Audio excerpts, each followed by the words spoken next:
Matter and Mind. Boston Studies in the Philosophy of Science. Editors: Robert S. Cohen, Boston University. Jürgen Wren, Max Planck Institute for the History of Science. Kostas Gavroglou, University of Athens. I dedicate this book to Nicholas Rescher, the most learned, lucid and fair of us. I am offered an avocado. It is nutritious, an objective statement, and I like it. A subjective sentence. Actually only a part of me likes it, namely my brain. It, one more thing, of course, is what makes me tick. Without it there would be no me. My brain is a material thing, though a living one, not just a physical one. And its mind, I mean mine, is a subset of my brain's functions, just as my smiles are contractions of my facial muscles, though not automatic but willed by my prefrontal cortex. No organ, no function. In short, there are material things, such as brains, as well as processes in them, such as thoughts and feelings. In other words, there are its or material things, and there are us, ourselves. This is not a case of duality or bifurcation of reality, but of distinction between things, such as brains, and certain processes in them, such as thoughts. So, there it is, I am an unabashed monist. I belong in the same club as Democritus, not Plato's. And I feel impish glee at the great Aristotle's vacillation on this point, the intellectual source of all religions and philosophies. I am a materialist but not a physicalist because, as a physicist, I learned that physics can explain neither life nor mind nor society. Physics cannot even explain phenomena, appearances, because these occur in brains, which are superphysical things, nor can it fully explain machines, as these embody ideas, such as those of value, goal, and safety, that are non-physical. Physics can only account for matter at the lowest level of organization, the only one that existed before the emergence of the earliest organisms some 3,500 million years ago. Hence physicalism, the earliest and simplest version of materialism, cannot cope with chemical reactions. Metabolism, color, mentality, sociality, or artifact. Our contemporary concept of matter is not Democritus, nor even Newton's, which is the one still held by most philosophers, and a reason that most people find it hard to believe that matter can think. They are right, a bunch of marbles cannot think. But brains are made of living tissue, which has peculiar properties that physics matter lack, and its constituent atoms are far more subtle and complex than the tiny marbles imagined by the ancient atomists. Whence modern materialism is not to be confused with physicalism, let alone mechanism, for it is inclusive rather than eliminative. And yet those confusions are rampant in the philosophical literature. The orthodox mind/body duality is wreaked in the chasm that separates the philosophy of mind from the philosophy of matter.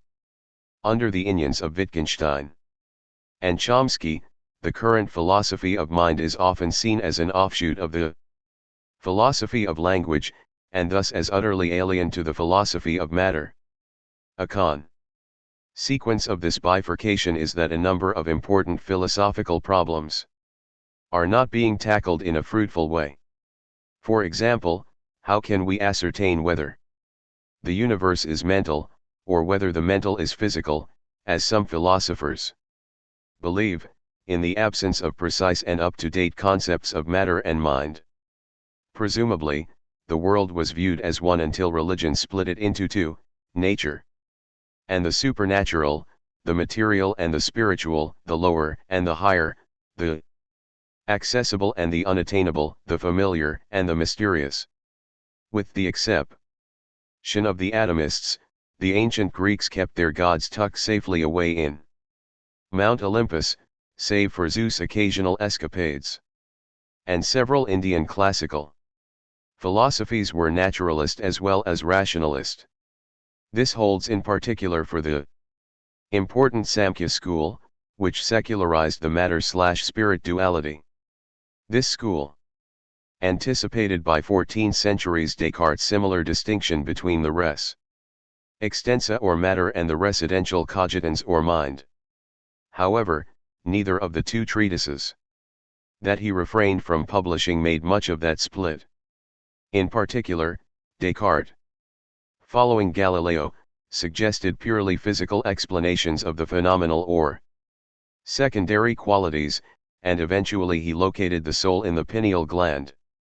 In the next century Berkeley attempted to eliminate the concept of matter altogether by reconceptualizing everything in terms of perceptions.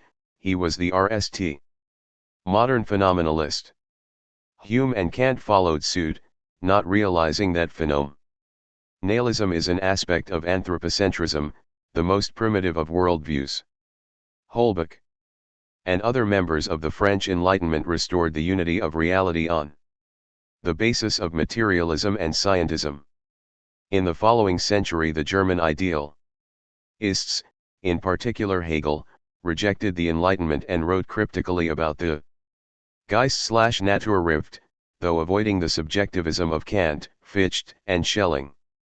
Marx and Engels rejected idealism but kept the dialectical mumbo-jumbo of that mighty thinker. 2 generations later, the great scientist Ernst Mach unwittingly revived Berkeley, and decreed that the ultimate constituents of world are sensations. Still later, Alfred North Whitehead complained about the bifurcation of nature into the physical and the phenomenal, and attempted to restore unity by reinstating the subjectivism of Berkeley and Kant. At the same time his friend and co-worker, Bertrand Russell, tried to overcome dualism by reviving Spencer's neutral monism, and by conceiving of a physical object as a possibility of sensations, just like John Stuart Mill. Rudolf Carnap reheated the old dish, seasoning it with the new logic.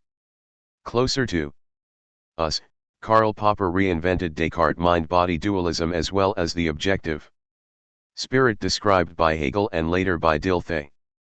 At the same time, many cognitive scientists, inspired by the computer revolution, claimed that humans are composites of hardware and software. There is nothing like forgetting the past to spew apparently new philosophies. Throughout that long-drawn discussion between monists and dualists, most philosophers kept prescientic notions of matter and mind.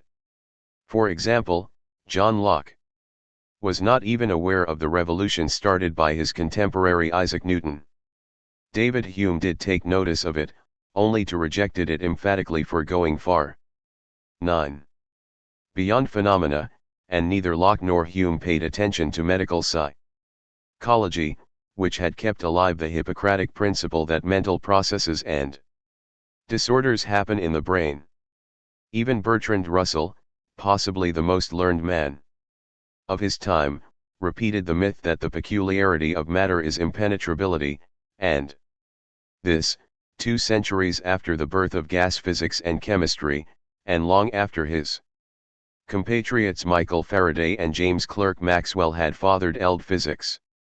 In our own time some famous philosophers, such as Bas van Fraassen, believe that quantum mechanics calculates phenomena, appearances, rather than physical properties inaccessible to the senses, such as atomic energy levels and scattering cross sections.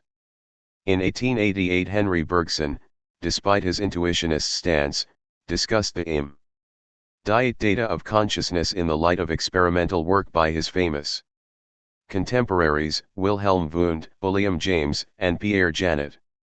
By contrast, most contemporary philosophers of mind are indifferent to psychology, or are remarkably misinformed about it, for example, when discussing the psychoneural identity hypothesis, they are likely to hold that, according to it, pain is identical to the ring of C burrs, while as a matter of the fact nerve burrs do not and those particular burrs cannot feel anything, because they only conduct signals that activate the dull pain centers in the brain, which, incidentally, need no external stimuli to annoy us. This is no nitpicking, but a matter of medical interest because untreated pain may stay in the brain long after the injury that caused it, the memory of pain. Just like the memory of a lost limb, can remain engraved for life in nervous tissue. So, a bad philosophy can give you chronic pain. Nor are philosophers the only offenders. Even some of the founders of atomic and nuclear physics, notably Bohr, Heisenberg, Born, and Pauli, saw the quantum theory through the phenomenalism of Berkeley, Hume, Kant, Comte, and Mach. This metaphysics denies the existence of things in themselves, such as the atoms in the innards of the sun, which are beyond the reach of experiment, or at least the possibility of knowing them. Worse, some eminent physicists have claimed that the universe is created by observation. For example, they tell us that the observer has power of life and death over Schrödinger's unlucky cat, which, before the null observation, would exist half alive and half dead. Actually, this does not follow from the quantum theory. When analyzed, this theory is seen not to refer at all to organisms, let alone to observers and their mental processes. The so-called observer effect invoked with reference to the quantum theory supposes the ancient Egyptian view of vision, according to which light emanates from the observer's eye. Alhazen showed 1 millennium ago that the arrow in the vision process points in the opposite direction. Stars are born from gases, not gazes. Of course, things are very different in experiment, an intervention that alters the object of study. But what causes such changes is the hand of the experimenter or his servo mechanism, not his unaided mind. And presumably both the initial mental process, experimental design, and the null one, reading the dials, are brain processes. So, arguably all the links in the causal chain in question are material, though only the middle ones are physical. If thought could move matter without hands or neural prostheses, there would be no conservation of energy. X. As for the other side of the it/us distinction, some of the most outstanding brain scientists of the last century, such as Charles Sherrington, Wilder P. Neld, John Ecclesiastes, and Roger W. Sperry, clung to the old mind-body dualism while helping midwife cognitive, affective, and social neuroscience. This young multi-disciplinary eld assumes and conreams the psychoneural identity hypothesis, that mental processes are brain processes, and it is currently blossoming, while brainless psychology is withering. Thus, the old matter/mind duality is still RMLY entrenched, not only in ordinary knowledge and in philosophy, but also in brainless, in particular computational psychology. This book is one more attempt to reunite matter and mind, this time with the help of contemporary science, in particular quantum physics and cognitive neuroscience. The former gives us an unfamiliar but realist, observer-independent concept of matter, and the new psychology overcomes the dualism inherent in brainless cognitive science. I suggest that we take seriously the two concepts in question, and that we look to science for answers to those old metaphysical questions. We do not have to take physicists at their word when they make philosophical forays. We can avail ourselves of certain formal tools to ND out what their theories are really about. For example, around 1930 Bohr and Heisenberg claimed that the task of physics is not to ND out what nature is, but what we can say about nature. Any realist philosopher could have told them that the people who analyze what physicists say are philosophers and historians of science, whereas physicists like themselves study atoms, stars, and things, as shown by their formulas and experiments. As for the mind, we have the advantage of living in the post-behaviorist and post-psychoanalytic period, when the most exciting psychological novelties are coming from studying mental processes in the living brain rather than in old books. Indeed, cognitive, affective, and social neuroscience is gradually answering the old philosophical question, what is mind? It has begun to explain how we feel, learn, and think, as well why caffeine keeps us awake, why we can get addicted to it, and why some persons suffer incapacitating mental disorders. The philosophy of mind is one of the most active branches of contemporary philosophy. But few of its practitioners bother to keep up to date with the science of mind, in particular its cutting-edge, cognitive neuroscience. This explains the large number of extravagant opinions, such as that it is dangerous to think that the mind is related to the brain, Wittgenstein, that the mind can guide the brain, Popper, that the mind is just a set of computer programs, Putnam, that the mind will forever remain unknowable, McGinn, or that we ignore what the physical is, whence it is wrong to try to reduce experience to the non-experiential, Stahljar. In this eld, like in the romantic nature philosophy of 2 centuries ago, anything goes, particularly if it is scientifically outdated.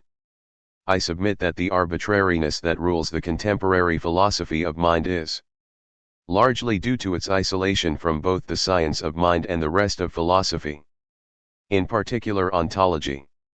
I also submit that the right way to approach the problems of mind and matter is to make intensive use of the sciences of matter and mind, and to place those problems in an ontological system that embraces all the major 11 categories that occur in the study of all the levels of reality, from the microphysical to the macrosocial ones. The reason for adopting this strategy is that all the big questions come in bundles, not one at a time, which is why they are big. They call for clear ideas about a number of interrelated categories, such as those of being and becoming, causation and chance, mind and society, meaning and truth, hypothesis and experiment. For example, to properly evaluate the ingenious if wild conjectures of the popular evolutionary psychologists, we need to know something about the ways the mind relates to brain and society, and how scientific hypotheses are evaluated. In general, all the so-called big questions call for comprehensive and systematic philosophies, rather than a few clever aphorisms and thought experiments, such as imagining how people would behave in a dry twin of our planet.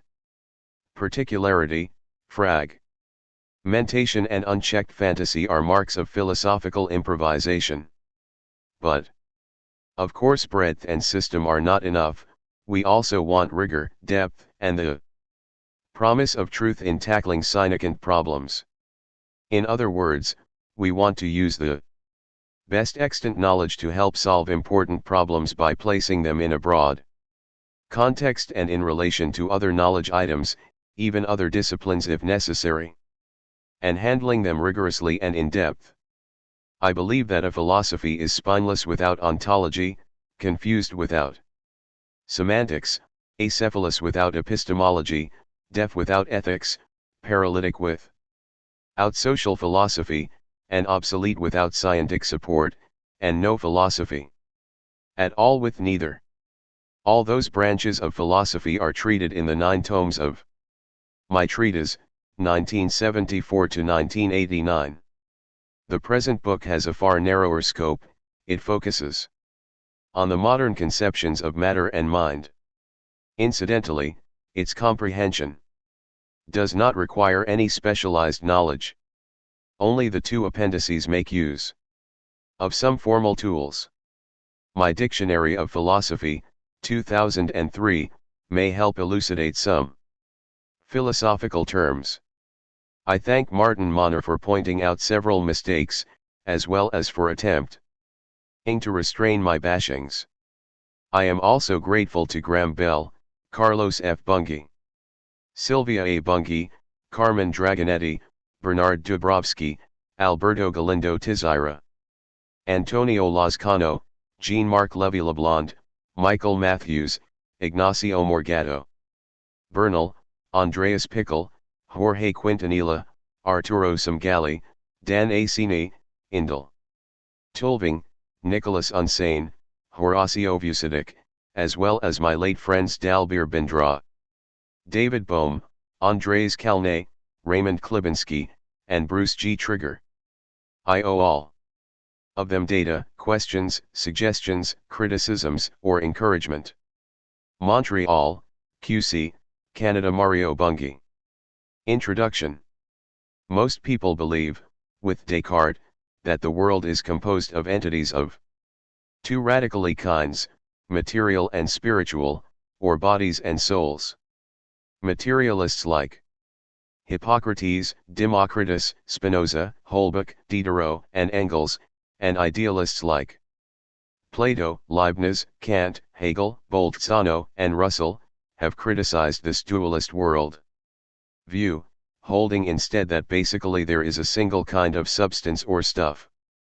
That is, they have advocated monism, materialist, idealist, or neutral, and have consequently rejected dualism. But of course dualism, the view that, whereas some things are material, others are spiritual, has always been the most popular metaphysics. By contrast, neutral monism, the view that the material and the ideal are only manifestations of an unknown neutral substance, is the least popular. However, nowadays philosophy students are seldom told anything about materialism, whereas they are burdened with minutiae about Plato, Kant, Hegel, Dilthey, Husserl, and other idealists. Imagine faculties of science, engineering, or medicine teaching that the world is composed of spiritual rather than material entities. Nothing would be discovered, and only the librarians and university bean counters would be happy, for laboratories, observatories, workshops, and experimental stations would become redundant. This book argues that modern natural science, from physics to cognitive neuroscience, has tacitly adopted the materialist view that the universe is composed exclusively of concrete things, and that the social and biosocial sciences would benefit from following suit. This is not to deny that there are mental processes. Materialists claim only that there are no disembodied minds. They may add that there were no minds before the mammals and the birds arose. Further, materialists claim that qualia, feelings, consciousness, and even free will are real and within the reach of scientific research, and that laboratory results would be unreliable if it were assumed that freestanding spirits could interfere with measuring instruments. This said, it must be admitted that materialism is still seriously underdeveloped, to the point that there is no generally accepted concept of matter, in contradistinction to the special concepts of materials handled by physicists, chemists, biologists, and engineers. Much the same holds for the concept of mind. We do not yet have a generally accepted materialist theory of mind, and the status of abstract objects, such as those invented by mathematicians, is even more precarious, for they seem to be neither material nor mental. This is why some of the main tasks of this book are science, humanism, dynamicism, materialism, systemism, realism, exactness, to elucidate the general concepts of matter and mind in the light of contemporary science, the nature and status of mathematical objects and other transcendentals, are discussed in Bunge 2006a. This feature suffices to locate this work outside mainstream contemporary metaphysics, which revolves around the concepts of possible world and counterfactual. With utter unconcern for the real world, and a fortiori for what could be done to improve it. I submit that, on the other hand, the main ideas in this work are congruent with the materialism tacitly inherent in contemporary science, Change 2004, 8. But of course turning tacit and therefore inchoate ideas into explicit and articulate ones is part of the philosopher's job description. The ideas expounded in this book are not stray, but form part of a comprehensive philosophical system whose components are shown in the following Fig. 1. Part I. Matter. Chapter 1. Philosophy as worldview. A worldview is a comprehensive conception of all there is, whereas a philosophy is a scholarly discipline divided into special fields, every one of which is usually cultivated independently of the others. For example, the typical philosopher of mind won't be interested in the philosophy of matter. As a consequence, he may find it hard to believe that matter can think. Or else he may be so radical a naturalist that he may believe that brains secrete cultures. I wish to restore the traditional unity of philosophy conceived of as an elaborate worldview or, if preferred, as a theory of everything. Such a unitary or integrated conception of philosophy should help place every philosophical problem in a network of knowledge items, instead of tackling it as an isolated puzzle. Philosophy matters in all sectors of intellectual culture because a philosophical opinion may either encourage or obstruct the exploration of reality. For example, Joseph Needham, the great expert in Chinese culture, asked the question why was modern science not born in the most advanced civilization of its time, namely China? His answer was roughly this: because traditional Chinese intellectual culture was dominated by Buddhism, Taoism, and Confucianism. The Buddha had taught that all is appearance and illusion, Lao Tzu, that contemplation trumps action, and Confucius, that what matter are only peaceful coexistence and obedience to tradition.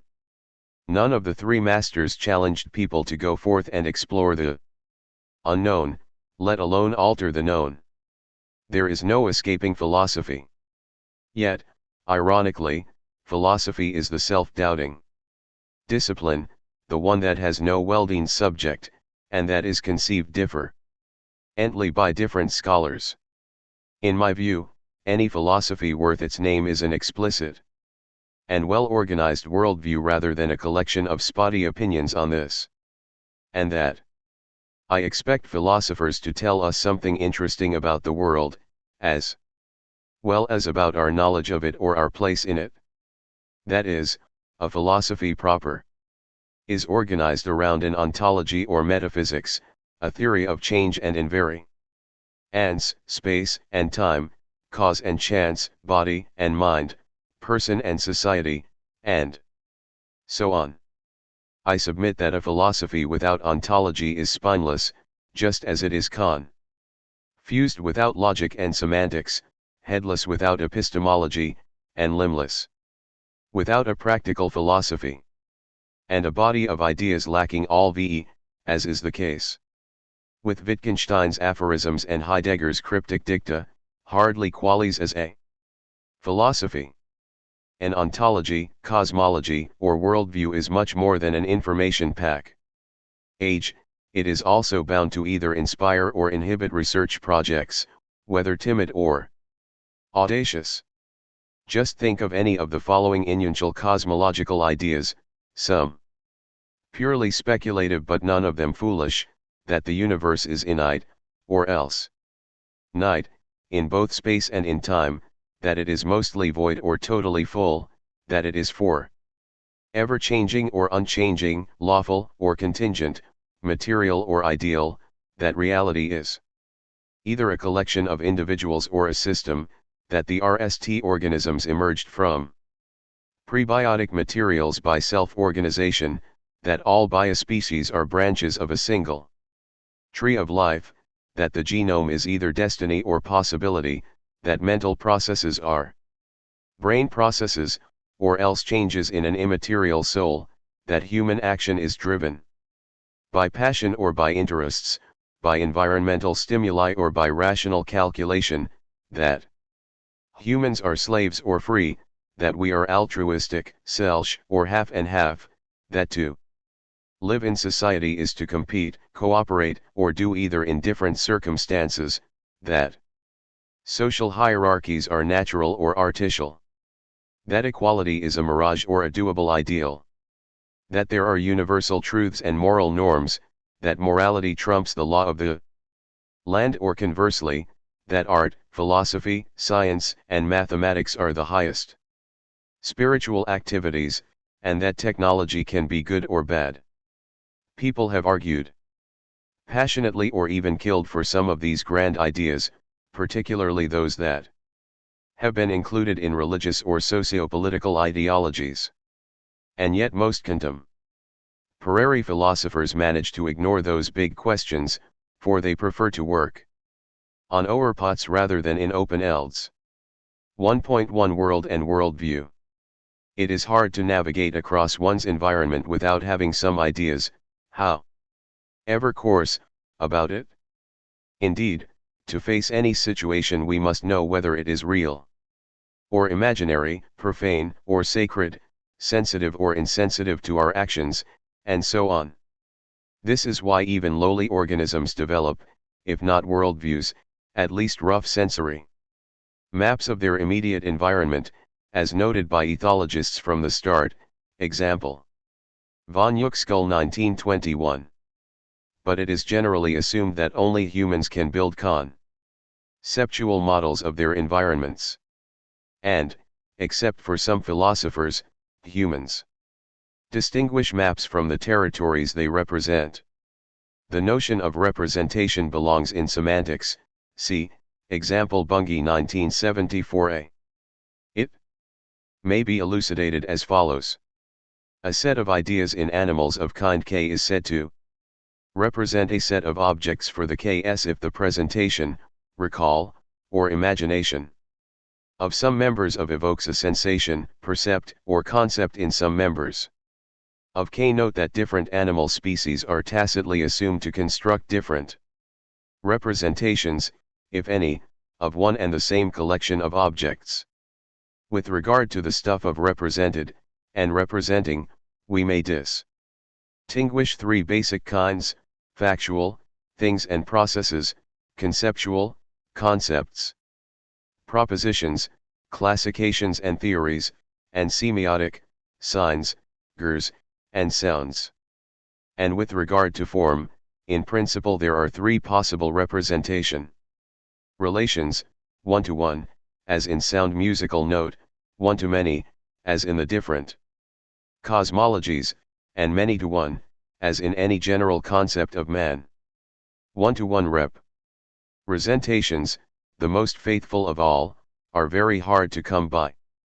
For example, the point number correspondence is 1-to-1, but the numeral number is not, because the overwhelming majority of real numbers are nameless, since whereas the four mere constitute a continuum, any list of names is countable. The word fact, or concept world correspondence is even more problematic, even though it underlies the correspondence theory of truth. In particular, the view that this correspondence is isomorphic, is untenable, because the isomorphism relation is deemed only for sets, and the world happens not to be a set. In fact, the theory world correspondence is roundabout, see chapter 15. The preceding presupposes a realist epistemology. Idealists have no use for the very concept of representation, as they hold that reality is constituted by ideas. Objective idealism, or by signs, hermeneutics. In particular, the Pythagoreans thought that the world is made of numbers. Philosophical hermeneutics asserts that facts are texts, and the contemporary digital metaphysicians claim that its Material entities are made of bits, information units. An obvious objection to the Pythagoreans is that numbers have no physical properties, starting with energy. The "it's from bits" crowd is wrong because bits are devoid of energy, and because the concept of information makes sense only with references to information systems, which are very special artifacts. Finally, hermeneutics too is false because the real world has neither grammar, nor phonology, nor style.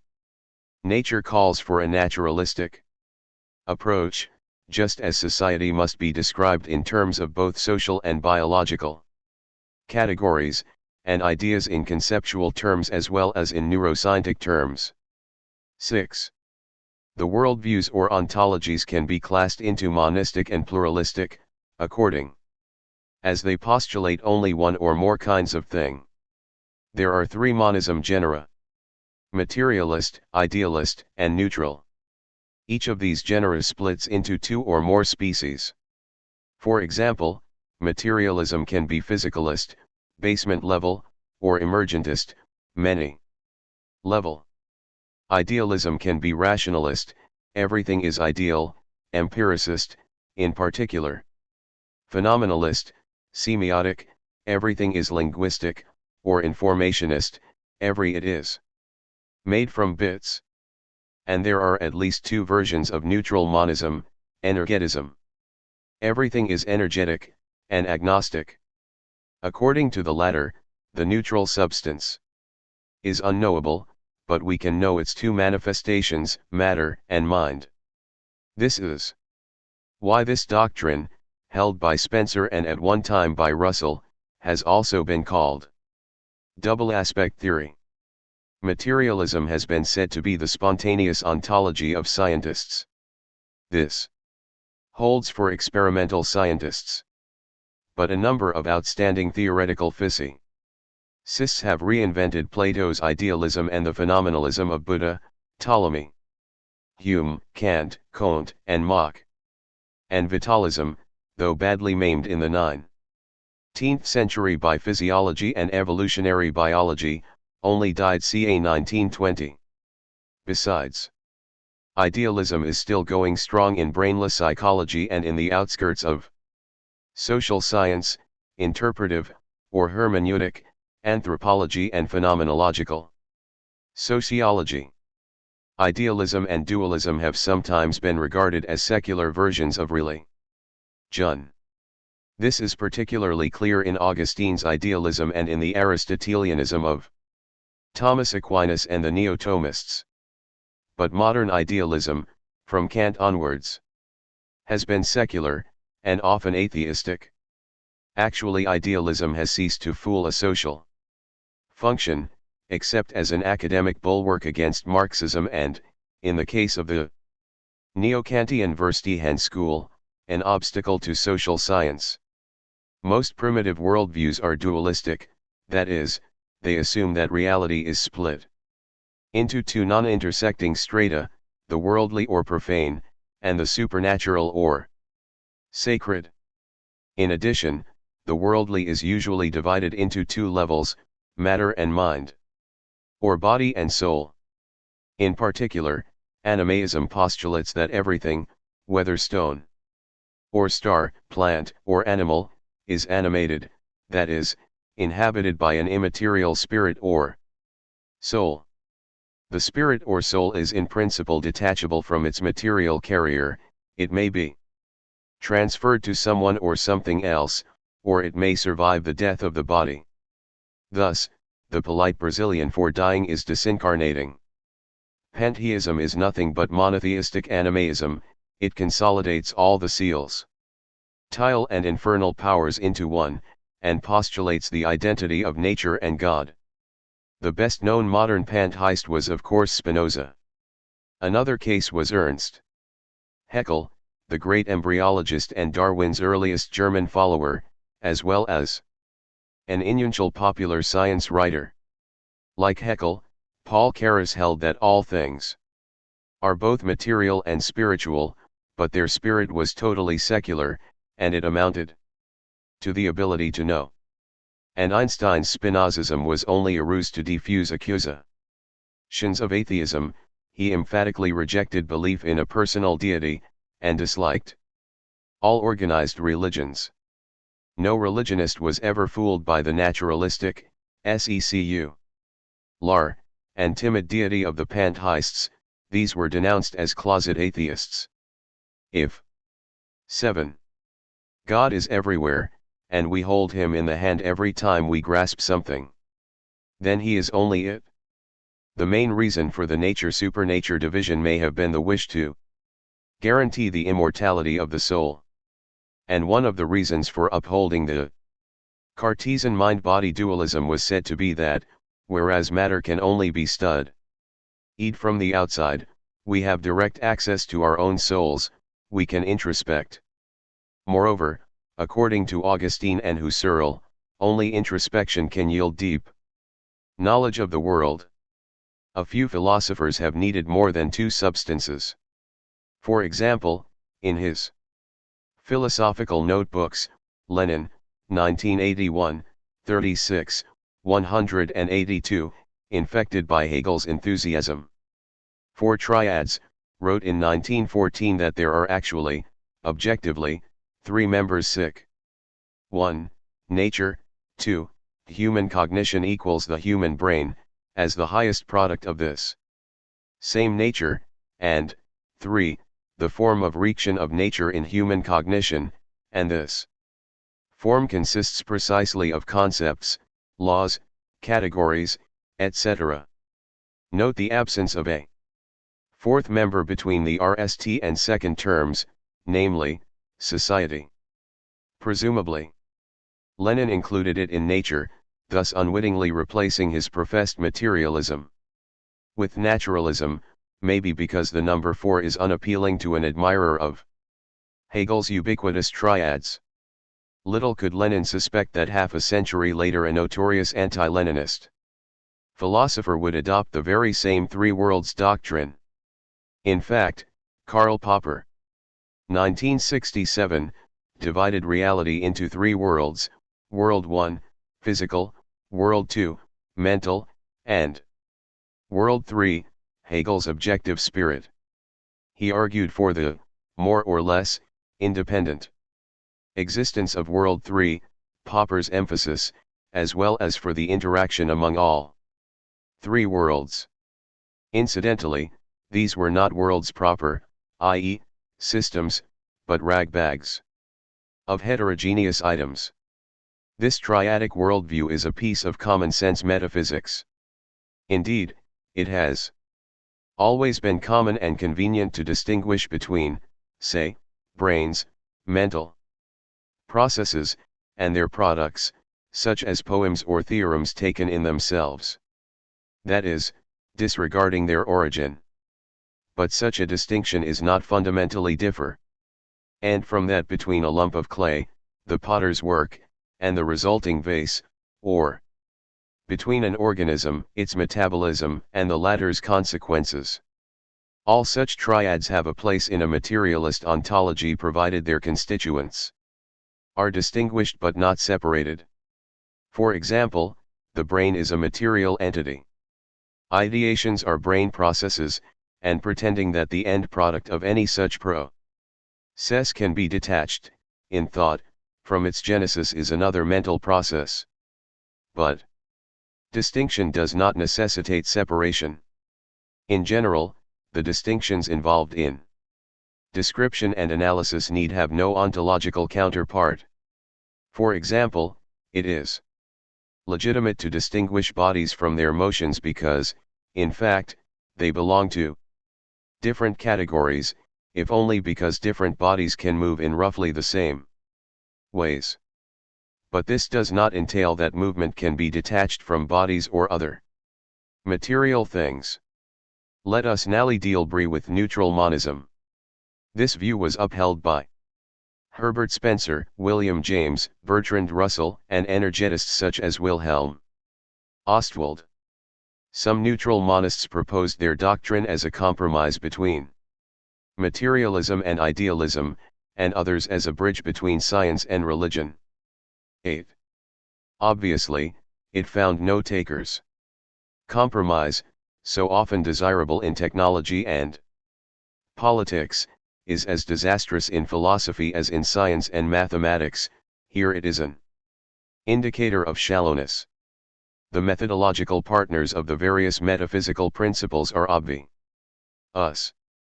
Materialists are likely to hold that the universe can only be known through the study of concrete things, idealists, that to know anything is to engage in a purely mental, rational or intuitive, exploration, and neutral monists, that the neutral substance is unknowable, even though its manifestations, matter and mind, can be known.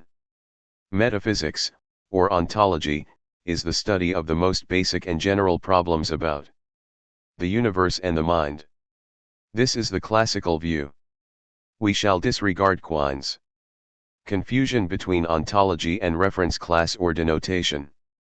There are four main attitudes to ontology: to deny its legitimacy, radical skepticism, positivism, and Wittgenstein, to build on folk physics, like Strawson, or folk psychology, like most philosophers of mind, to construct fanciful theories, like Leibniz's monadology.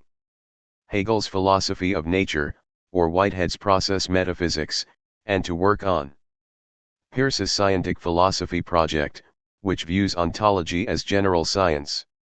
We shall adopt the latter stance. Bunge 1977a, 1979a, 1981. Let us start by recalling some conventions ruling the use of a handful of key ontological categories.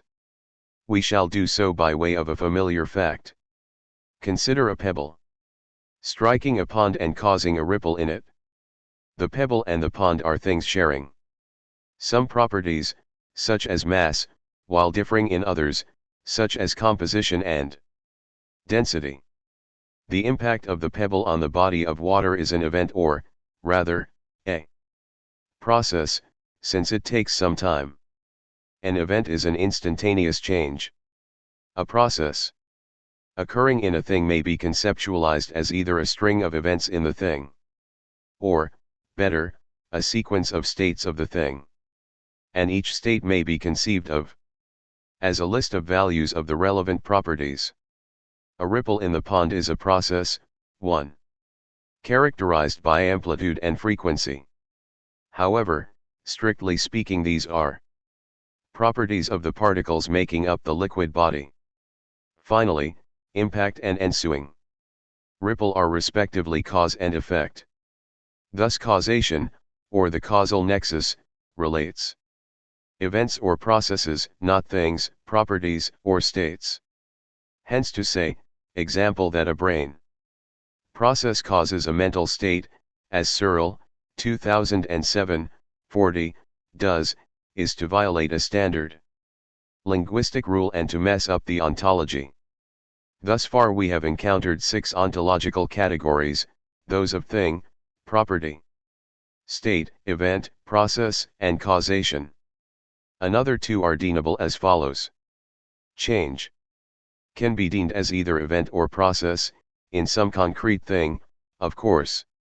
And a thing having a certain property, or being in a given state, or undergoing a certain change, is called a fact. Of course, another 2 categories of the same kind have lurked in the background in the preceding, those of space and time. Note the logical order of the ontological categories mentioned in the above. 9.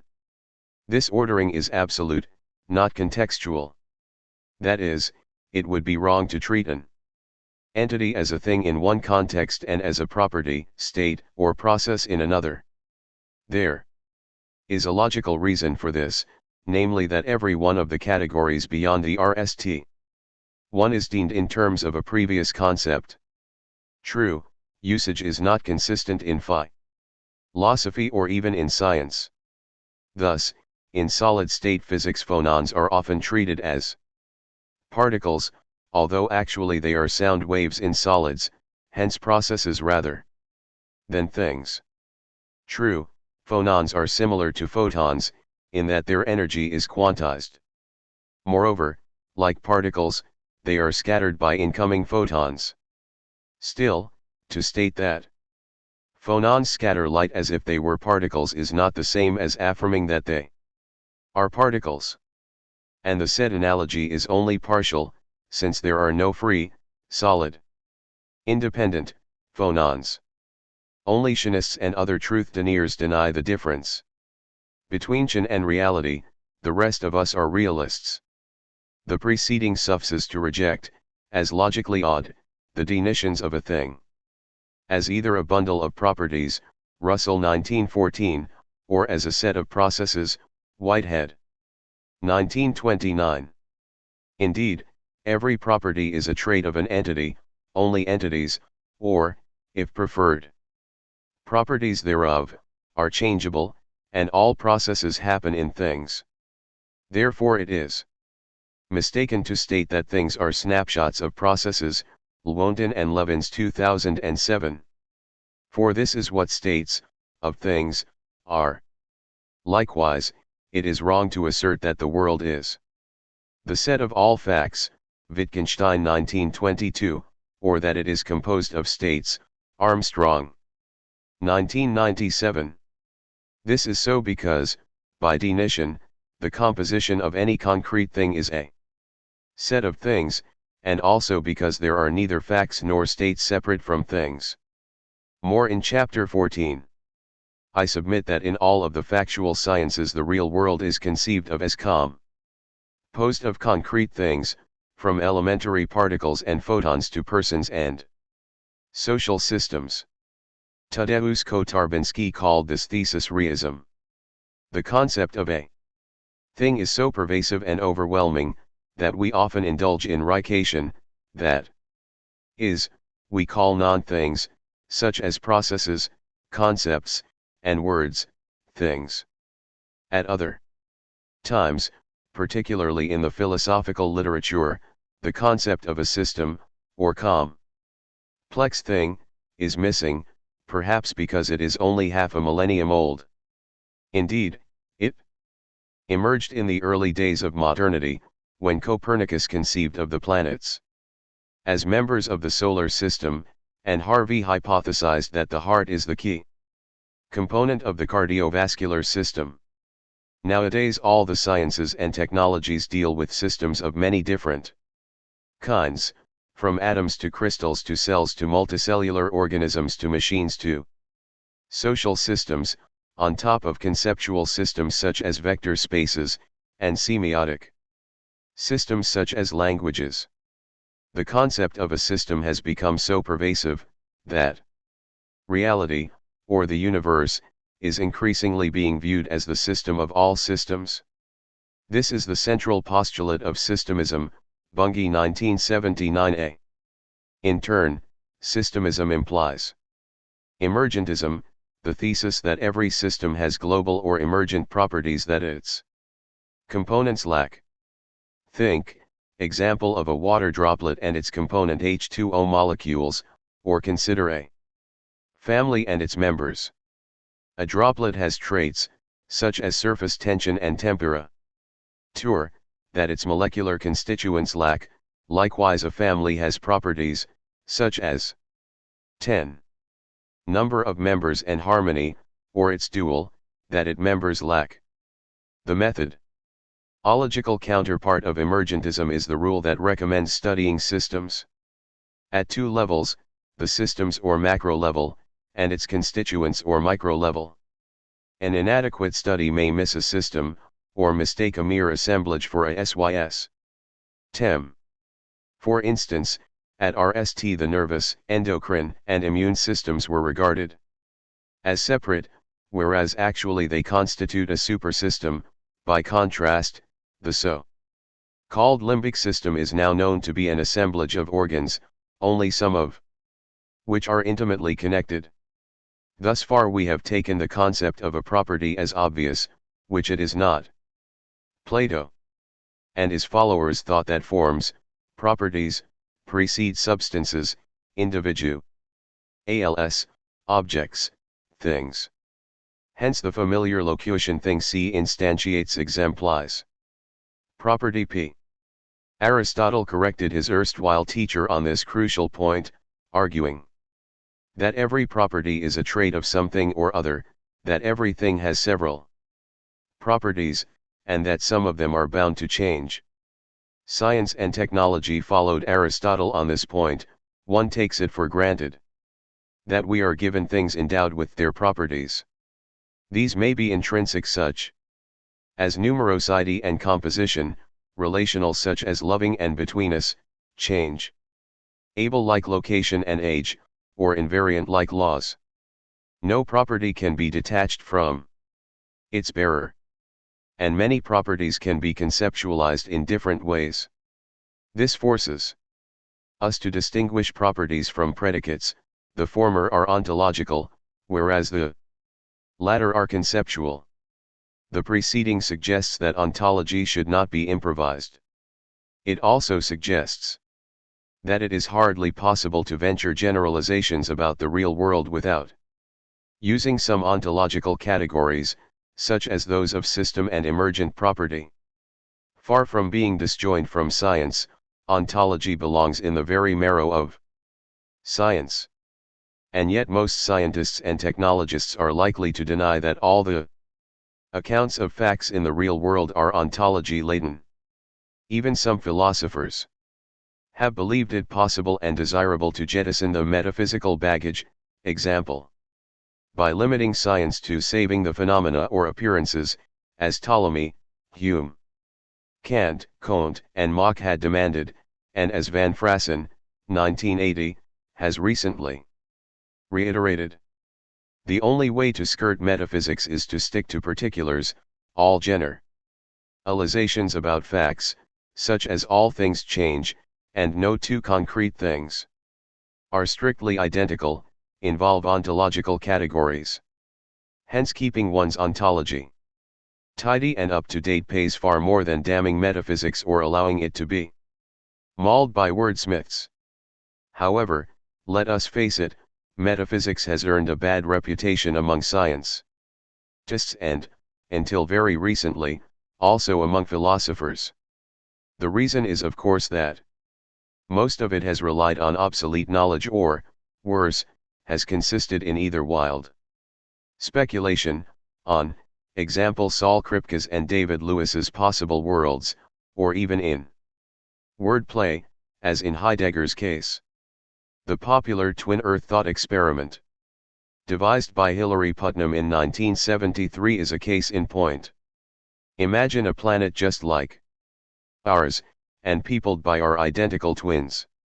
There is one difference, though: twin Earth has no water, it is dry in one version of the game, and in another water is replaced with a liquid with an utterly different chemical composition.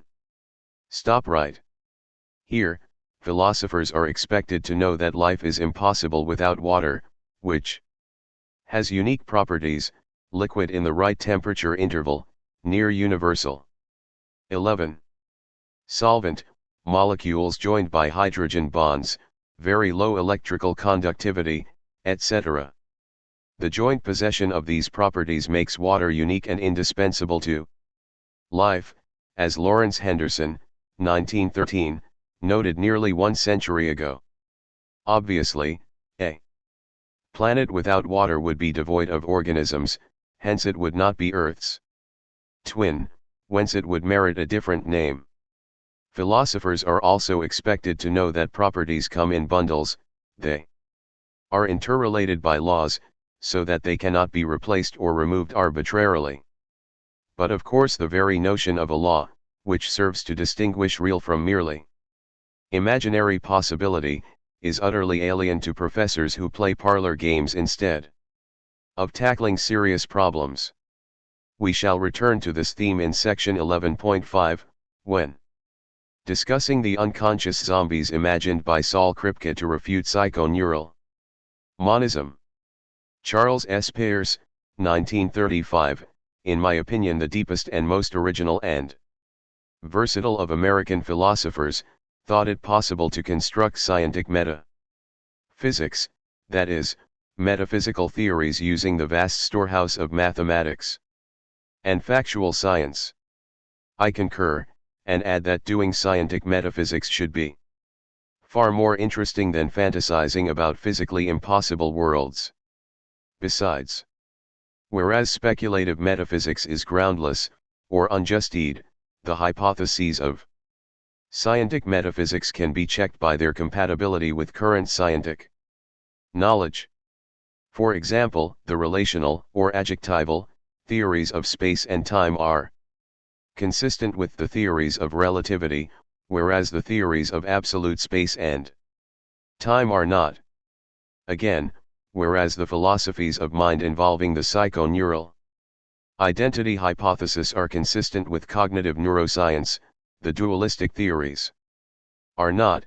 See Bunge 1977a, 1979a. Furthermore, I submit that every time scientists discover something, and every time technologists design a workable artifact, they conrem materialism. By contrast, no mountain of scientific and technological achievements is likely to satisfy the theologian, the pseudoscientist, the idealist philosopher, or even the scientist in love with the bizarre, or who wishes to épater le bourgeois. For example, the late John A.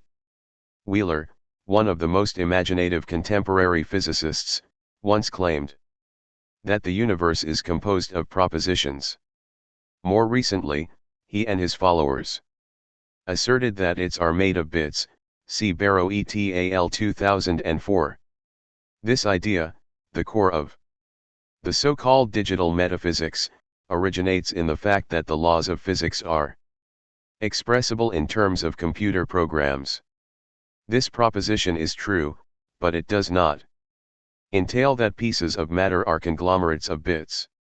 To claim that they are is to connate real things with our models of them, a piece of magical thinking.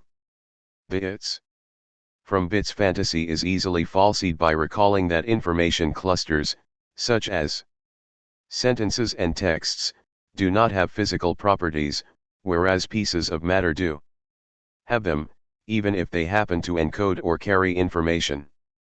In short, there is no information without matter, whereas most material things encode no information. 12. Few will dispute that these items belong in different categories: 1 is physical, 2 mental, and 3 conceptual, or cultural. The question is whether each of the above items belongs to a world of its own and in its own right: the physical world, the mental world, and the cultural world, or World 3, as Popper called it. Common sense would answer in the affirmative. So did Lenin, 1981, in the notebooks he kept in Zurich while studying Hegel's Big Logic in 1914. Popper, 1967, his formidable ideological foe, thought exactly the same, and expressed it in terms that looked as if he had cribbed them from Lenin, which of course he did not. All of which suggests once more the falsity of the dictum vox populi, vox dei. 1.4 Determinism and contingency, causation and chance. The twin concepts of determinism and contingency, as well as those of causation and law, are alien to spiritualism but central to naturalism and, a fortiori, to materialism. Indeed, according to spiritualism, the soul and the spiritual beings, all the way from humans to the gods, are free, whereas matter, if it exists at all, is lawful.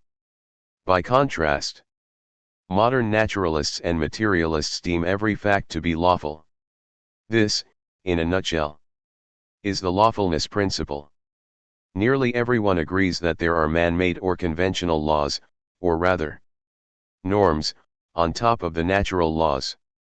But there is no consensus on the meaning of natural law. Let us therefore elucidate this notion. Realist will readily admit that natural law designates two different though intimately related concepts: Bunge 1959b those of objective pattern, or law, and law statement, or conceptualization of a law. Naturalists and materialists hold laws to inhere in things, that they constitute the basic properties of things, and that one and the same law, or objective pattern, may be conceptualized differently in different theories. For example, the basic law of motion was force equals constant times velocity for Aristotle, and force equals mass times acceleration for Newton. The next pertinent distinction is that between causal and probabilistic laws. Again, Newton's second law is the classical exemplar of a law statement. But its corollary, the law of inertia, if force equals zero, then velocity equals constant, is obviously non-causal. Lavoisier's law of conservation of mass, the total mass of an isolated chemical reactor is constant, is non-causal as well. So is the basic quantum mechanical law for a free particle. It concerns the probability distribution of its position, which is constant again. By contrast, the basic quantum mechanical law for a particle subjected to forces will depend on these, and will thus involve chance and causation, external force, on a par. Thus, there are causal laws, probabilistic laws, and laws that combine causation with chance. This suggests the convenience of broadening the concept of determinism to include probabilistic, or stochastic, laws. However, naturalists and materialists wish to keep miracles and magic out of science, so they will disown as non-scientific or pseudoscientific any putative law violating Lucretius' principle X. 13.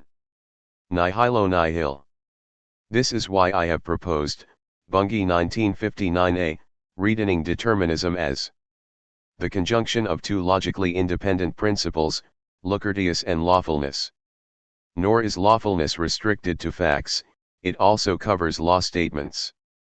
In fact, theoretical physics includes not only plenty of physical law statements, but also a handful of laws about them, or meta-laws, such as Galileo's and Einstein's principles of relativity, and the PCT theorem in quantum electrodynamics, Bunge 1961. We shall not expatiate on this. Suffice it to note that, contrary to what possible worlds metaphysicians assume, there are no arbitrary natural laws. Indeed, laws come in bunches, particularly in highly complex systems such as brains. Where does determinism leave contingency? The answer depends on the definition of this ambiguous term. If contingent equals lawless, then determinism disowns contingency. But if contingent is understood the subtle way it is used in developmental and evolutionary biology, then it may be accommodated in determinism. Indeed, biological contingency is just accident, as when a life history is severely deviated by a political catastrophe, or when a natural disaster causes the migration, decimation, or even extinction of a population, which may in turn open up the opportunity for its prey to expand and branch out. These are cases of chance as understood by Chrysippus, namely as intersections of initially parallel causal lines, such as those of continental plate drift and the phylogeny of ostriches, which branched out along with the separation of Africa from South America. The simplest view about learning is of course skepticism, which is an attitude and a practice rather than a theory. And the simplest attitude towards the theory of knowledge is to declare it impossible. However, note that skepticism comes in two strengths, radical or total, and moderate or partial. The radical skeptics, or Pyrrhonists, deny the possibility of knowing anything. It is doubtful that there are any radical skeptics outside academia, because survival calls for a modicum of self-knowledge as well as for exploring one's surroundings. By contrast, there are plenty of dogmatists, such as religious fanatics, incapable of making converts except by force, and market fundamentalists, so wealthy, that they can afford the free market. Warts and all. It is generally admitted that serious humanists, scientists, and technologists are moderate skeptics, that is, individuals who, while assuming lots of data, hypotheses, and rules, are willing to check them at the RST suspicion of inadequacy. To start any exploration or revision, one must make, if only provisionally, the following three assumptions: the autonomous existence of the external world, the possibility of knowing it at least partially and gradually, and the basic rules of logic. The latter are needed to reason cogently about anything, and the real world and its knowability must be assumed before any exploration of it is planned. For example, Columbus would not have planned his expedition had he and his sponsors not had indications of various kinds, that land would be found navigating westward. And physicists would not have spent years and billions trying to detect certain elusive 14 entities, such as black holes and gravitational waves, if their existence had not been suggested by a theory with amazing track record, Einstein's theory of gravitation. Note that all three above hypotheses are philosophical, and none of them is supposed to require proof. The hypothesis of the independent existence of reality is the main ontological postulate of realism, and the assumption of its knowability is its epistemological partner. As for the assumption about the need for logic, it is central to rationalism, or the view that rational deliberation is possible and desirable, provided some premises and rules of inference are admitted. To be sure, one may doubt the existence of this or that thing, the possibility of getting to know items of a certain kind, or the reliability of a particular rule or theorem of logic. But such doubt can only be local or restricted, because every doubt must be stated against a background knowledge that is assumed if only for the sake of argument. Thus, one is justified in doubting the existence of strings, because string theory contains hypotheses that contradict well-confirmed pieces of knowledge, example that ordinary space has 3 dimensions, not 10. And one is justified in preferring classical to intuitionist logic because evidence by the latter impoverishes mathematics and renders mathematical proofs cumbersome. How is logic related to ontology and epistemology? Logic is in their service, since it is the science of cogent argument. And, to be a good servant, logic must not owe them anything, it must hold regardless of the nature of things and our knowledge of them. In particular, logic must serve the materialist and the realist just as well as the immaterialist and the irrealist. If it did not, logic would not be a neutral umpire capable of moderating any debates about the nature of the world and theorize about it. In particular, it would have no authority to clinch a debate by showing that a given thesis is untenable because it is self-contradictory, or because it leads to a conclusion that contradicts one of the initial premises. But of course logic is, by construction, ontologically and epistemologically uncommitted. It presupposes nothing about the world or about the strategies to explore it. This is why it is called formal. For example, the tautology P or not P holds for any proposition P, whether true or false, in chemistry or in alchemy. In other words, logic may refer to anything but it describes nothing in particular. Bunge 1974b. The contrary thesis, that logic is about the world, or about experience, has been held by a number of philosophers, though without proof. In short, formal logic underlies all cogent worldviews. Only irrationalists reject it. Finally, how are ontology and epistemology related to science? A priori they can stand in either of 3 relations: independence, submission, or collaboration. Normally, philosophers do not listen to scientists. Thus, the most famous philosopher of his time, the Aristotelian materialist Cesare Cremonini, Galileo's contemporary and his colleague at Padua University, and the model for his Simplicio, refused to look through the scientist's telescope. Hume thought he refuted Newtonian mechanics, which he could not understand for want of mathematics. Kant, who could not understand it either for the same reason, claimed to have perfected it by adding a repulsive force. Hegel attempted to replace the whole of modern science with his own nature philosophy.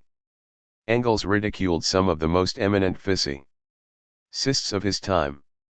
Bergson, a Nobel laureate, criticized Einstein's concept of time. 15. And the Soviet philosophers during Stalin's rule denounced relativity, quantum mechanics, genetics, and more as idealist and bourgeois, while swallowing much of Hegel's nonsense. The very idea of a scientific philosophy suggests that philosophy should always obey science. But once in a while philosophers will be able to correct science, or rather, scientists who go astray. Here is a short list of cases of this kind. Although Louis Pasteur is credited with have proved the impossibility of spontaneous generation, the biochemist Alexandre Oparin doubted this ending for purely philosophical reasons, and undertook to synthesize living beings from abiotic materials, a project that is currently in full swing. A few philosophers have shown that the Copenhagen interpretation of the quantum theory was a philosophical graft unwarranted by the theory's mathematical formalism, which made no room for any observers.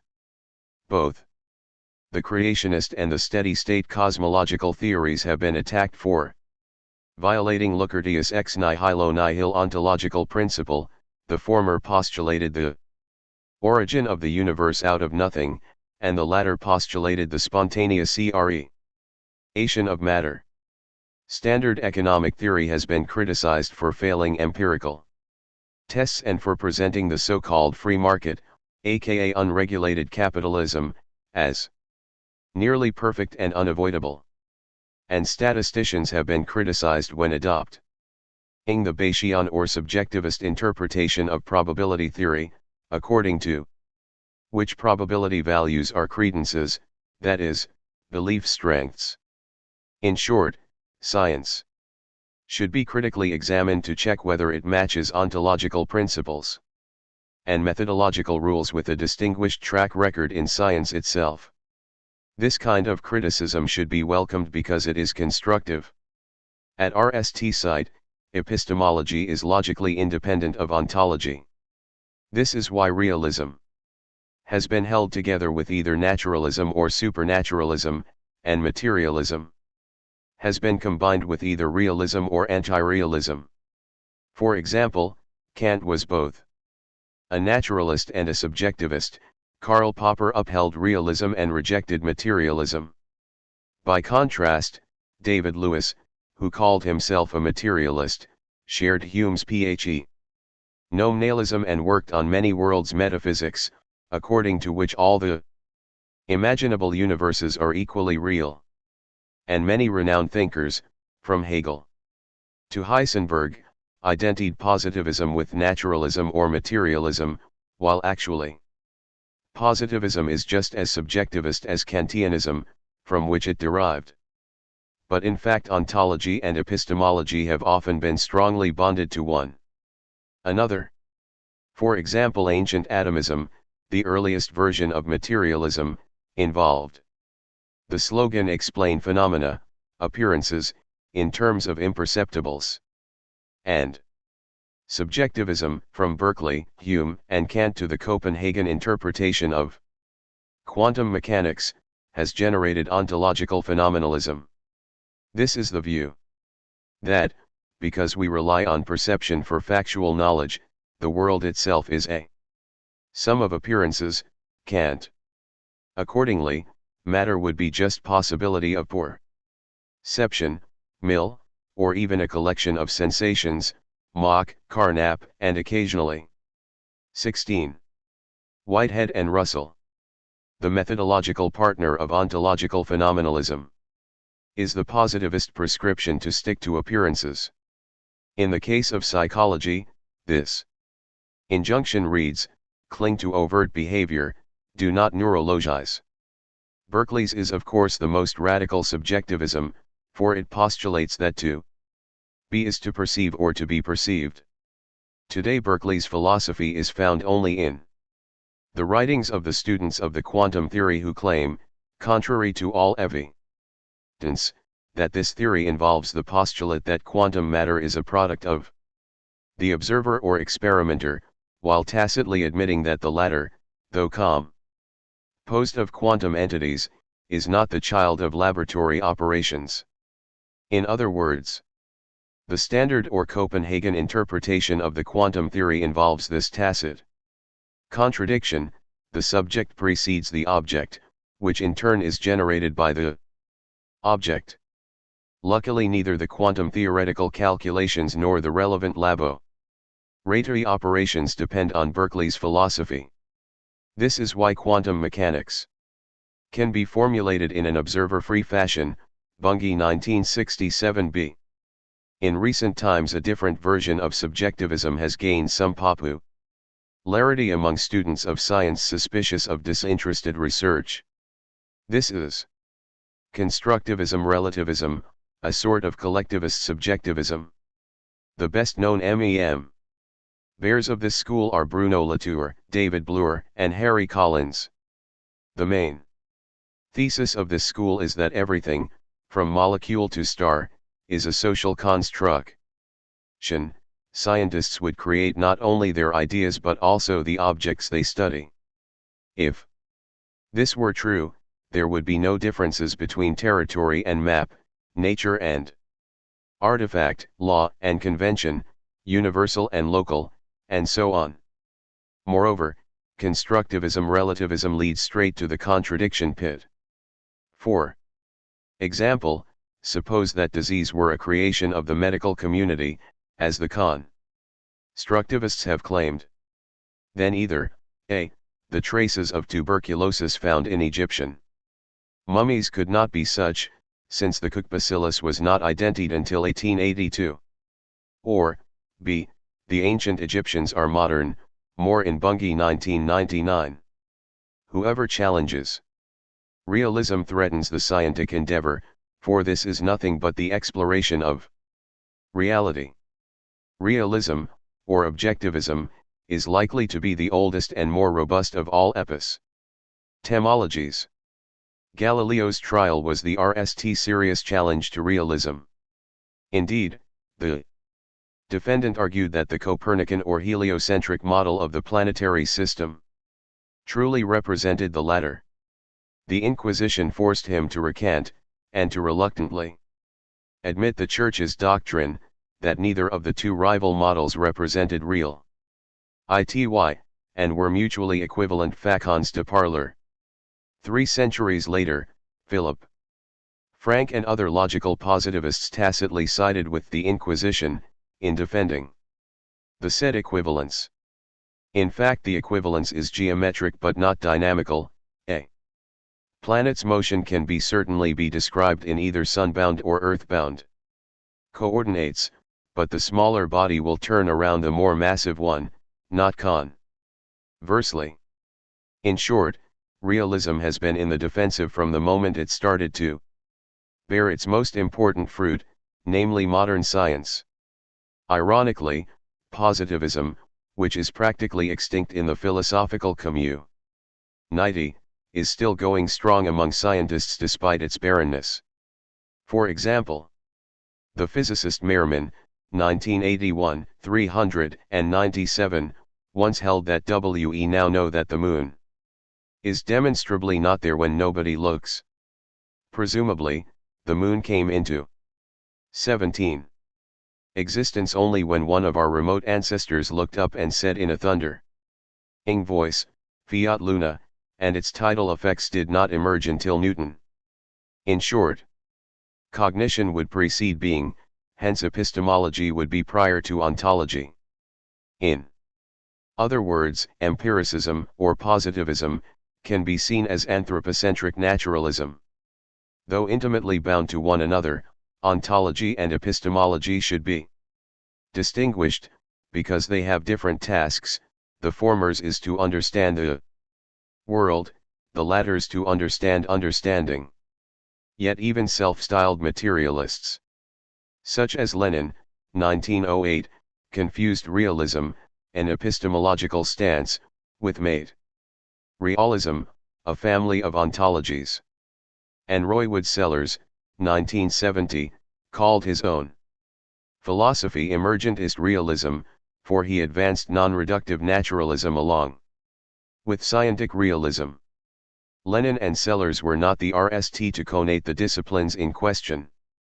Kant, 1780, 316, produced the most egregious and inutiile of confusions between them, when stating that all the things external to me are appearances, because the condition for determining their being is in me. That is, X would be subjective because I know X.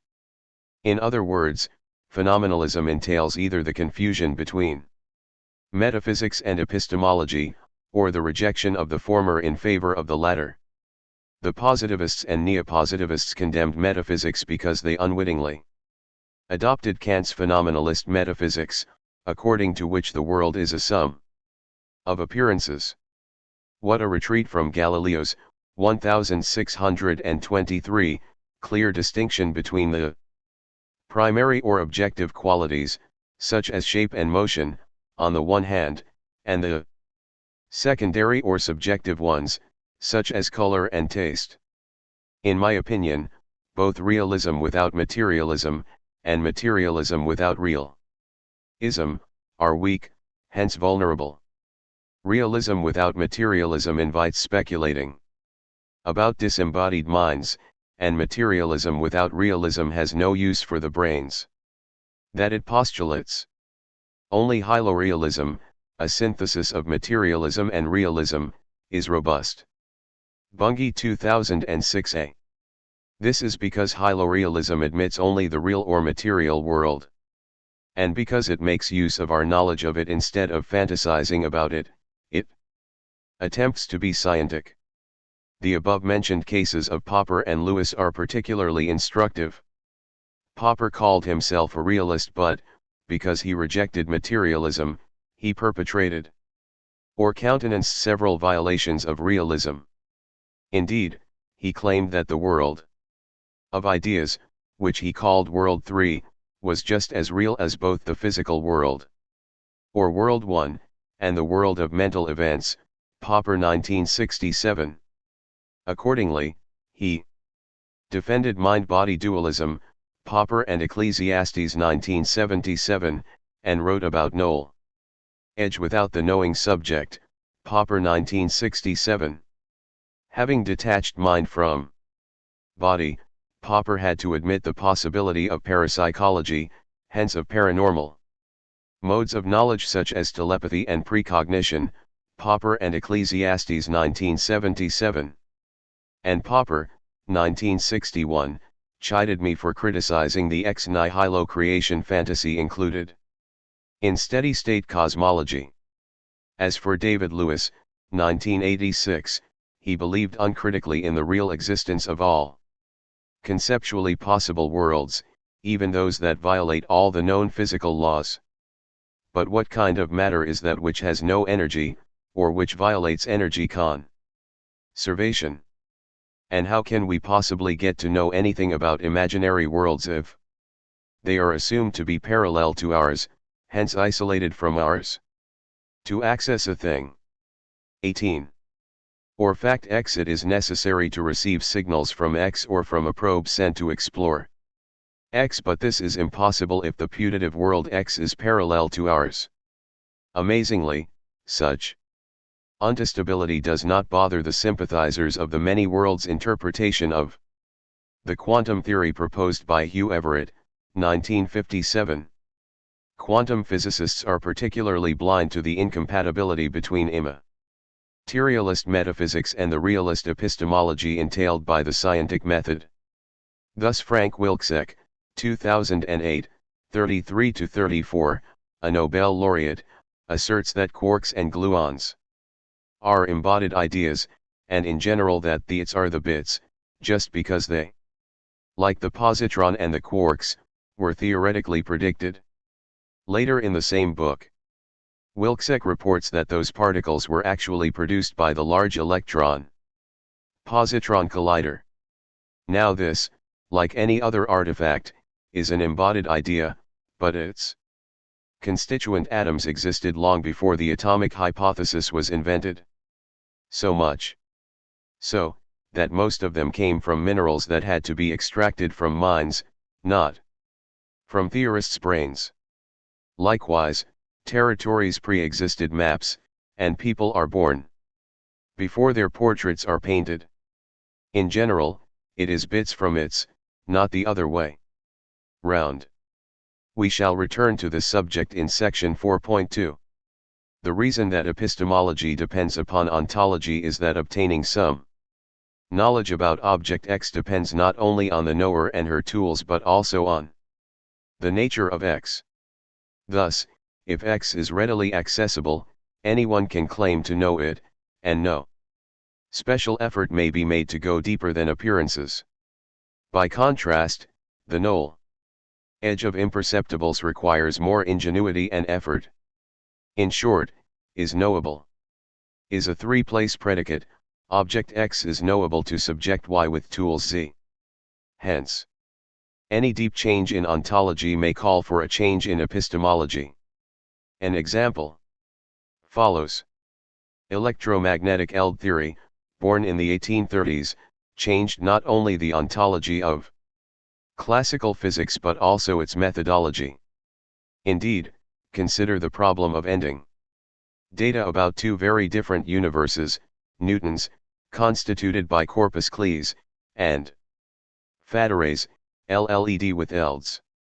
The experimentalist hopes to be able to measure the position and velocity of every accessible point mass, but he cannot entertain the same hope with regard to Faraday's universe, because ELDs are continua, and these call for non-denumerable data sets. In short, the empiricist's dream is in principle realizable in Newton's universe but illusory in Faraday's. The prediction problem is parallel. Laplace's demon, capable of measuring the position and velocity of every particle in the universe at a given instant, would be able to calculate the state of the universe at any future, or past, instant. But Faraday's universe would defeat the smartest demon, because no measuring instruments can measure all the parameters of a continuum, such as an extended body or an electromagnetic field. True, Cauchy's theorem assures us that, if we know the size, shape, and velocity of a wave front at a given constant, then we can calculate the values of the same magnitudes at any later time. But the antecedent of this conditional state meant is false. There is no way of producing a non-denumerable set of data. The most we can do is to obtain a night sample. This result dashed Laplace's dream, even though few if any philosophers noticed. Could computers do better? Of course not. Being digital, they cannot handle continua. But we can and do help them, by approximating continuous manifolds by 19 lattices, and replacing differential equations with night difference equations, and curves with staircases. Whereas theorizing often involves continua, computation always requires digitalization. In summary, epistemology and ontology should match each another. In particular, a realist epistemology must go together with a materialist ontology if possibility is to be distinguished from actuality. Discovery is not to be confused with invention. And the exploration of reality is not to be replaced with egology, Husserl's name for his phenomenology. Every worldview includes views on values, action, the right, and politics. There are several mutually incompatible practical philosophies, religious and secular, dogmatic and critical, submissive and independent, intuitionist and rationalist, humanist and anti-humanist, and so on. How to choose among them? I suggest evaluating every practical philosophy in the light of both philosophical and scientific conceit. Erratians, and this for the following reasons. First, a practical philosophy should be consistent with all the other components of a philosophical system, namely logic, semantics, epistemology, and ontology, recall Fig 1.1. Second, the norms proposed by a practical philosophy should be checked for fairness and efficiency, which calls for collaboration with the sciences of man, in particular psychology and social science. See Fig 1.2. The particular practical philosophy I advocate, Bunge 1989-2009, includes a value theory that is materialist, in the sense that it conceives of values as rooted in biological and social needs, instead of regarding them as above the material world. Thus I unabashedly perpetrate what idealists have called the naturalistic fallacy, with the proviso that I share Hume's warning, that value judgments cannot be deduced from factual propositions without further ado. For example, the political imperative reduce social inequality does not follow from the socio-economic proposition there is social inequality. But it does follow from the conjunction of the factual statement great social inequality harms both individual and society, and the moral norm abstain from harming unnecessarily. My practical philosophy is also realist, or objectivist, in that it demands putting all moral and political norms to reality checks. More precisely, it adopts science.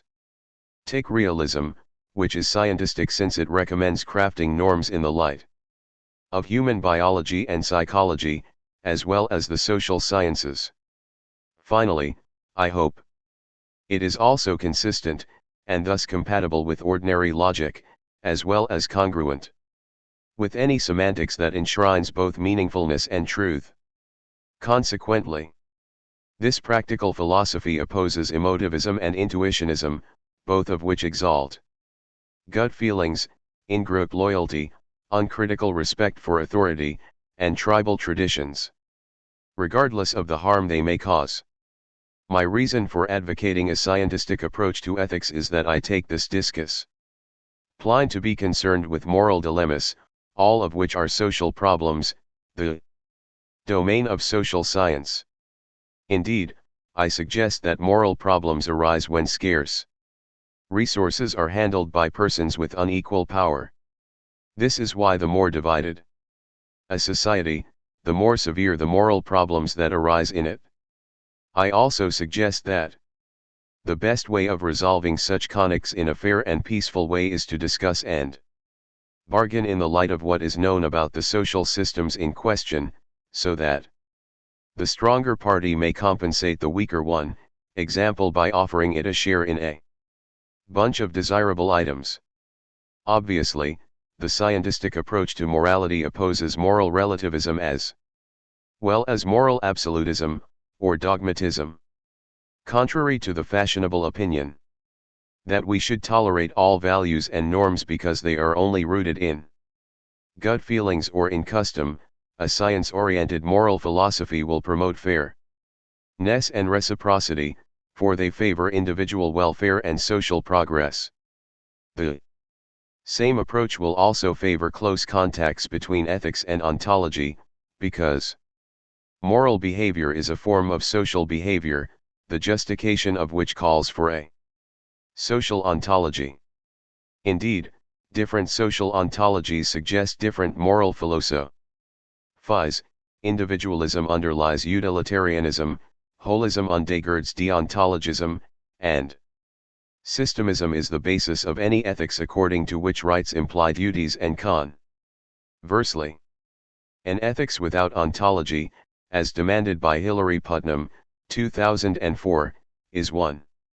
For hermits, some philosophies are almost exclusively practical. This holds in particular for pragmatism and vitalism. Pragmatism flourished in America, Peirce, James, and Dewey, and vitalism in Germany, Nietzsche, Dilthey, and Simmel. Both schools were action-oriented and therefore anthropocentric, although Peirce, by far the deepest of them all, was seriously interested in ontology. These six men shared not only a practical orientation but also anti-realism. To them, truth was the same as utility, and life took precedence over all the other values. On other matters they differed enormously. In particular, whereas the German Lebensphilosophy was anti-scientific and anti-democratic, classical American pragmatism was scientistic and democratic. By contrast, the neo-pragmatists, such as Goodman, Rorty, and Putnam, are anti-scientistic. Those two philosophical schools had also different ends, whereas pragmatism is all but niched. Vitalism survives in various postmodern sects, in particular constructivism and existentialism. But, ironically, constructivism is a metaphysical and epistemological doctrine, not a guide to life. And existentialism can hardly be said to be a philosophy, since Heidegger's peculiar sentences, such as the worlds. Time is the maturation of temporality, and the essence of truth is freedom, are unintelligible, and, like Nietzsche's teaching, existentialism is nihilistic. It is up to psychiatrists to end out whether it is lunacy, idiocy, or simulation. In short, a nonsensical philosophy is bogus, and one that is only practical is at best useless, and at worst destructive. To be useful, a practical philosophy must make sense, and it must be nourished by other branches of philosophy, as well as by the 21 sciences of man. The reason is that successful human actions, unlike those of other animals, are planned in the light of the best available knowledge of the world and of people. Philosophers, like everyone else, are shaped by society, and in turn react on it. Their influence will be negligible if they only work on small problems, but it may be significant, and in such case healthy or not, if they tackle some of the so-called big questions, such as what is life, what is mind, what is human nature, what is the good, and which is the good society.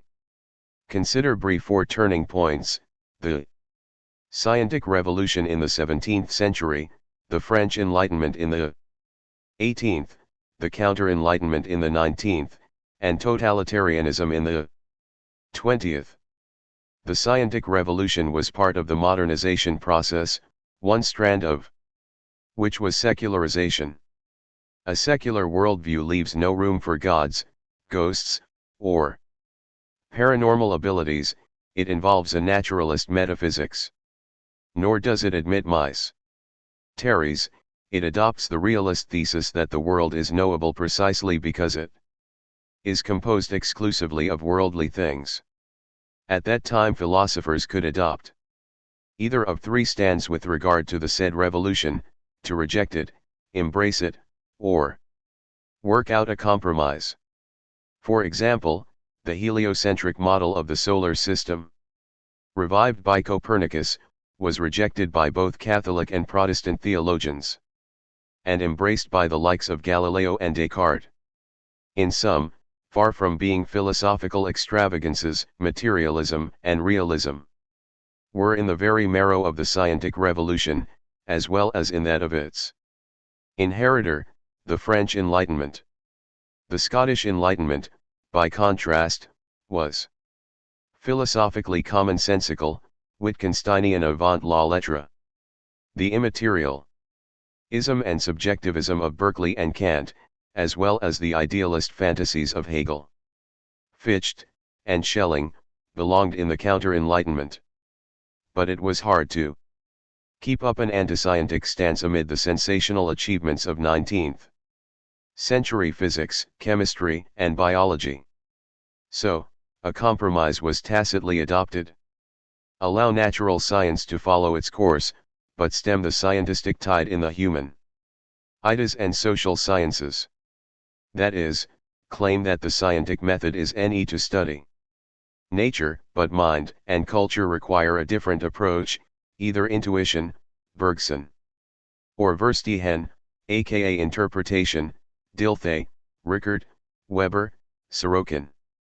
Better yet, recommended the later idealists, ignore the big contemporary social questions, such as colonialism, militarism, poverty, and the advances of the democratic, labor, and feminist movements, Weber, Schutz, and dismiss all the attempts to philosophize scientifically, go back to the Hermeticism of the German Romantics, and claim that philosophy too calls for a method of its own, which consists in pretending that the real world does not exist, and catching the essences of things using a special intuition accessible only to the initiates, Husserl. An even simpler solution is to adopt Mysterianism, the view that certain important problems, notably the mind-body problem, are insoluble. This ancient obscurantist 22 view was recently revived by Wittgenstein's sympathizer, Colin McGinn, 2004. With Noam Chomsky's approval. Most social scientists paid no attention to obscurantist philosophies. Or, like Weber, they claimed to adopt their methodology while actually proceeding in a scientific fashion, Bunge 2007a. Thus scientism, the scientific approach, made important inroads in anthropology, sociology, macroeconomics, and historiography.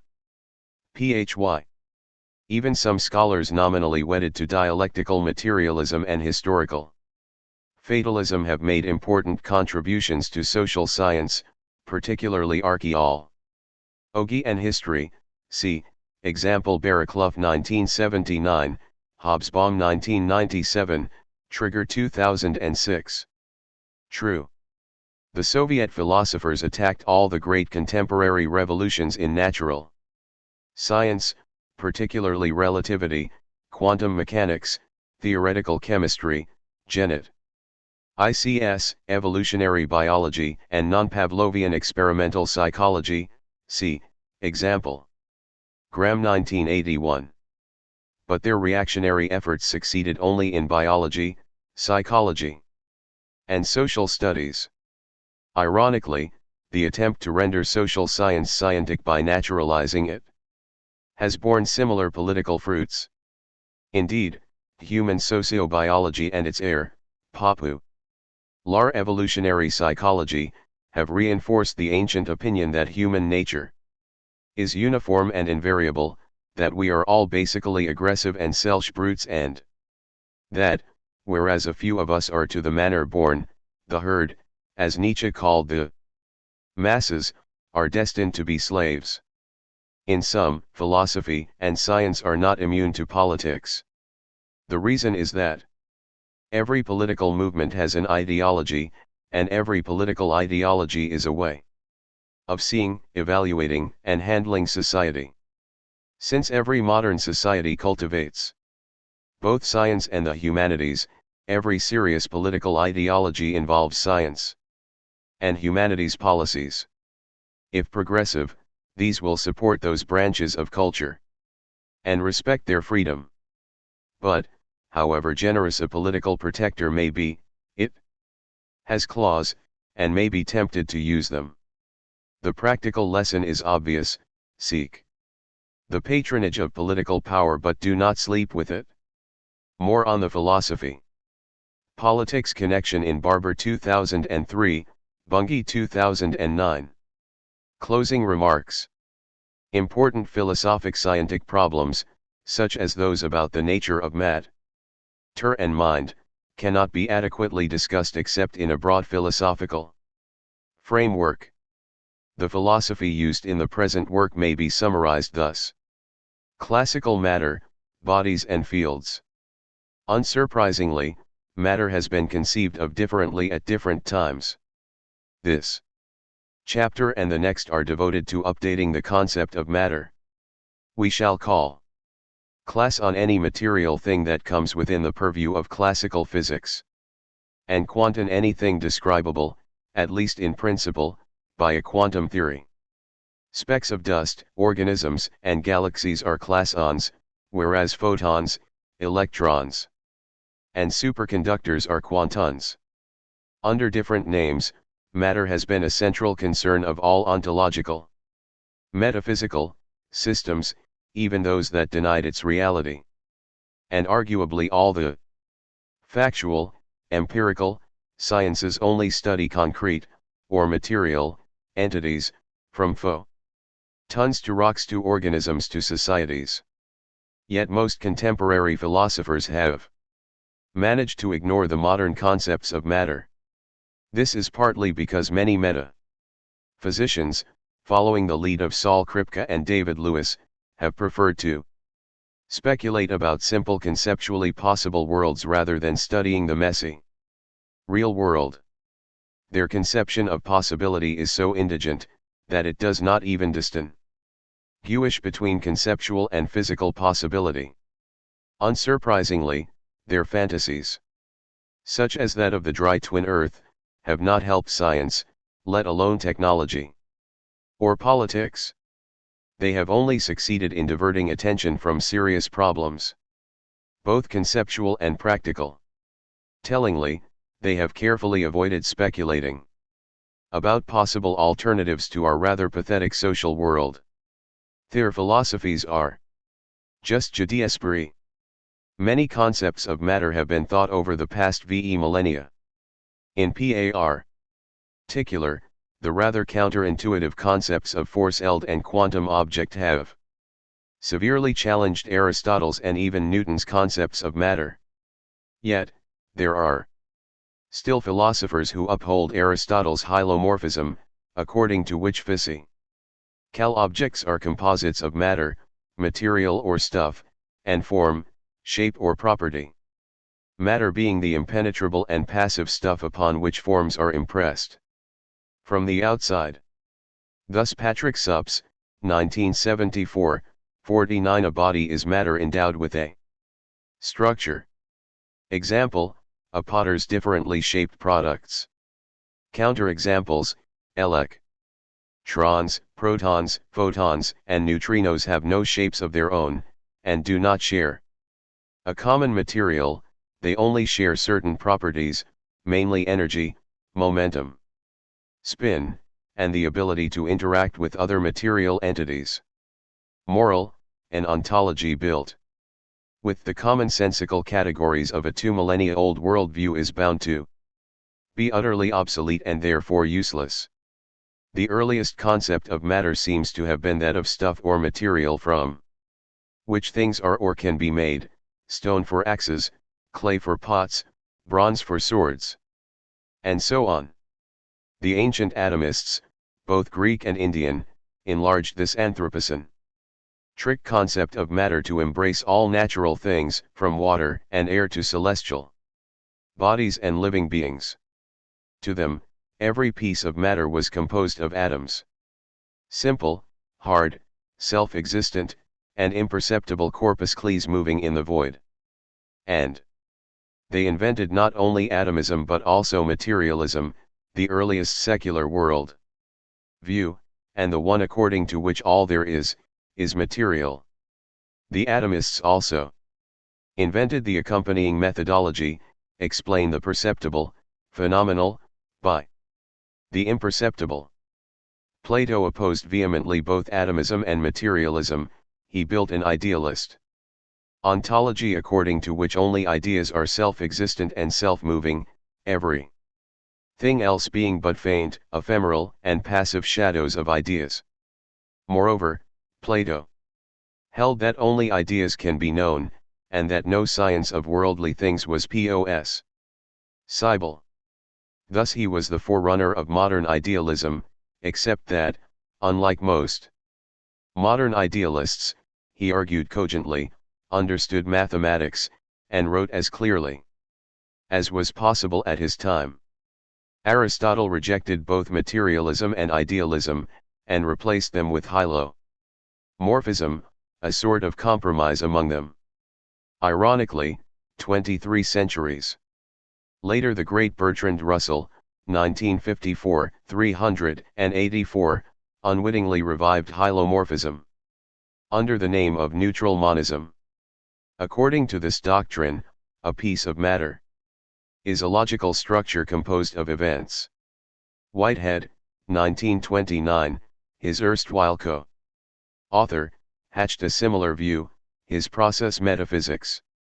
Neither of them realized that, in the sciences, every event is understood as a change in the state of some concrete, material, entity.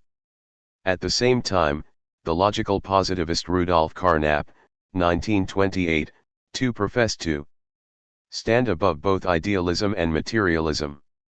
Actually, he adopted the subjectivist view held clearly by Berkeley, less clearly by Kant, and again openly by Mill and Mach, that a concrete thing is a possibility of sensations. Neither Mach, an eminent experimental physicist and psychologist, nor Russell, nor Whitehead, nor Carnap, realized that, if that were true, physics and chemistry would only employ psychological concepts, and scientists would be inspecting their own minds when claiming to study stars, fruit eyes, or business RMS.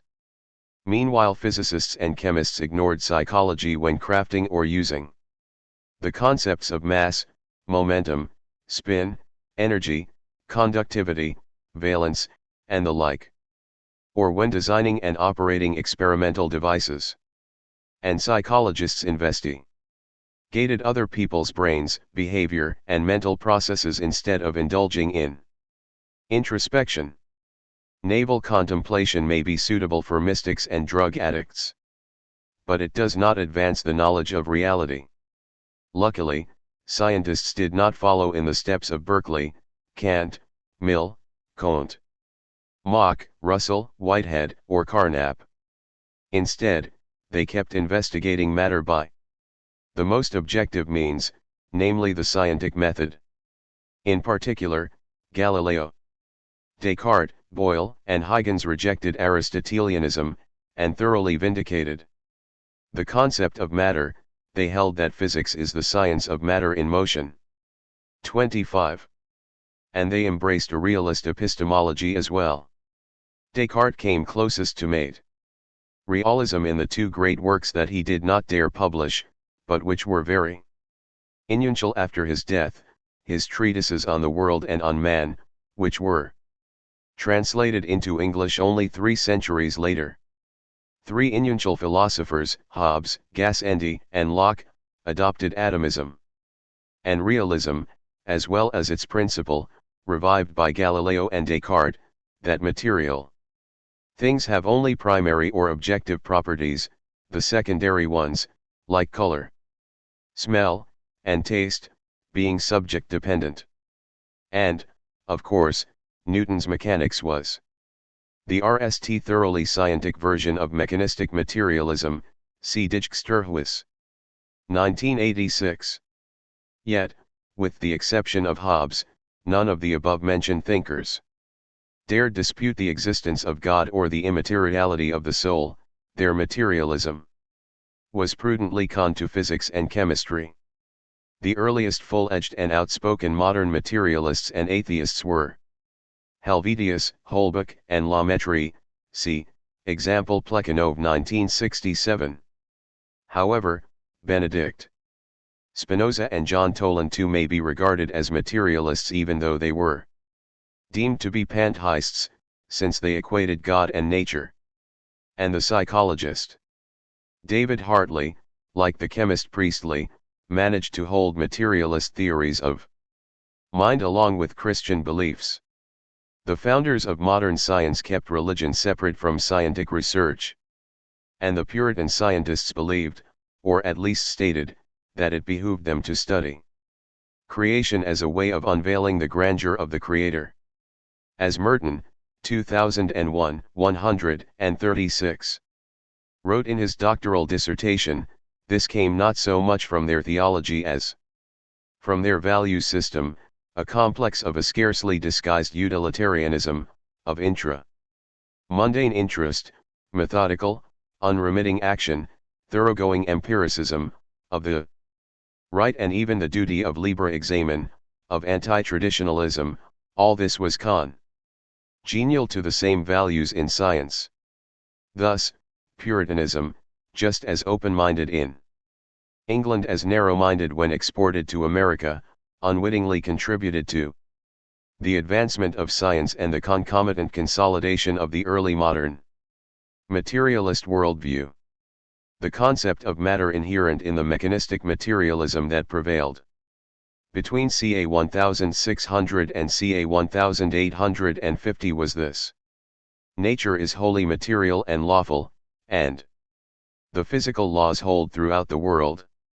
Matter is one, there is no distinction between terrestrial and celestial matter, and material things are characterized by extension, shape, mass, and mobility. In the physics literature, light was, and usually still is, counted as distinct from matter, although most materialist philosophers have always regarded it as a kind of matter. True, classical mechanics employs the concept of a point mass, or rather massive point, which of course has no extension, but this was always understood as a simply model of an extended body, just as the light ray of geometrical optics was rightly regarded as a stylized light beam. And from ca 1750 on, liquids and gases, though not solid, were regarded as constituted by solid particles, atoms or molecules. The atomic theory built by the 19th century chemists kept the ancient view of atoms as tiny solid balls or systems of such. But in the early 20th century experimental nuclear physics altered radically this simple picture. Rutherford showed that atoms are mostly hollow, hence penetrable. Only the lay and most philosophers kept thinking of matter as solid, impenetrable, and passive. Throughout the reign of mechanism, space and time were assumed to constitute the immaterial and therefore unchangeable container of material things and stage of events. In particular, place, distance and duration were assumed to be absolute, in the sense that they did not depend upon material things and their changes. Galileo deprived place of the pride of place. Aristotle had attributed it, places are exchange able unless occupied by different things, and consequently the laws of motion are invariant under displacement, Galileo's principle of relativity. So much so, that motion is transformed into rest by a mere change in frame of reference. Also, rectilinear uniform motion is no real change, only accelerated motion, such as a freely falling bodies, is real change. Therefore, rectilinear motion at constant speed can be neither cause nor effect. In other words, motion of this type is not a causal chain, where every effect is the cause of another event. Newton speculated that space and time were the sense organs of the deity, but he abstained from attributing them any spiritual properties, and did not bother to inquire any further. Only Leibniz ventured to ask the hard ontological question, what are space and time? He also revived the ancient relational, or adjectival, view that, far from existing by themselves, space and time are relations among things and events. But Leibniz's metaphysics was just as unclear and marginal as his physics. Likewise, Kant's thesis that space and time are subjective was ignored by scientists. Johann Heinrich Lambert, that amazing polymath, tried to persuade him that he was wrong on this point, but did not succeed. The relational view was revived much later by Mach, and again, within physics, by the two theories of relativity. The mechanists took it for granted that matter possesses some additional features. All of them intuitive, but these presuppositions became clear only when the quantum theory, born about 1925, questioned them. One such universal feature is that all physical quantities, with the possible exception of some properties of the universe as a whole, are night. Consequently, any theory including inities, singularities, divergences, must be false. The ban on physical inities may have two exceptions, the size and age of the universe. Indeed, at the time of writing we do not yet know whether the universe is spatially night or inite, and there is no compelling argument for a beginning of time. Philosophy cannot help with the question of spatial inity, but it is not indifferent to the question of temporal origin. Any naturalistic ontology will demand that the universe has always existed. What about the Big Bang, which is usually supposed to have occurred between 10 and 20 billion years ago? At present there are at least three possible answers to this question. 1. The Big Bang happened, and it was God's creation out of nothing. This answer is obviously unacceptable to any physical cosmology, for it invokes the supernatural and violates Lucretius's ex nihilo nihil principle. 2. The Big Bang is only a simplistic interpretation of the singularity occurring in the simplest of all cosmological models. This model assumes that the universe is the maximal balloon, and that there is a cosmic time in addition to the uncounted local times attached to all the possible reference frames. As Lévy-Leblond, 27, 1990, has argued, even admitting this model does not force us to interpret the time at which the radius of the universe was nil as the origin of the universe. This is because the model is not deemed for that time, just as the ideal gas formula pressure times volume equals constant is not deemed for the null volume, at which the corresponding pressure is inite, a physically impossible value. Adopting this sober approach leads Lévy-Leblond to concluding that the Big Bang never happened. 3. The Big Bang did happen, but it was only the sudden and worldwide expansion of the universe that existed earlier in a state about which we know nothing. Nor will we ever discover anything about the pre-Big Bang universe, because the explosion destroyed the records. One possibility is that the event consisted in the sudden emergence of ordinary matter, electrons, photons, etc., out of the pre-existing electrodynamic vacuum, or space LLED with virtual particles. But, given the scarcity of astronomical data, and the unrestrained fantasy of cosmologists, I suggest suspending judgment until more realistic cosmological models are crafted. In any event, we should heed Tolman's, 1934, 488, warning at the end of his massive treatise: we must be specially careful to keep our judgments uninfected by the demands of theology and unswerved by human hopes and fears. The discovery of models, which start expansion from a singular state of zero volume, must not be confused with the proof that the actual universe was created at a night time in the past. Further famous inities are the energies of a point electric charge and of a plane electromagnetic wave. These are unavoidable laws of classical electrodynamics. ICS. Quantum electrodynamics contains clever tricks, renormalization procedures, that disguise such warts as beauty spots.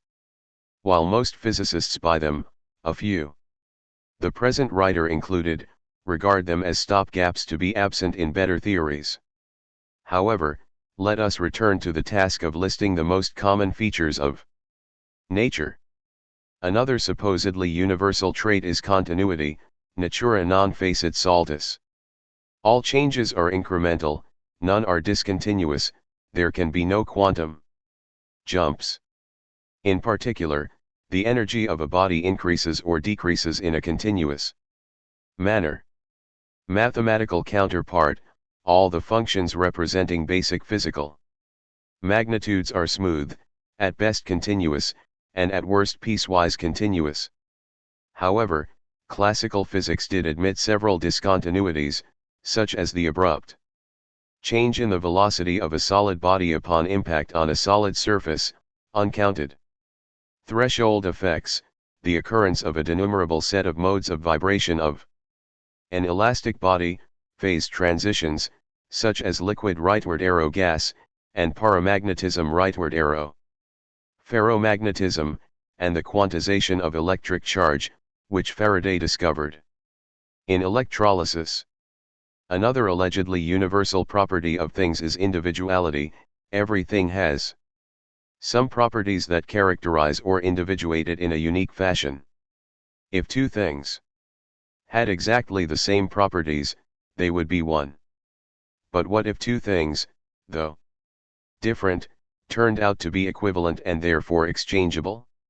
In classical physics, each of them would keep its individuality, not so in quantum physics. See section 3.2. 28. A further trait traditionally attributed to matter, albeit only tacitly, is separability. Since all the classical forces weaken with distance, when a complex thing explodes, its fragments interact less and less strongly as they recede from one another, until they end up by being practically separate. Shorter, it was assumed that, when SYS TEMs dismantle, their components become mutually independent. Again, quantum physics has limited the scope of this principle. See section 3.3 on entanglement. A third feature that used to be attributed to matter is that it exists in space and time, conceived of as the public and neutral receptacles or stages, and as impartial witnesses of all events. In other words, space and time were regarded as constituting an independent grid indifferent to the vicissitudes of matter. It was taken for granted that vacua, or regions entirely devoid of material things, have no physical properties, and therefore are not material things. The ancient atomists put it this way: the universe is a collection of atoms hurtling in the void. Thus empty space would coincide with the vacuum, both would be immaterial and therefore inactive. Quantum electrodynamics was to demolish this hypothesis 3 centuries after Otto von Guericke built the RST vacuum machine. His sensational experiment had a strong impact on physics and philosophy. It vindicated atomism and, by the same token, it discredited the plenum speculations of Aristotle and Descartes. Moreover, in vindicating atomism, Guericke's experiment weakened religion, since at that time atomism, Epicureanism, materialism, and atheism were pragmatically synonymous. However, let us move on. Passivity or inertia used to be regarded as a further trait of matter. That is, all the changes in a material thing were assumed to originate outside it, quod movetur. Ab alio movetur, everything that moves is moved by another. This assumption leads to either an innate regress or to postulating an immaterial RST mover. The RST consequence satisfies nobody, and the second, Aristotle's solution, can please only theists. Consistent materialists cannot admit the passivity postulate, for they have learned from science about emergence, spontaneous self-organization, and pattern formation. Just look at snowflakes, crystals, hours, or birds. As Philip Ball, 2001, put it in a beautiful book, nature is the self-made tapestry. Caution: the Austrian school of economics and most neoconservative ideologists are great believers in spontaneity because they want the invisible hand, not the state, to regulate the market, even at the expense of those who cannot afford free enterprise. They do not admit that all artificial systems are constructed and therefore anything but self-organized and self-regulating. Everyone admits that the worst two economic crises in recent times, those that started in 1929 and 2008, resulted from the laxity of market controls. A corollary of the passivity dogma is the principle that nothing except God can cause itself, only the top deity is causa sui. Naturalists reject this thesis. They assert that nature is self-caused. Caution, this statement should not be understood literally, because events, not things, are the relata of the causal relation. The correct version of the thesis in question is that nature is autonomous, or self-sufficient. A second consequence of the principle that matter is passive, is the Aristotelian postulate, actually RST stated by his medieval followers, causas es ante, ces sat effectus, that is, effects cease with their causes. Newton tacitly negated this 29 proposition when he stated his principle of inertia. But this did not prevent the behaviorists to hold on to it. They stated that all responses are extinguished when the corresponding stimuli cease. They overlooked such familiar counterexamples as after images, pains felt long after their causes, and so on. And they were bound to overlook such spontaneous mental events because they refused to study the brain, which spends nearly all of its energy budget in processes that are not elicited by external stimuli. See section 9.3. Another consequence of the passivity formerly attributed to matter was stability. Material things might certainly change as a result of either external forces or internal stresses, but they would not alter in the absence of either.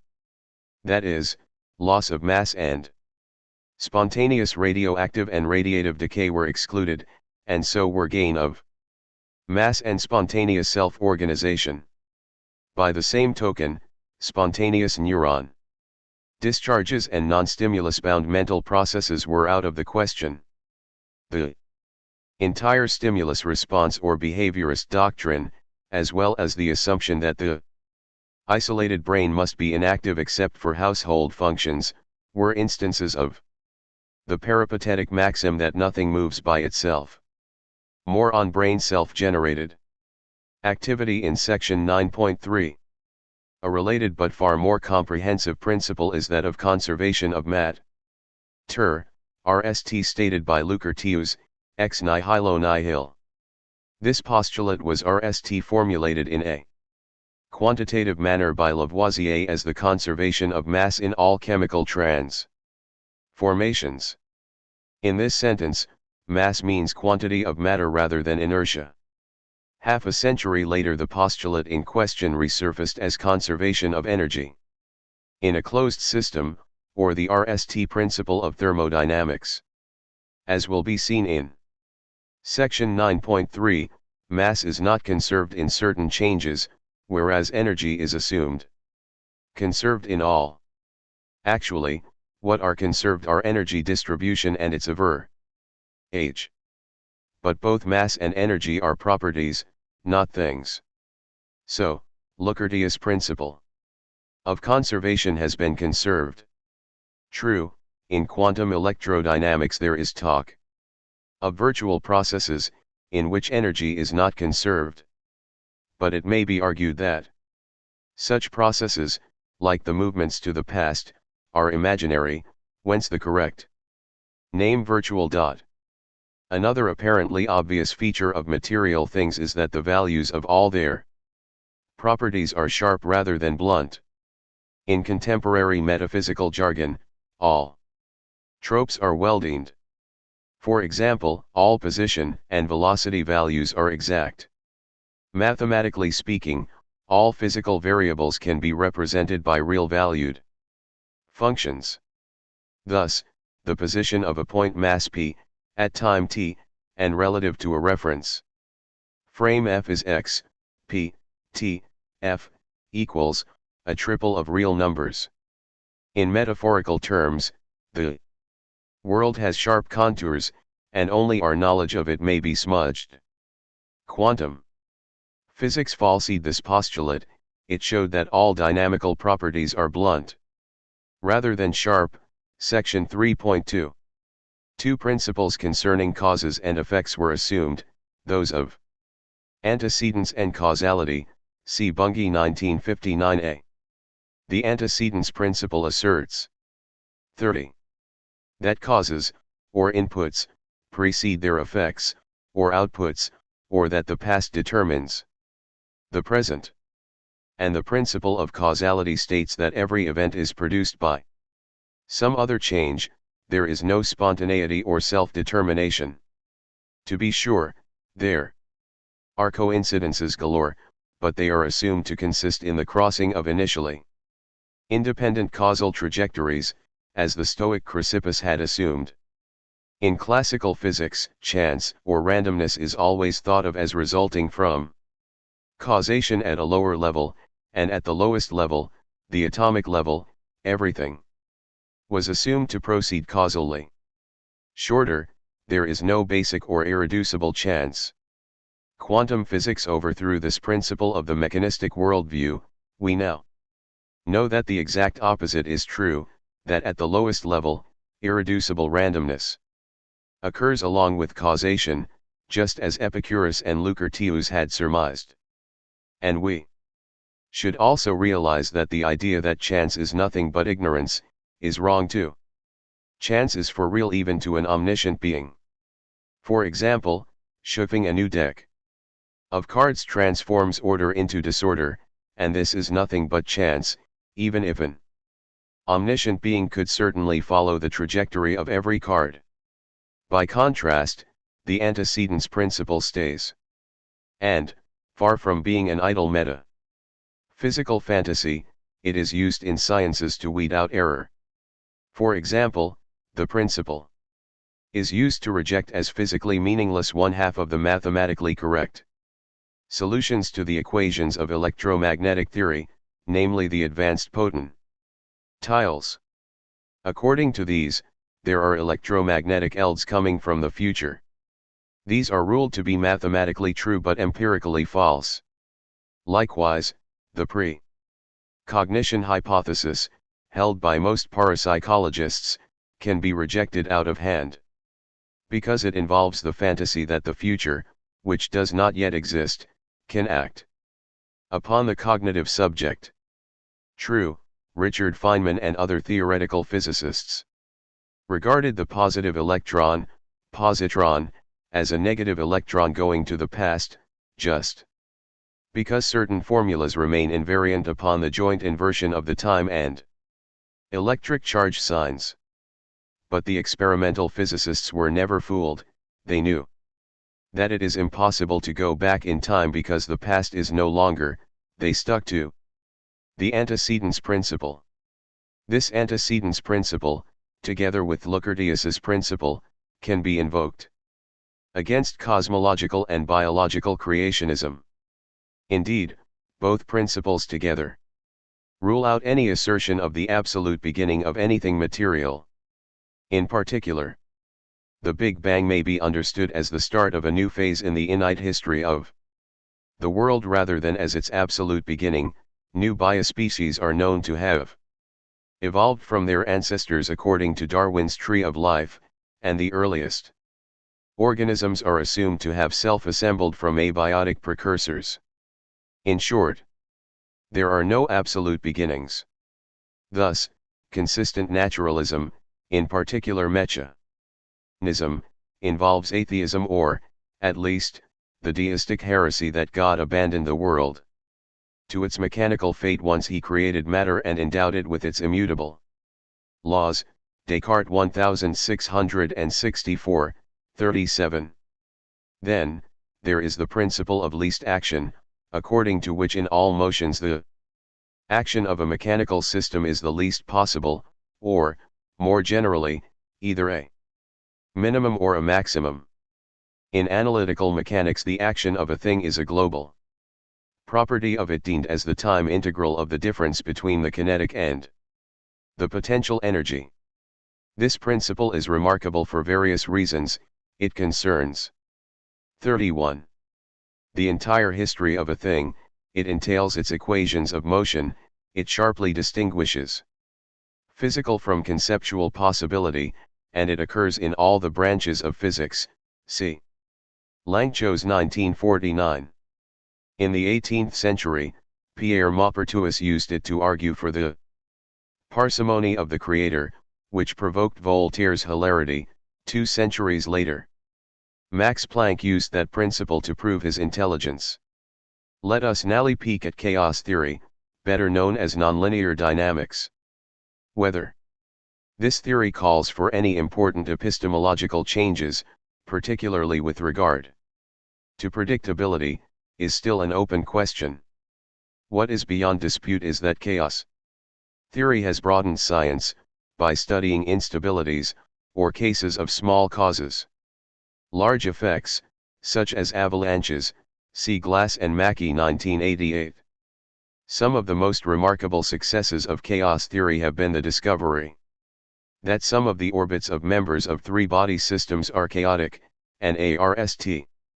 Account of the periodic explosions and crashes of insect populations. By contrast, the speculations on the chaotic nature of political turbulence are just superficial analogies. Note that any chaos-theoretic model of real processes is more than a set of non-linear differential or night difference equations. These have got to be supplemented with a factual interpretation of function symbols as properties. That is, unless some of the symbols are made to represent momenta, quantities of motion, or their rate of change, forces, the model will be purely descriptive, as explanation calls for mechanism, which in turn involves energy. Finally, a couple of linguistic observations about chaos theory. Firstly, its cesses in accounting for certain irregularities suggests giving up the traditional identity of law and regularity. Secondly, it should be clear that chaos is a misnomer, since all the chaos theoretical equations express lawful changes. Therefore, the non-committal nonlinear dynamics is preferable.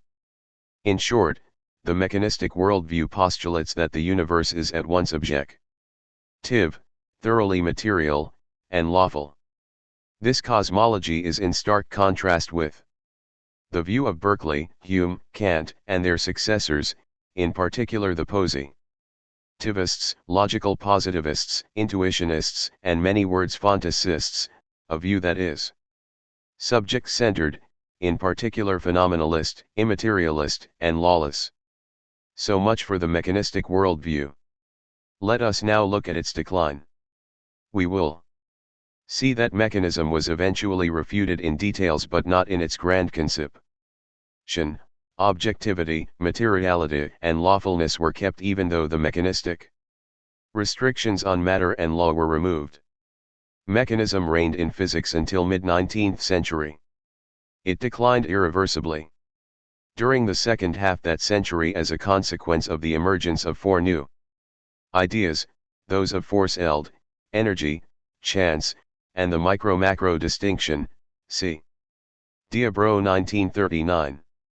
Michael Faraday introduced the idea of a radically new kind of matter, the eld of force, in particular the electromagnetic eld.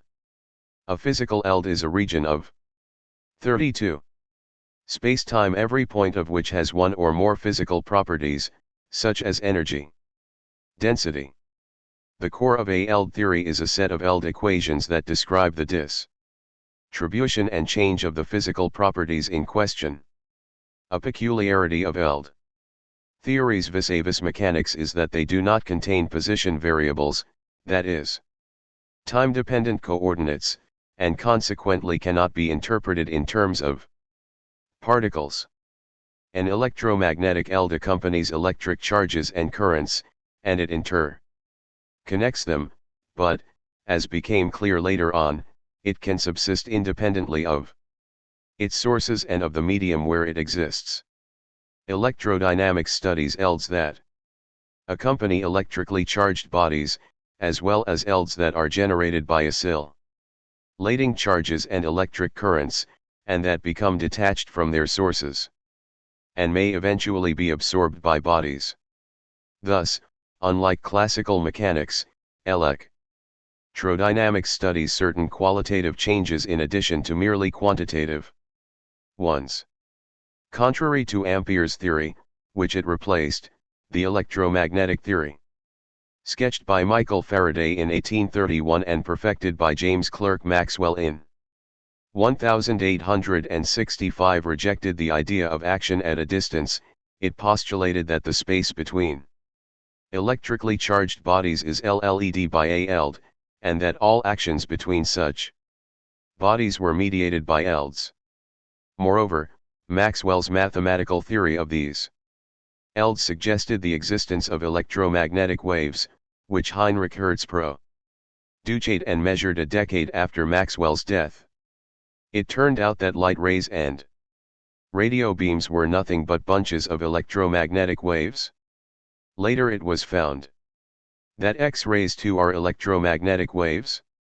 According to Einstein, 1934, 213, the transformation of the conception of reality brought about by the Faraday-Maxwell theory was the deepest and most fruitful experienced by physics since Newton. Incidentally, Einstein himself perfected that theory by showing that it was in no need of the ether, that ELDs are freestanding things. That theory also suggested an ambitious research project that fascinated Einstein all his life, that of reducing particles to ELDs. This program was partially realized by the quantum theory, which conceives of photons, electrons, mesons, and other elementary particles as the quanta, or units, of so many ELDs, one per kind of basic building block. However, let us now go back to classical physics. Electromagnetic waves, unlike water and sound waves, can exist on their own, in free space, without any support, the ether invented in the earlier century to account for the wave aspect of light, obvious in diffraction and interference, turned out to be fictitious. However, as we shall see in the next chapter, quantum electrodynamics involves a new kind of ether, the quantum vacuum. The same holds for gravitational waves. These ripples in space-time are assumed to subsist on their own once generated by moving bodies such as planets. Moreover, ELDs have no shape of their own, they propagate but do not move along neat trajectories, orbits, and they need not have a mass. The light ray is the closest ELD theoretic analog to a particle trajectory.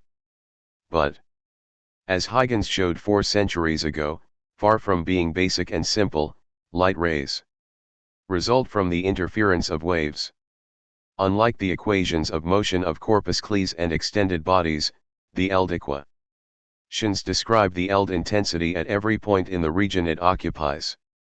In the 33 electromagnetic case, the ELD intensity has an electric and a magnetic component, whose changes in space and time determine one another. The ELD equations for the vacuum involve only the basic ELD properties, that is, its electric and magnetic intensities. In particular, they do not involve the masses of the ELD sources, electric currents and magnets. The total energy of a ELD in a region is calculated by squaring those intensities and adding them up over the given region. This suggests regarding energy as the measure of matter, just as in classical mechanics the quantity of matter is mass. We shall return to this in section 2.4. Whereas corpuscles can move at different speeds, all the electromagnetic ELDs, or waves, move in a void at the same speed, namely the limit velocity c. However, inside a transparent material these ELDs can slow down to snail pace. And, unlike particles, electromagnetic ELDs have no inertia, because they have no mass. But, of course, they carry energy. Contrary to untutored intuition, the electromagnetic Energy Ux is perpendicular to the electric and magnetic ELD components. Fortunately, the intuition that developed from our commerce with solid bodies can be corrected and enriched through studying ELDs. True, many physicists resist calling light beams material entities, so that they may occasionally say that ELDs are only intermediaries between particles. Many of them also call forces and radiation energy. But in this case philosophers, if materialist, know better. They suggest that the discovery of ELDs, and the invention of ELD theories, forced an extension of the concept of matter to include ELDs. In classical physics since Faraday's day there are then two kinds of material entity, body-like and ELD-like. As will be seen in the next section, the quantum theory overcomes this body-ELD duality, in the sense that the so-called particles turn out to be the quanta, elementary units, of the corresponding ELDs. Thermodynamics developed at about the same time as electromagnetism. But the two theories are radically different from each other as well as from mechanics. Indeed, classical thermodynamics deals only with large systems, such as engines, and with bulk properties, such as temperature, entropy, and free energy, and it models every material entity as a black box endowed with volume, internal pressure, temperature, energy, entropy, and properties derived from these. Furthermore, thermodynamics distinguishes two kinds of energy, mechanical and thermal, so that the total energy of a thermodynamic system, such as a star or an engine, equals its mechanical energy plus its thermal energy. The RST axiom of thermodynamics says that the total energy of a closed, or isolated, system is constant. Many cosmologists assert that an expanding universe loses energy whereas a collapsing one gains it. But actually the principle does not apply to the universe as a whole because this is not a closed system. Moreover, heat and work can be converted into one another, though not in a completely symmetric fashion. Indeed, mechanical energy can be fully transformed 34 into heat, but the converse transformation is never complete. There is always a thermal residue that can no longer be transformed into motion, for it stays bound to the system. This is what the second principle of thermodynamics says, that, although the total energy of an isolated system is constant, its quality tends to be degraded, in the sense that it gradually dissipates. Thus highly concentrated energy, such as that in an electric battery, tends to disperse, as when the battery is connected to a system composed by an electric bulb, a heating element, or a machine. Increase in order, as in self-assembly, can only occur in open systems, and at the expense of increasing disorder in their environment. The difference between higher and lower energy forms is explained by statistical mechanics, which analyzes thermodynamic systems as systems of randomly moving particles, and attempts, alas, thus far not with complete success, to reduce all thermodynamic properties to mechanical ones. For example, internal pressure is reduced to the sum of the molecular impacts on the system's walls, and entropy is reduced to molecular disorder or, more precisely, to the number of microconurations compatible with a given macrostate.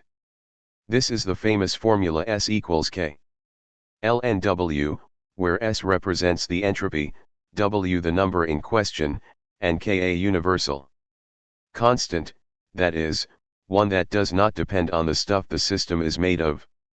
Because of the crucial role played by the molecular randomness, or disorder hypothesis, the reduction in question is incomplete or partial, notwithstanding the dominant opinion, see Bunge 1973a. What statistical mechanics did accomplish was not the reduction of thermodynamics to mechanics but the bridging of the two. The above formula is the most obvious bridge between the two disciplines.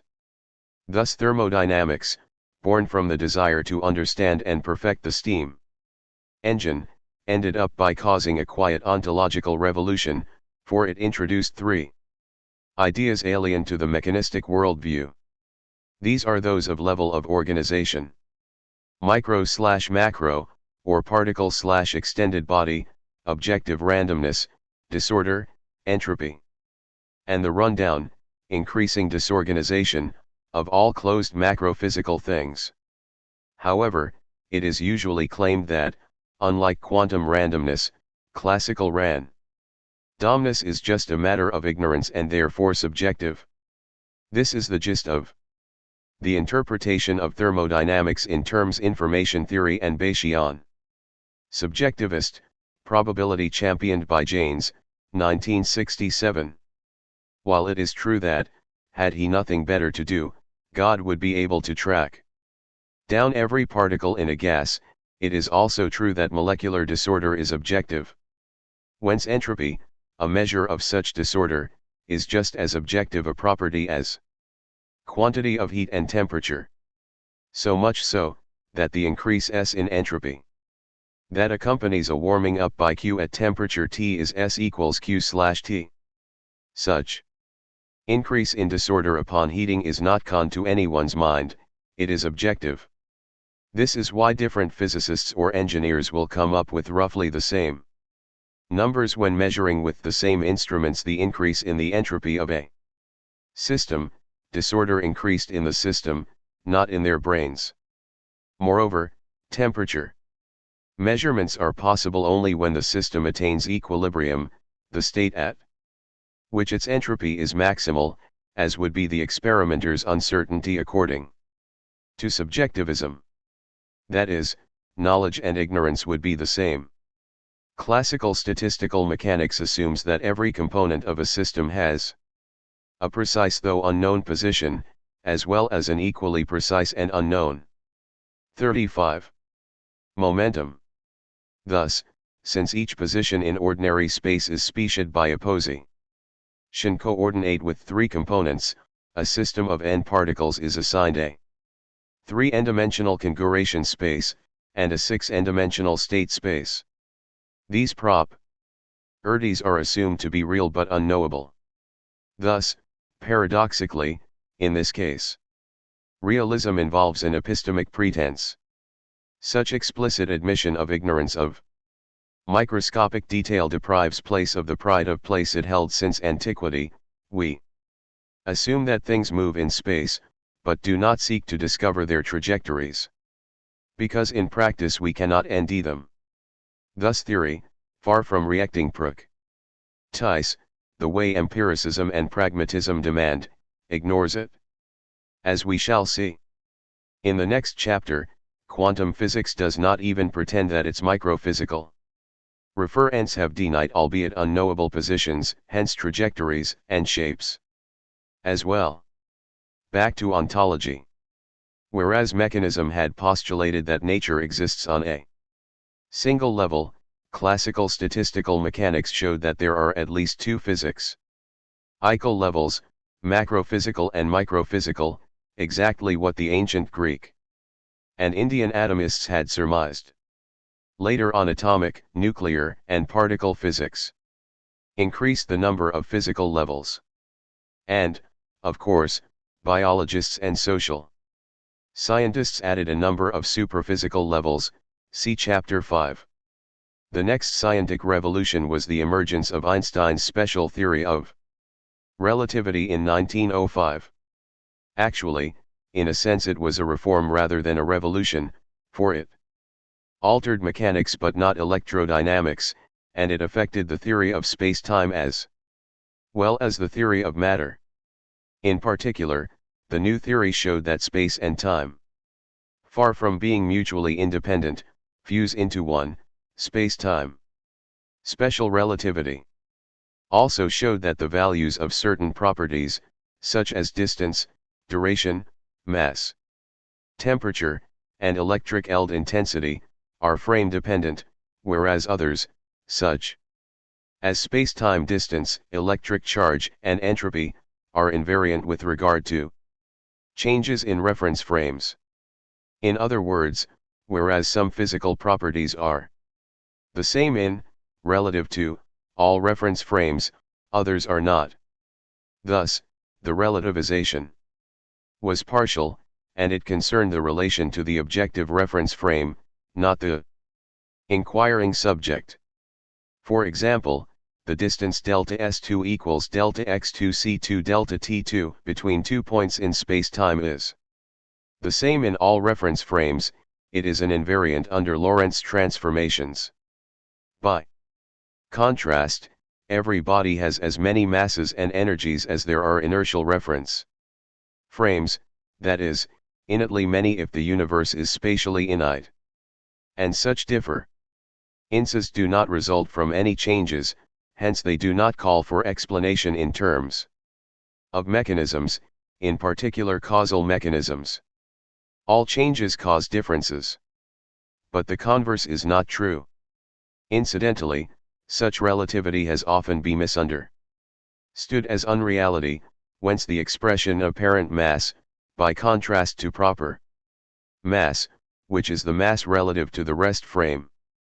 There is nothing unreal or apparent about frame dependence, whether in relativistic or in classical physics.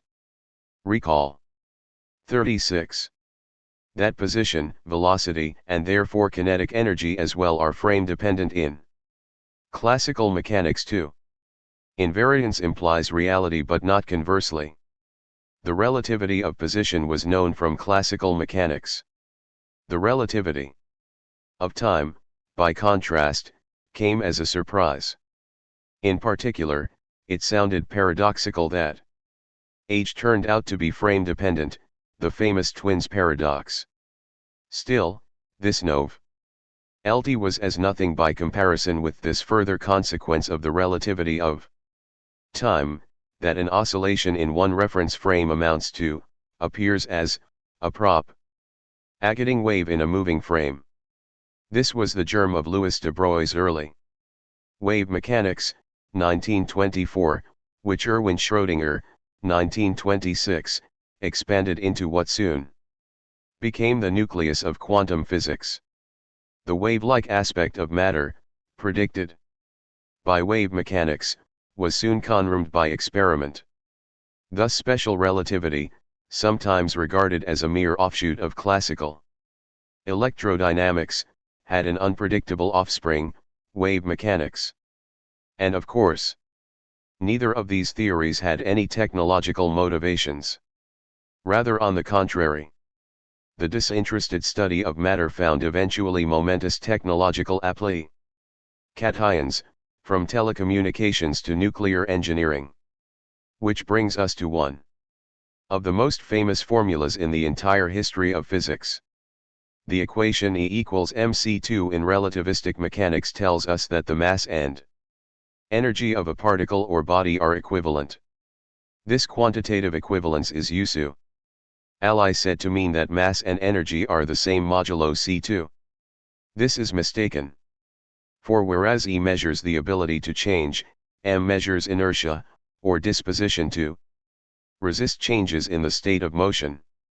Another popular construal of the same formula is that matter is the same as energy. This too is mistaken, because energy is a property of material entities, as shown clearly by the standard expression the energy of thing theta, relative to frame, and in unit epsilon, equals number E. Besides, while only particles and bodies are endowed with mass, energy is the universal physical property, as will be argued in section 2.4. In other words, although matter is not the same as mass, and mass is not the same as energy, it is true that the predicates is material and has energy are coextensive, that is, they have the same instances.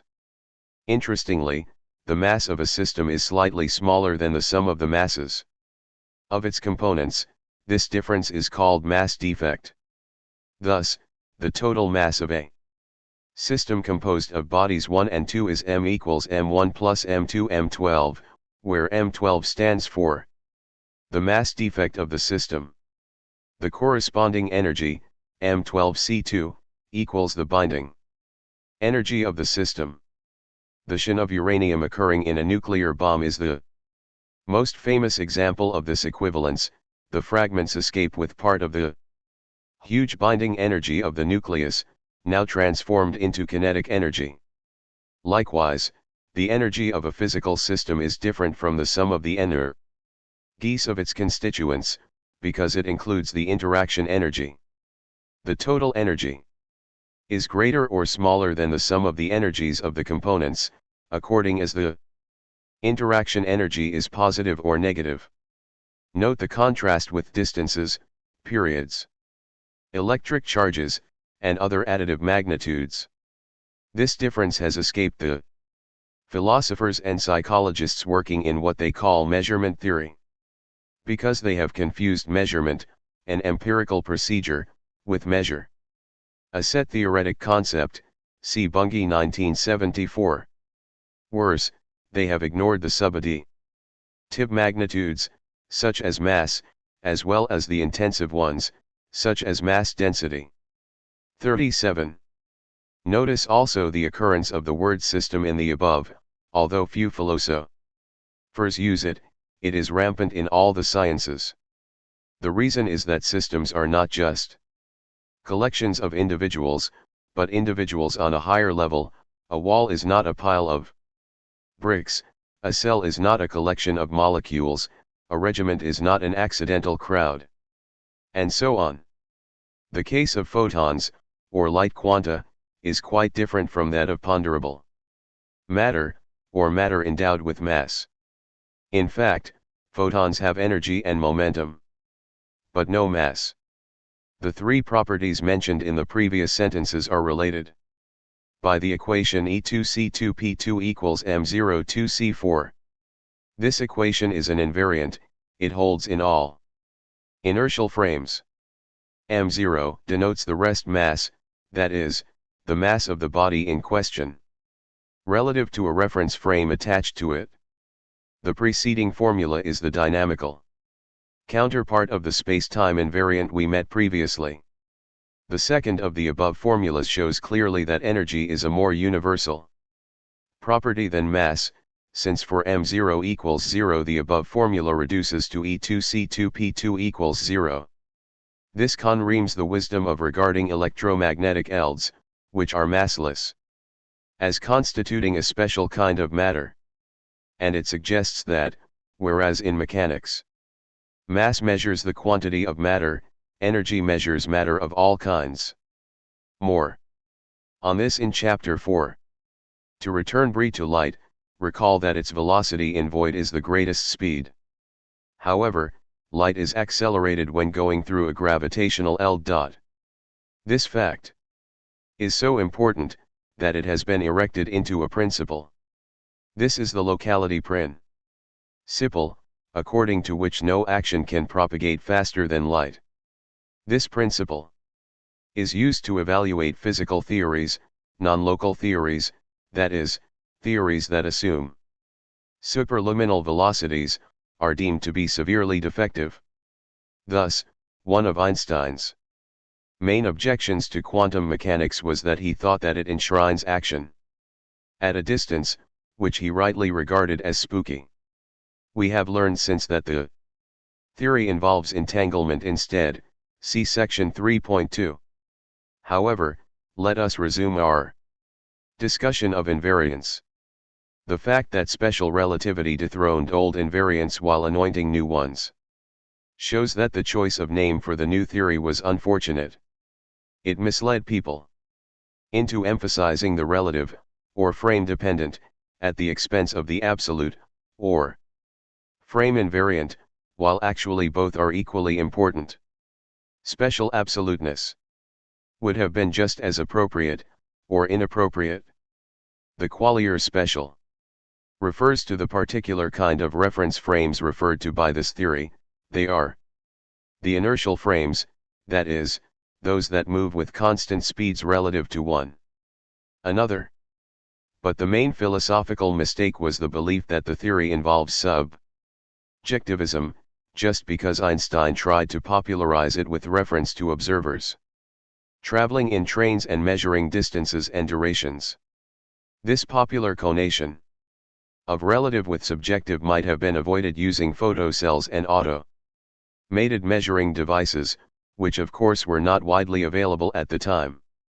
And no physicist should have indulged in this confusion, for any magnitude is either relative or absolute in a bounded way, namely relative to some particular group of transformations. 38.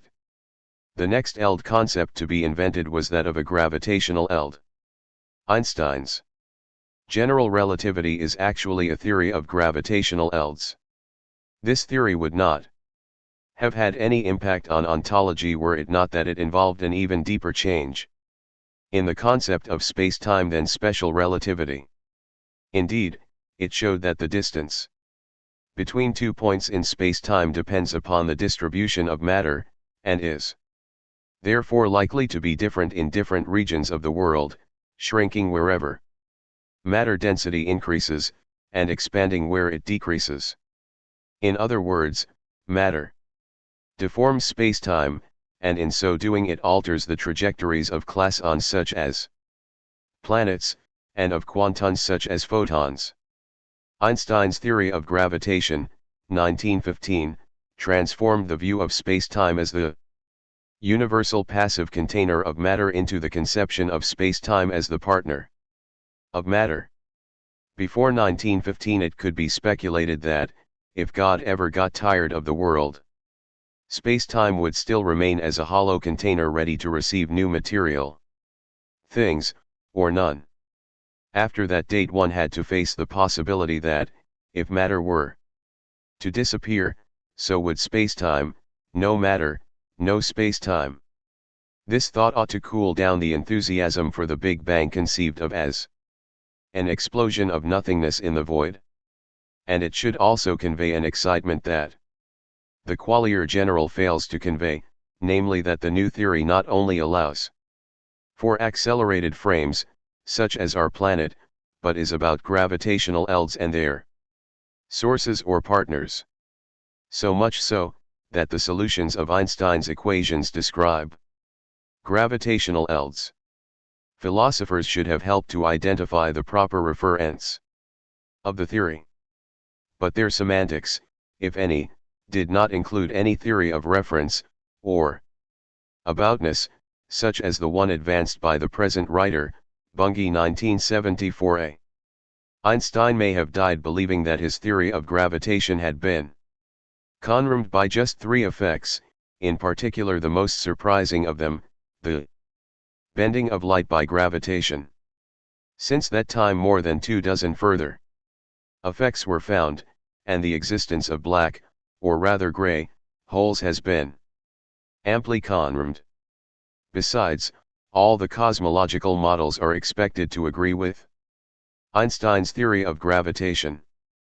But let us face it, although relativistic cosmology is nearly 1 century old, it still has not decided whether there really was an absolute beginning, Big Bang, and if so what if anything exploded, or even whether the universe is spatially night or inite. Closing remarks. The vulgar opinion about classical physics is that it is basically wrong and therefore obsolete. This opinion was largely shaped by the half-truth of Gaston Bachelard and Thomas Kuhn's, that the history of science is a sequence of total ruptures, epistemologics or scientific revolutions. It is also widely believed that classical physics equals classical mechanics, which in turn would be reducible to Newtonian particle mechanics. That the latter is but only a very special case of continuum mechanics, is known to all mechanical engineers and most admirers of Hegel, even 39. Friedrich Engels, have swallowed that fantasist's assertion that Kepler's special laws of motion entail Newton's, rather than the other way round. Another popular misconception is that classical physics, unlike its successor, was intuitive. but it does not seem such to our freshmen, who find it hard to understand. That a moving body left to itself keeps moving, principle of inertia, that planets CIR. The sun pulled by a force that is perpendicular to their motion, that a magnetic eld is not the same as the ironlings that indicate its presence, that equal vol. A mess of different gases contain the same number of molecules, Avogadro's law. That electric charges are multiples of an elementary charge, or that the basic laws of physics, unlike some physical properties, are the same relative to all frames of reference moving with constant velocities relative to one another, Galileo's relativity principle.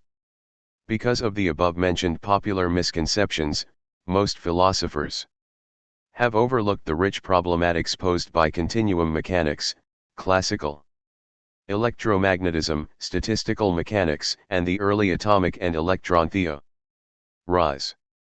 All of these theories, which are still being developed, have considerably transformed the idea of matter bequeathed us by Newton. Even Euler, Newton's heir and the father of continuum mechanics, had a richer concept of matter than those initial 20th philosophers of science who equated classical physics with Newtonian classical mechanics. And of course, Faraday, Maxwell, Clausius, Boltzmann, J. Thomson, Arrhenius, and their contemporaries knew about elds, fluids, thermodynamic systems, electrons, stars, and galaxies, neither of which is reducible to point particles. Add to these the accomplishments of the 19th century chemists, such as Berzelius and Avogadro, and biologists such as Bernard, Darwin, and Ramon y Cajal, and it becomes clear that the 19th century ideas of matter were far more elaborate than those of most philosophers of the past century. By 1900, when the quantum revolution began, physicists, chemists and biologists had learned much about matter that was unknown 1 century earlier, that there are elds in addition to bodies, that most processes are irreversible, that atoms and randomness are for real, that vitalism was wrong, and biochemistry was the clue to life, that present-day organisms descend from very different remote ancestors, that material systems of a certain kind can think, and so on.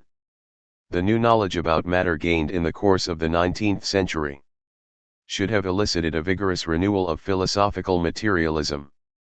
Paradoxically, the exact opposite happened. It triggered a strong idealist backlash, known in France as la critique de la science. In fact, a large number of authors interpreted physics as a refutation of materialism. Ironically, this attack on materialism in the name of science was perpetrated by distinguished scientists, while most professional philosophers went on writing on Kant and Hegel. Indeed, at the turn of the 19th century Mach, Kirchhoff, Duhem, Ostwald, Poincaré, Pearson, and other practicing scientists reinvented positivism. They criticized both materialism and realism, reheated Kant's phenomenalism, and went as far as to repeat Comte's early condemnation of atomism and astrophysics. The great Ludwig Boltzmann was the only eminent dissenter. 40. Ironically, the most vehement critic of the new idealism was neither a scientist nor a philosopher, but a professional politician, Lenin, 1908. His book on this subject, Materialism and Empiria Criticism, was a clever onslaught on positivism and conventionalism. Lacking a scientific background, Lenin conned his attention to second-hand sources. Yet, he was basically right, though for the wrong reason. Because the opinions he criticized clashed with Engels's. However, the revival of idealism in the name of science did not prevent the birth of experimental atomic and nuclear physics around 1900. But the quantum revolution, 1925 to 1935, was interpreted in subjectivist terms, again by physicists rather than philosophers. As usual, the latter were out of sync with science. However, this deep transformation deserves a new chapter. Chapter 3. Quantum matter, weird but real. It is well known that the quantum theories introduced radical changes in the conception of matter. However, there is no consensus on which these changes are, or on what their impact on philosophy is or should be.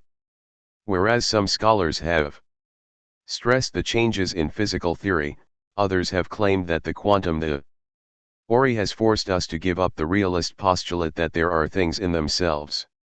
That is, things existing independently of the knowing subject. Having dealt elsewhere with the latter, or Copenhagen, interpretation, Bunge 1959b, 1967b, 1973a. 1985, I will concentrate here on the new ontology necessitated by the quantum theories. All material things are either elementary, such electrons and quarks, or systems of such. In other words, things do not come in arbitrary amounts, and they can not be divided into arbitrary parts.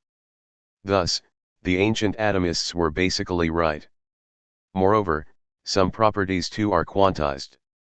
For example, the energy of an atom in a stationary state cannot take arbitrary values, it can only be in one in an infinite denumerable set.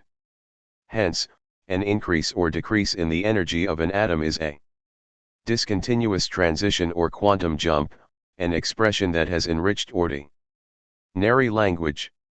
Such discontinuities motivated the introduction of the neologisms quantum theory, quantization, and quantum.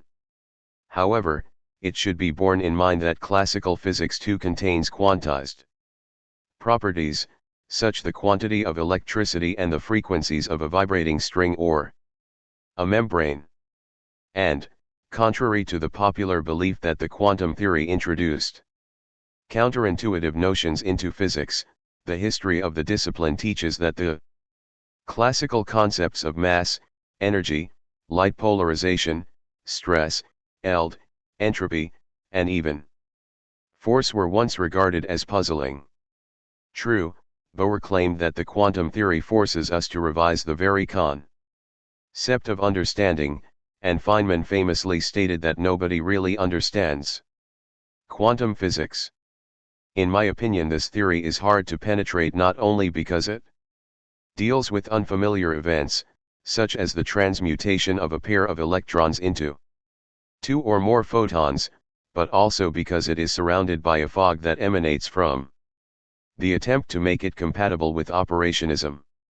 This is the positivist doctrine, according to which the meaning of a construct consists in the operations performed to check it. 41 M. Bunge, Matter and Mind, Boston Studies in the Philosophy of Science 287. doi 10.1007/978-90-481-9225-0_3, see Springer Science Plus Business Media BV 2010. 42. This philosophy, the so-called Copenhagen interpretation, demands that we perform the impossible feat of translating observer-free if initially unfamiliar sentences into the language of phenomena, in particular appearances to laboratory workers. The ancient atomists knew that we should do the exact opposite, that is, to account the perceptible in terms of the imperceptible.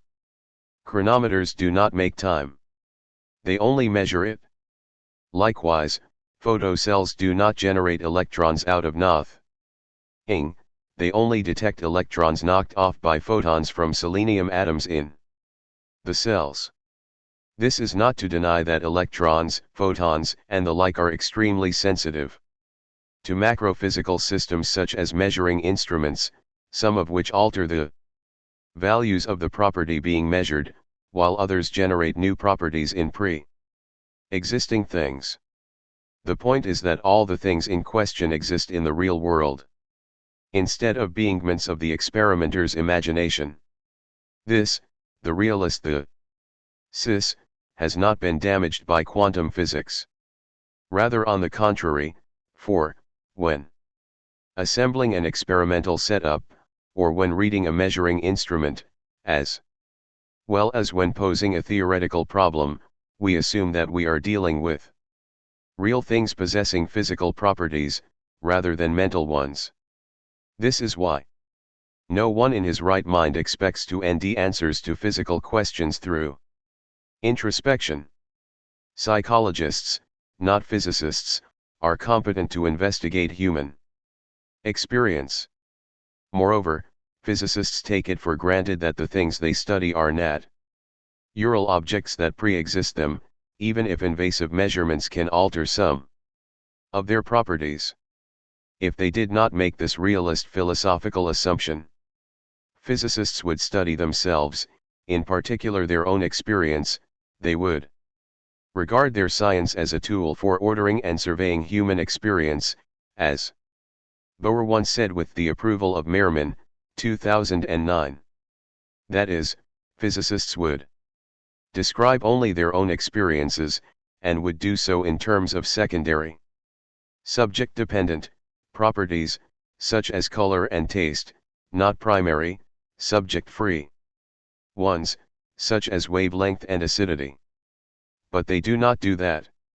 Hence the instrumentalist thesis, which the Inquisition brandished against Galileo's realism, is false. The fact that in the course of their investigation of the external world physicists simplify, stylize, matters and employ abstractions, and that sometimes they wrongly refy them, refutes naive realism but makes no dent on scientific realism. Indeed, scientific realism stresses that our theories about real things are symbolic and roundabout rather than gurative and literal. But it insists that they refer to real material things, as shown by an analysis of expressions such as the rest mass of the electron and the energy levels of the hydrogen atom. If physical theories did not have such intended reference, they could neither be subjected to reality checks nor be used in technology. However, let us get on with the quantum/classical contrast. The most important feature of quantum physics is not discontinuity, not even irreducible chance, but its contribution to the old question, what are the ultimate constituents of matter? Anaximander, the father of Western cosmology, conjectured that the various kinds of material were but variations on a primary matter, a pyrrhon. 43. Robert Boyle, the founder of modern chemistry, revived this hypothesis 2 millennia later. And William Prout, 1815, updated it in the light of the recently revived atomic theory. He identified the primary matter with hydrogen, because he had found that the atomic weights are multiples of hydrogens. Astonishingly, Prout came close enough. Around 1930 it was thought that all atoms are composed of protons, the hydrogen nucleus, neutrons, and electrons. Thus, diversity branches out from unity. At the time of this writing we know more than 200 particle species, plus massless entities like the photon and the putative graviton. We also know that the proton and the neutron, far from being elementary, are composites of quarks and gluons. So, instead of a single primary matter we now count 100 or so. Thus, the ancient idea, that the universe has ultimate constituents, has been kept. What neither the ancients nor Boyle nor Prout could anticipate, is that these basic constituents are utterly different from the tiny marbles that the earlier atomists, from Democritus to Dalton, had imagined.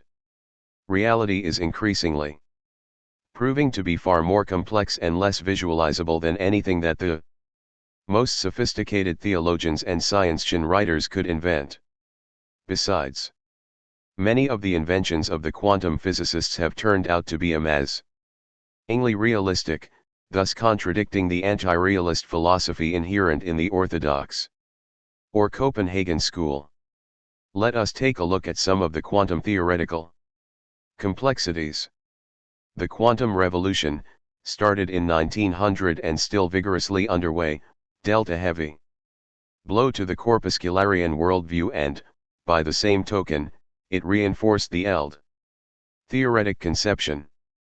Indeed, although the things described by the quantum theory are neither particles nor ELDs, they are more similar to ELDs than to particles, since they have no shape of their own, spread over space, diffract, and interfere. Thus, the position probability of an electron released into an empty room will spread out until occupying it in its entirety.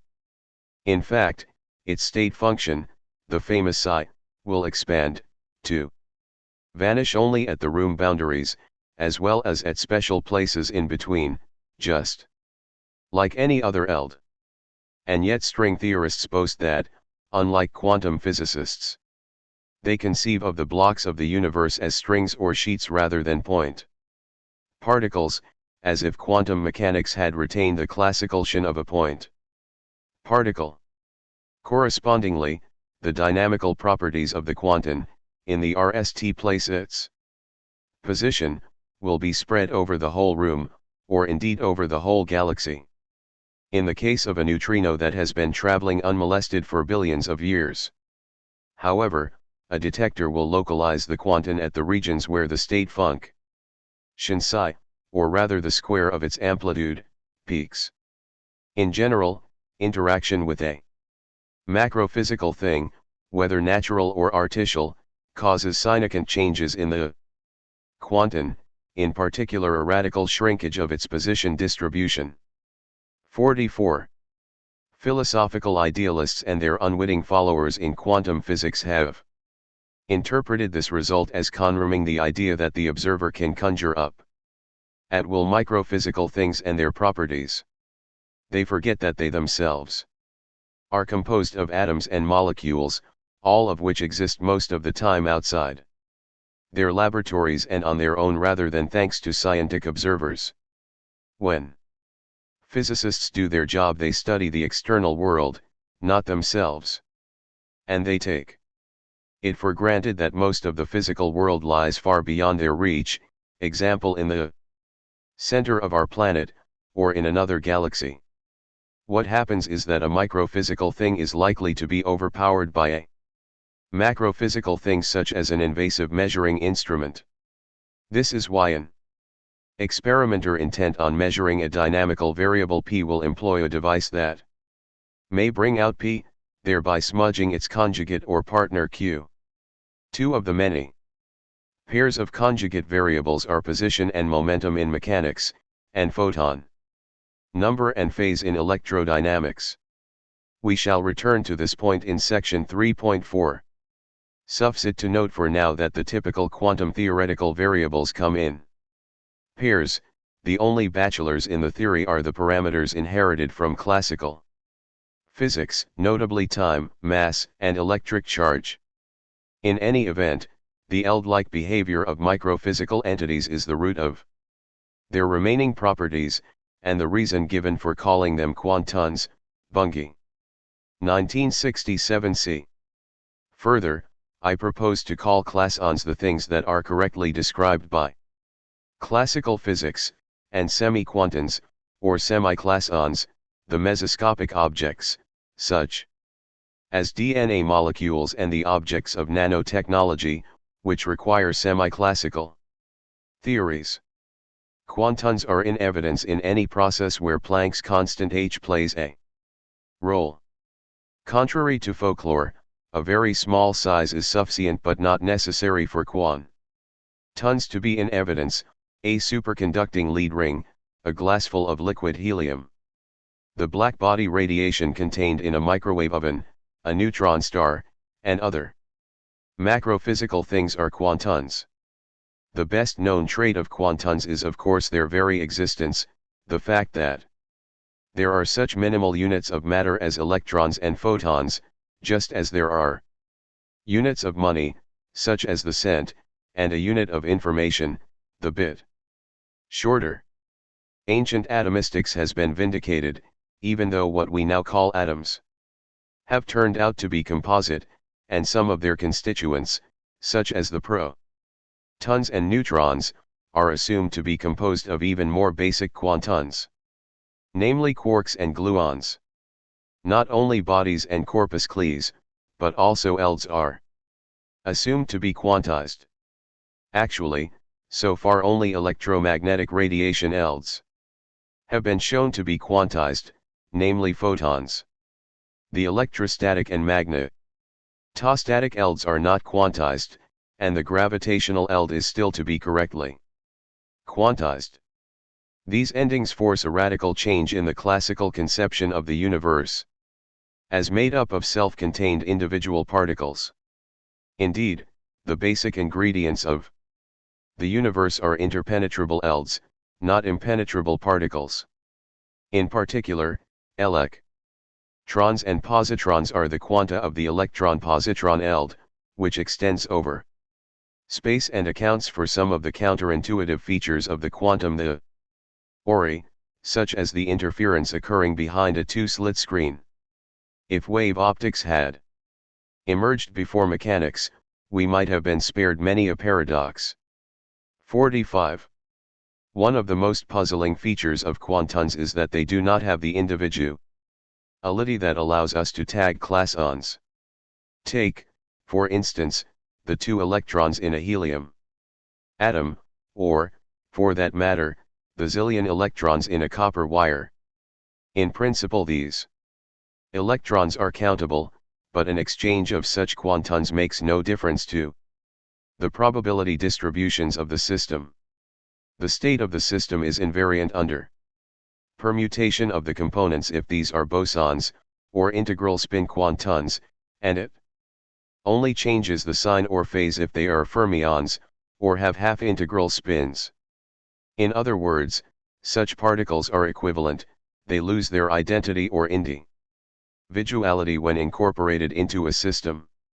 They are usually said to be identical, hence indistinguishable. But, since they are countable, the truth is that they are equivalent, hence exchangeable, but not indistinguishable. See Fig 3.1. An even more drastic case of absence of individuality is that of the quarks and gluons that constitute the protons and neutrons. According to the principle of connement, they are inseparable from one another, and do not occur in isolation.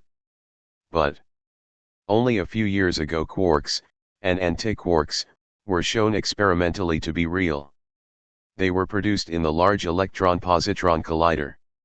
The reaction schema was electron plus anti-electron rightward arrow ultra-high energy photon rightward arrow quark plus anti-quark. The last stage does not occur if the photon hits an atom, as happens every time a PET scan is performed. Notice the chain of qualitative changes: annihilation, submergence of mass, and creation, emergence of mass. Mass was RST lost, then regained, but energy and charge, as well as momentum and spin, were conserved throughout.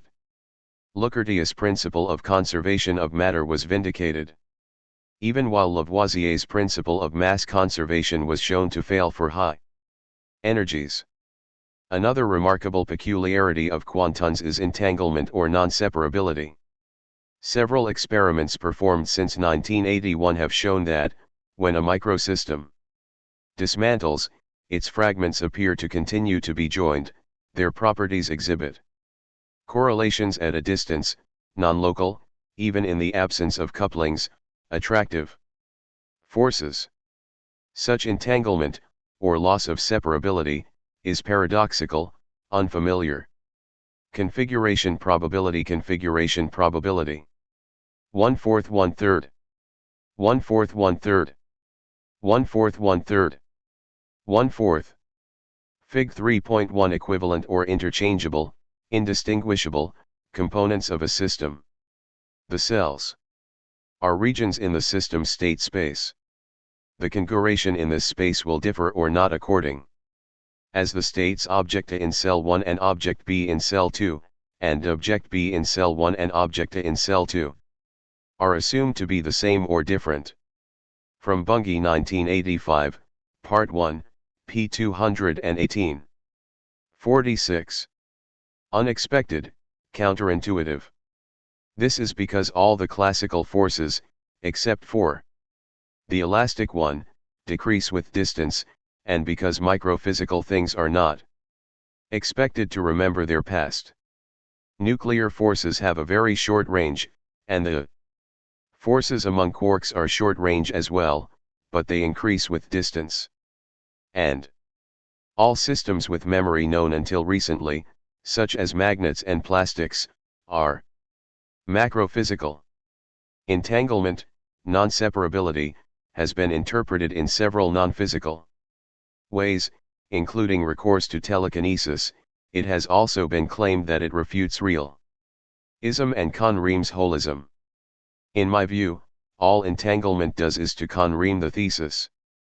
Once a system, always a system. However, this is not an independent postulate, but a consequence of conservation laws. Consider, for example, a system composed of two particles with antiparallel spins, upward arrow and downward arrow.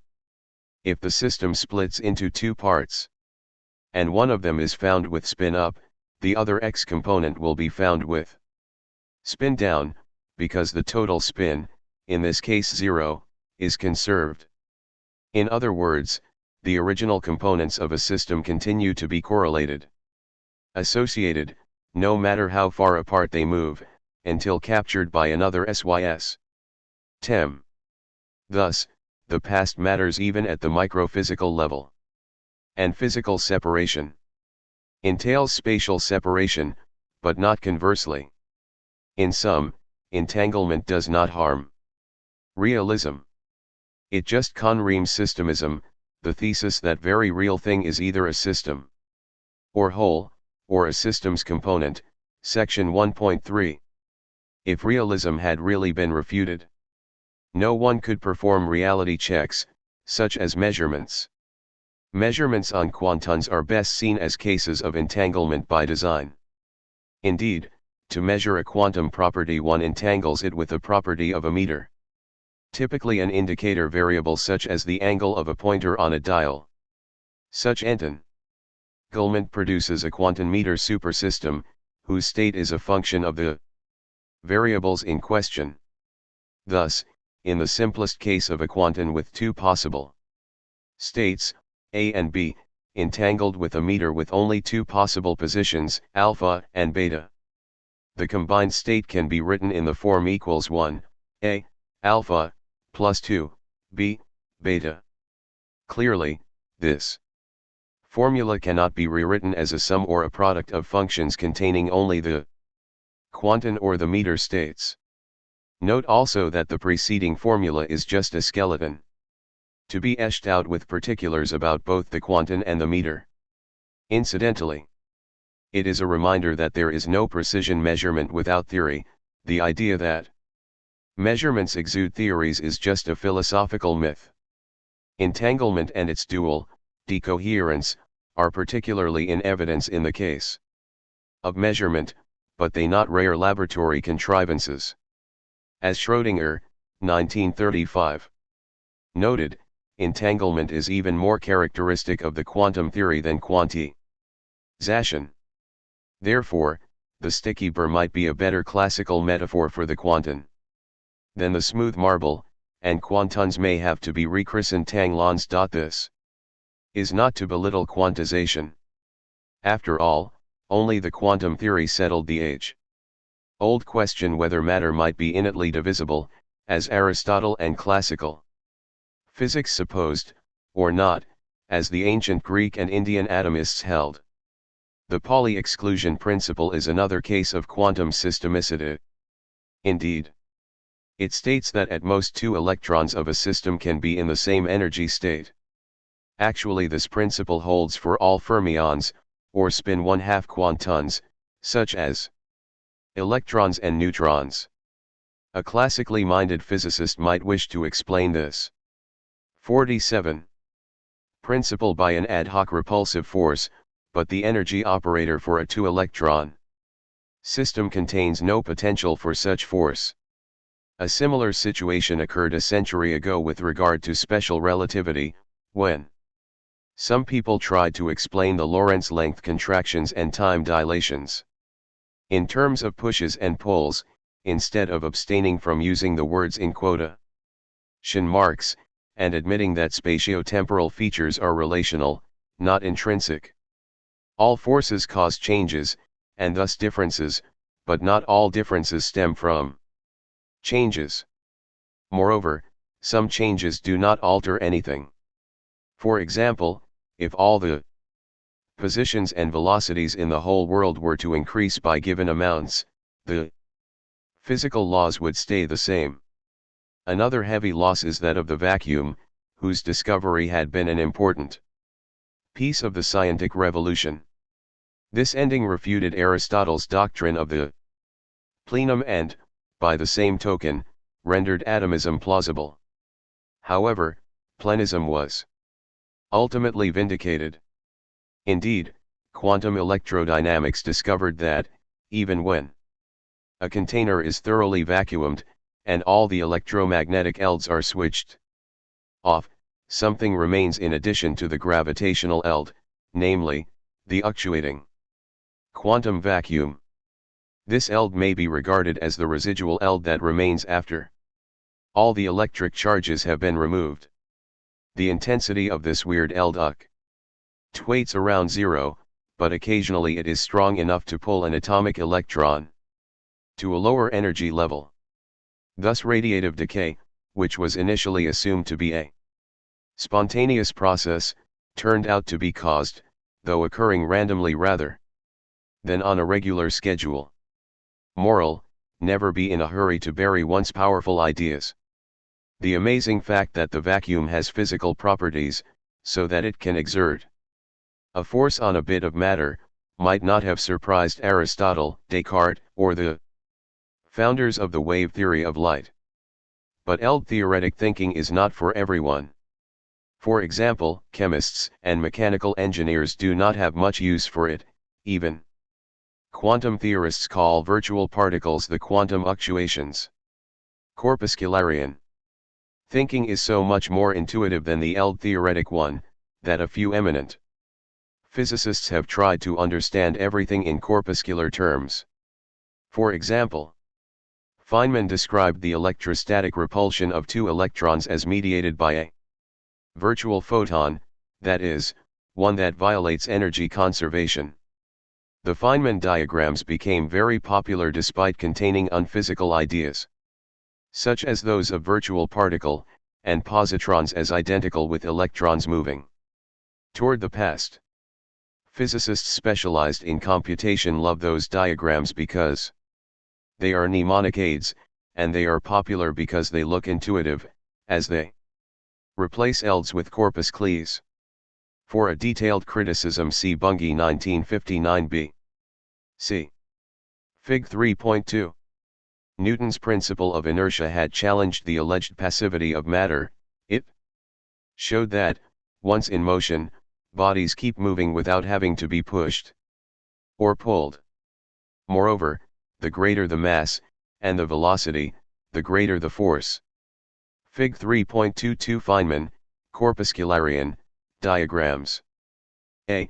Interaction between 2 electrons, full lines, mediated by a virtual photon, dotted line. B. Annihilation of an electron-positron pair.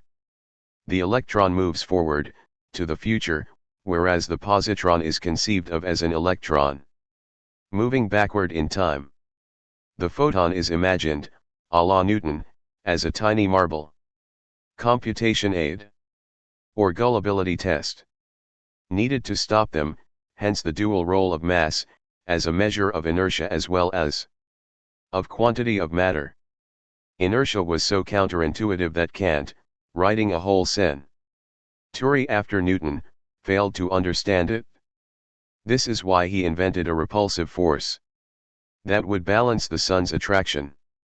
And yet many a historian of philosophy has regarded Kant and Hume as the philosophers of the scientific revolution, which they actually opposed, Hume explicitly and Kant unwittingly. Bunge 2006a. 2 centuries later came another shock, the discovery of radioactivity, whereby lumps of matter of certain kinds spontaneously emit electrons, alpha rays, the nuclei of helium atoms, and high-intensity electromagnetic radiation, gamma rays. And, of course, half a century after this discovery the nuclear bomb was invented, manufactured, and used. In between, nuclear physics had come to the rescue of astrophysics, by unveiling the nuclear reactions that generate the photons, electrons, and other quantons emitted by stars. The discovery of radioactivity also falsified the classical idea that matter is stable. Indeed, radioactivity involves the transmutation, natural or induced, of elements, the transformation of atomic species, earlier thought to be immutable. Nor is transmutation limited to the heaviest elements, even neutrons are radioactive. Indeed, after only about 15 minutes, a neutron decays spontaneously into a proton, an electron, and an antineutrino. But when united to a proton forming a deuteron, a neutron does not disintegrate, it survives as such by surrendering its independence. However, such profound transformations in kind are accompanied by the conservation of energy, electric charge and spin, or intrinsic angular momentum. Ironically, it took quantum mechanics to account for the existence and stability of the light atoms. Indeed, the very existence of the hydrogen atom, a system composed of a proton and an electron, is impossible according to classical physics, which predicted that it would implode because of the electrostatic attraction between its components. Bohr's semi-classical theory of 1912 postulated the said stability but did not explain it. This theory was the earliest version of quantum mechanics, and some of its features, such as the quantization of energy, have been kept. Most of the others, however, have not. The neat orbits with precise velocities of Bohr's semi-classical model proved to be non-existent. For example, whereas according to Bohr's model the electron in the RST excited state of the hydrogen moves at c/137 cms1, it does not move at all. 49. According to quantum mechanics, the latter, unlike Bohr's theory, does not contain a kinematics, as I discovered after completing my dissertation on the kinematics of the relativistic electron, Bunge 1960b. David Bohm's brave attempt to CLAS. Psi-size quantum mechanics did not suggest new experiments. Einstein was wrong in denouncing quantum mechanics as being basically incomplete, although he was right in criticizing its subjectivist interpretation. Hence the famous Einstein-Bohr match ended up in a draw, Bunge 1979b. The loss of kinematics at the quantum level is not due to the so-called wave-particle duality, for there is no such thing. Quantons are sui generis entities, neither particles nor waves, Bunge 1967c, Heisenberg 1930, Lévy-Leblond and Balibar 1990. But, since in certain environments quantons do behave like particles, and in others they act like waves, they may be said to be both potential particles as well as potential ELDs. Let us now tackle another striking feature of quantons, the impermanence of some of them. Consider the following qualitative changes involving an electron, E, a positron, E+, a gamma-ray photon, gamma, and an unspecified nearby massive thing X. Creation gamma plus X rightward arrow E plus X. Annihilation E plus rightward arrow gamma plus gamma. Notice that the electron and the positron did not pre-exist in the photon, just as the latter did not pre-exist in its precursors. Both are cases of emergence of radically new things. These events are not laboratory curios, they happen all the time in stars and other celestial objects. In particular, our planet receives an intense gamma ray UX originating in electron-positron collisions at the center of our galaxy. In both above reactions the total electric charge is the same, namely nil, before and after the transformation. The total energy too is conserved. The massive thing called X in the RST reaction schema absorbs or delivers the momentum that ensures the conservation of the total linear momentum. It will be noticed that mass emerges in the RST reaction, while it submerges in the second. The words creation and annihilation have been put in quotation marks. Because they are absurd, they were given on the popular mistaken assumption that matter is the same as mass. Another misleading misnomer is that of antimatter for positive electrons, negative protons, and the like, antiquantons are just as material as quantons. The quantity of matter, measured by energy, is conserved even if mass emerges or submerges, as in the above reactions. Likewise, protons and neutrons are constituted by U and D quarks, which have tiny masses, as well as by gluons, which are massless. Mass increases, but energy remains constant. Another surprising peculiarity of quantons is that they are blurry or fuzzy rather than neat or sharp. Whereas in classical physics all properties are sharp, in quantum physics only a few are, most are blunt or smudged. In fact, the dynamical variables 50, such as position, linear and angular momentum, and spin, are attached to probability distributions. They have sharp values only exceptionally, for example, the energy of an atom in its ground state, and the spin of an electron in a magnetic eld. Such fuzziness is often called indeterminacy or uncertainty. This is wrong, because the distributions are subject to law, and uncertainty is a state of mind, not of physics. Eichel things. Only time intervals, masses, and electric charges are assumed to have finite values. For example, an atom has either this or that mass, but it may be at the same time here with probability p, and there with probability 1p. It is only when interacting with its environment that the atom decides to be either here or there. The environment may or may not include a measuring instrument. The loss of entanglement is called decoherence. All other correlations decay exponentially, hence cease only asymptotically. By contrast, decoherence may happen suddenly and totally, sudden death. See Fig 3.3. Thus, in general quantons have position, momentum, both linear and angular, spin, and energy distributions rather than sharp values. The latter emerge when the quanton interacts with its environment to become a class on or close to such.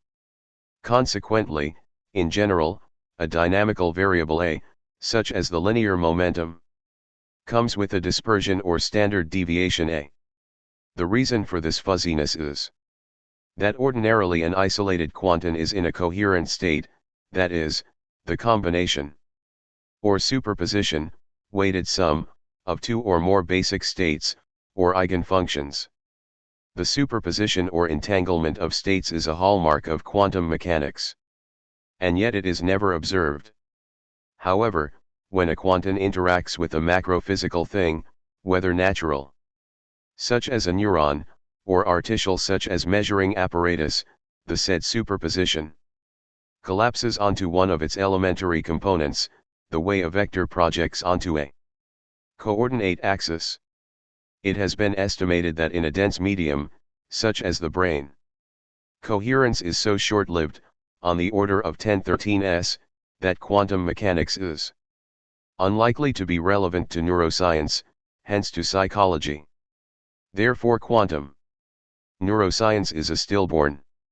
However, let us get on with the superposition story. According to the Copenhagen school, the superposition, or coherent state, COL, lapses suddenly onto a sharp state, eigenstate, and it does so only as a result of a measurement or experiment, a sort of miracle, since the said interpretation has never proposed any mechanism for that event. But an analysis of the basic assumptions, axioms, of the theory fails to reveal the occurrence of any observers' coordinates in them, Bunge 1967b. The emerging consensus is that the collapse or reduction does occur, though not as a result of observation but as an effect of the interaction of the quantum with decoherence. P here and 1, P, there either here or there. Fig 3.3 The quantum rightward arrow class on transition, interaction with the environment localizes an initially delocalized quantum, which is here with probability P, and over there with probability 1, P. 51. Its macrophysical environment, which in particular might be an automated meter. See Schlosshauer 2007. Furthermore, the observed decoherence or collapse is continuous rather than instantaneous, and its rate can be experimentally controlled. By varying the distance between the state components, the boundary between the quantum and classical worlds can thus be shifted at will, Brun et al. 1996. This late if partial vindication of causality might have pleased Einstein, de Broglie, Bohm, and Bell. However, they might end up being disappointed, for the realist view retains the hypothesis that decoherence is a random process, each sharp state emerges only with a certain probability. See Fig 3.4. Let us go back to the isolated quantum. A typical distribution of a dynamical variable A is bell-shaped, with width A, called mean standard deviation, or square root of the variance. The widths of a position and momentum distribution are usually written x and p respectively. Each of these dispersions may take any value, but their product has a xed lower bound, namely h/4 pi, where h is the tiny Planck constant. That is, xp greater than or equal to h/4 pi, the sharper x, the more blunt p, and conversely. This is one of Heisenberg's famous inequalities, usually called uncertainty relations. This misnomer originated in the belief that the position and momentum of a quantum are sharp but unknown, the reason for this uncertainty being that, in attempting to measure them, the experimenter disturbs the thing measured. Thus, ironically, the quantum indeterminacies were initially explained in classical and causal terms. And as the effect of certain human interventions, they were seen as imperfections and attributed to the so-called observer effect. Moreover, a theorem in theoretical physics was regarded as a revolutionary epistemological principle, one about what a subject can know. However, this is not exactly the interpretation that prevailed after the famous encounter of Bohr and Einstein in 1935, when most physicists adopted the official or Copenhagen interpretation of the mathematical formalism of the quantum theory. According to this interpretation, measurements do not reveal denied, sharp, property values, as Einstein thought, but generate them. Actually, as even the orthodox Pauli, 1958, admitted, this only holds for invasive measurements such as those of position, spin, and polarization. There are also non-invasive measurements, such as those of time, mass, and wavelength, which only reveal pre-existing values. This is the place to distinguish two kinds of realism, classical or naive, and new or scientific. A classical realist, such as Einstein, de Broglie, Bohm, and Bell, assumes that all properties have sharp values under all conditions and at all times. In other words, the classicist assumes that all properties are represented by hidden variables, that is, dispersion-free, or sharp rather than blunt, variables. And, since the quantum theory does not contain such variables, to implement this hypothesis, the classicist must enrich the standard quantum theory with such new variables and the corresponding hypotheses and definitions. David Bohm did exactly this in his famous 1952 papers. He enlarged quantum mechanics by introducing two hidden variables, one for the position and the other for the momentum. He therewith restored kinematics. Bohm's papers angered the keepers of the Copenhagen aim, who were obviously reluctant to rethink the foundations of the theory. It was the old story of the revolutionaries who turned conservative the moment they attained power.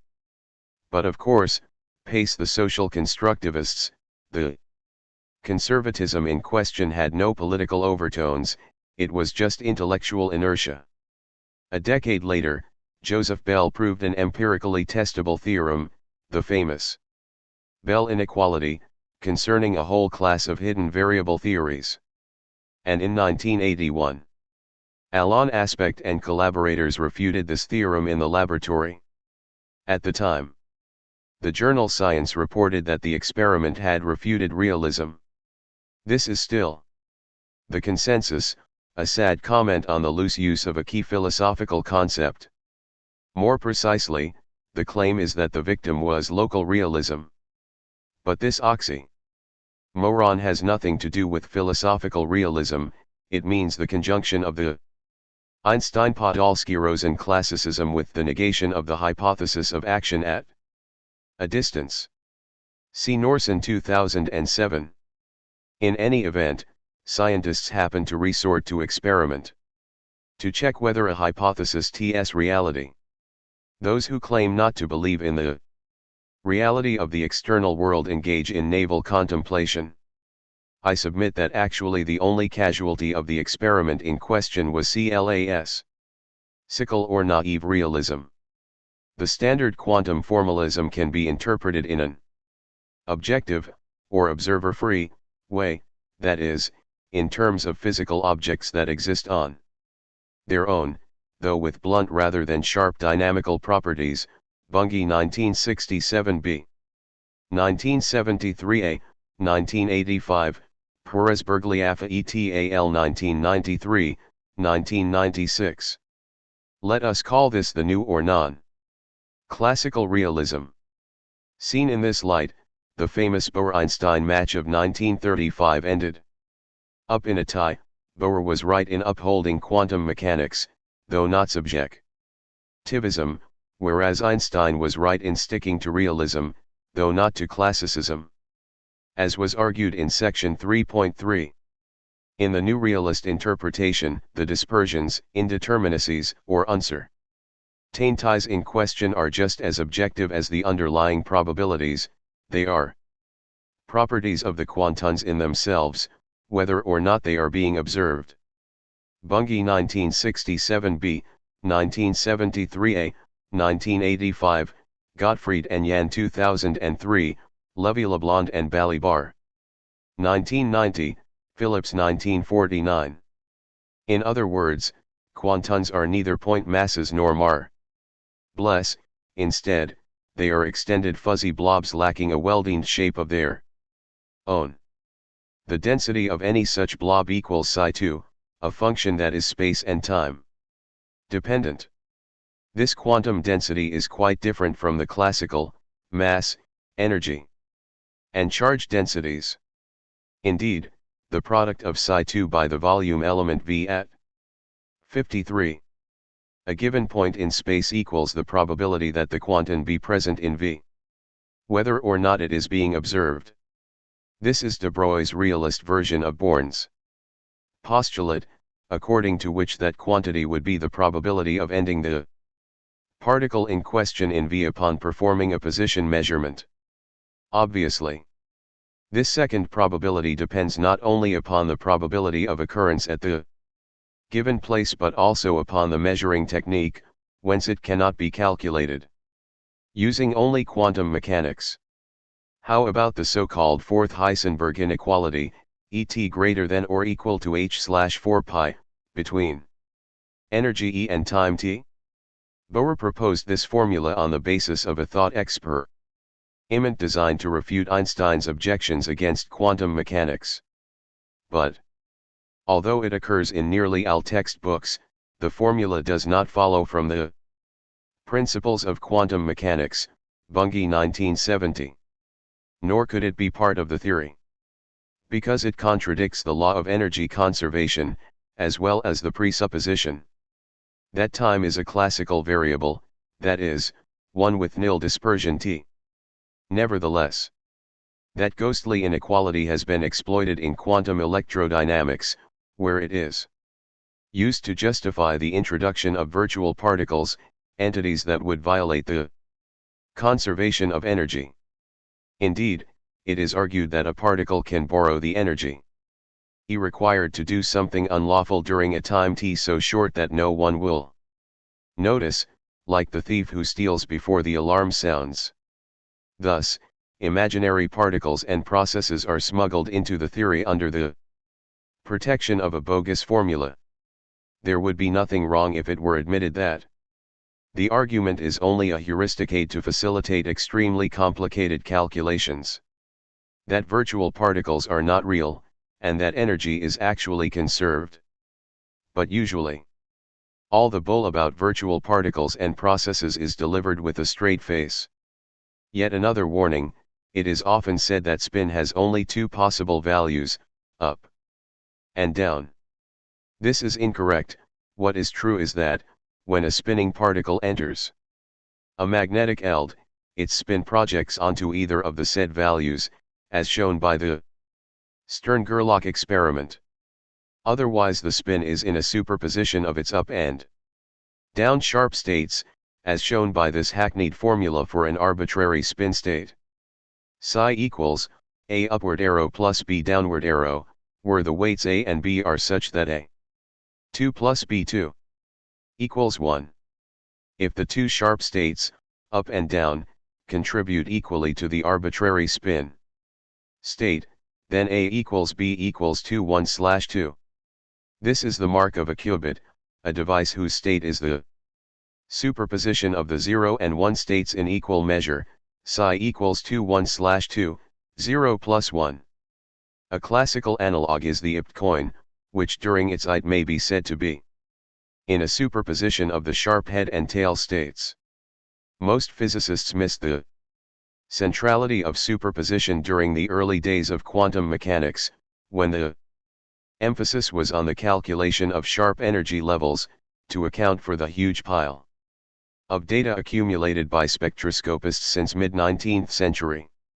Schrödinger, 1935, who was not interested in such calculations, duly emphasized the centrality of superposition and entanglement, two hallmarks of the quantum theory.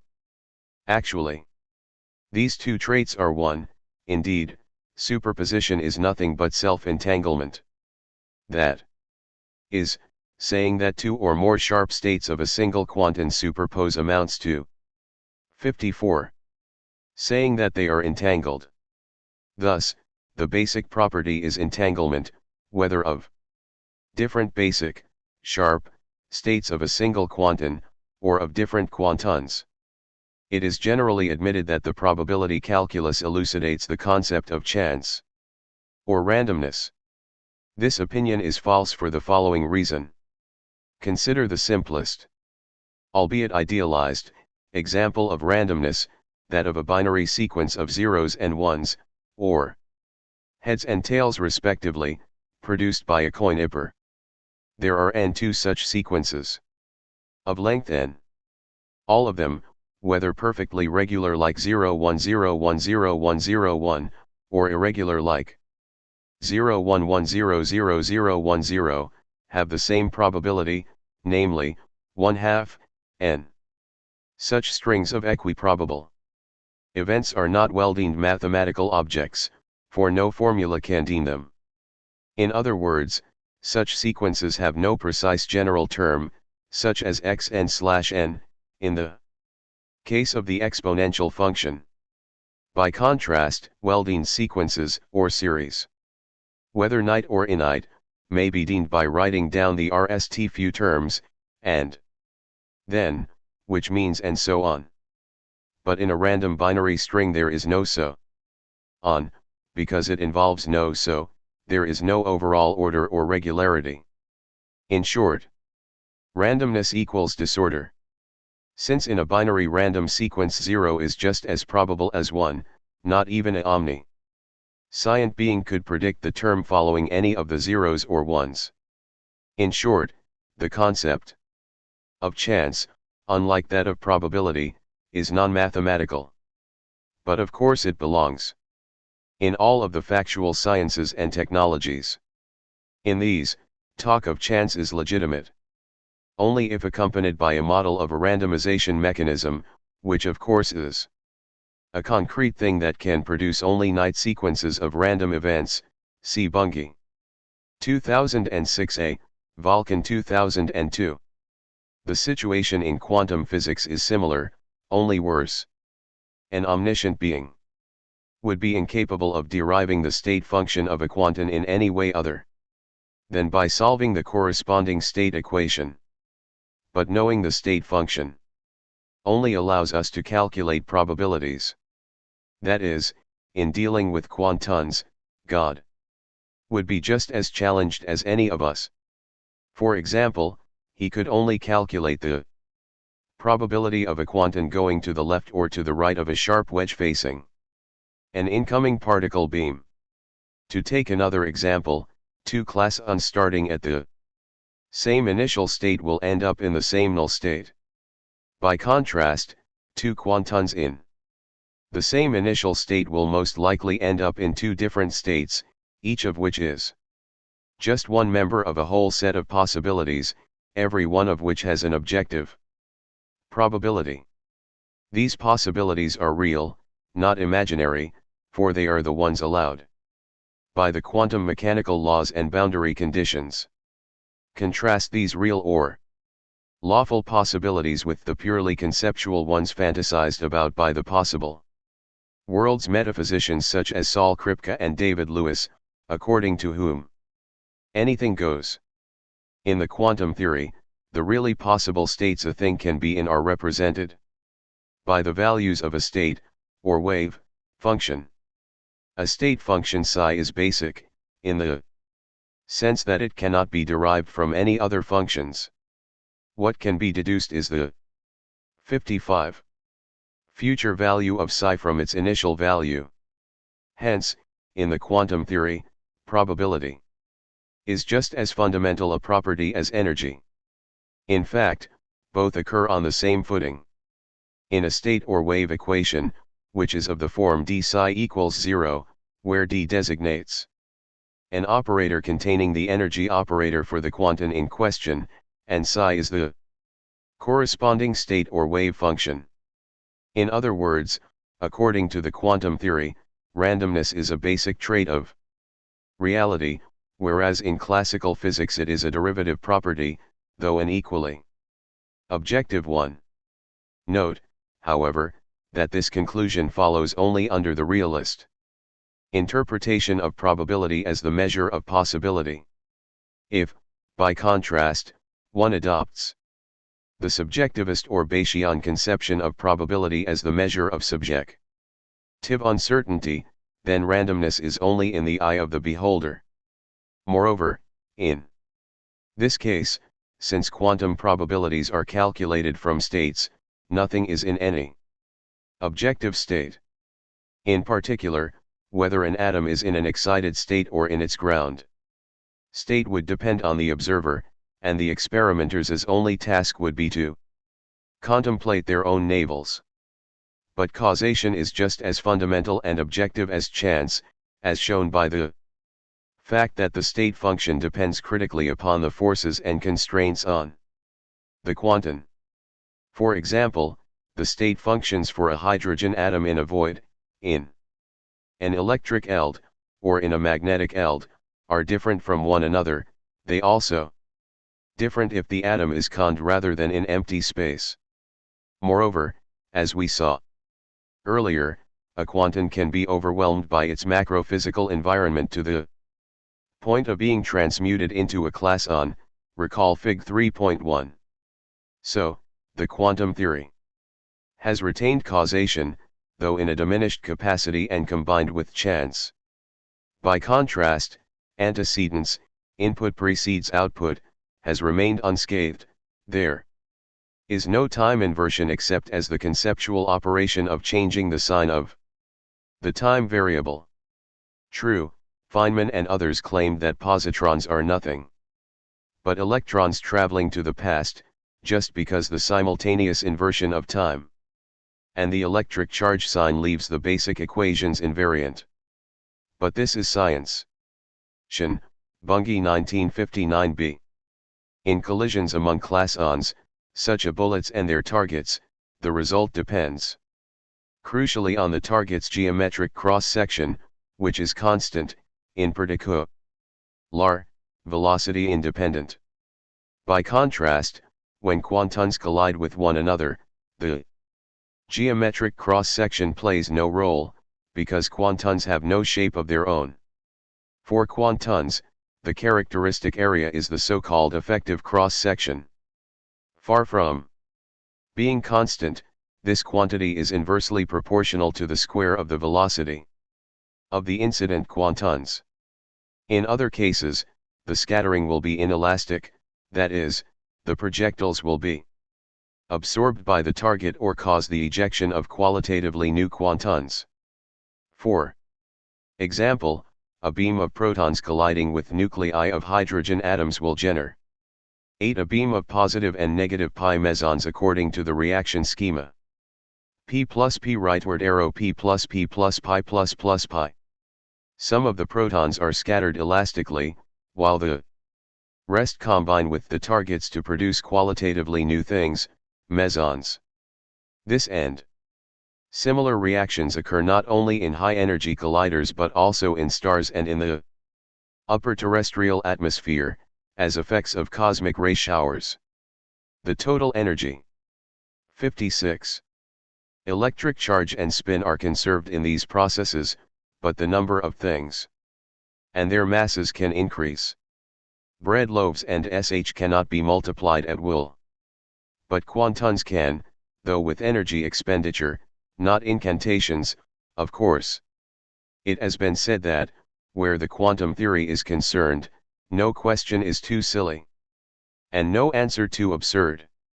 In fact, this theory has given rise to plenty of paradoxes, that is, counterintuitive results.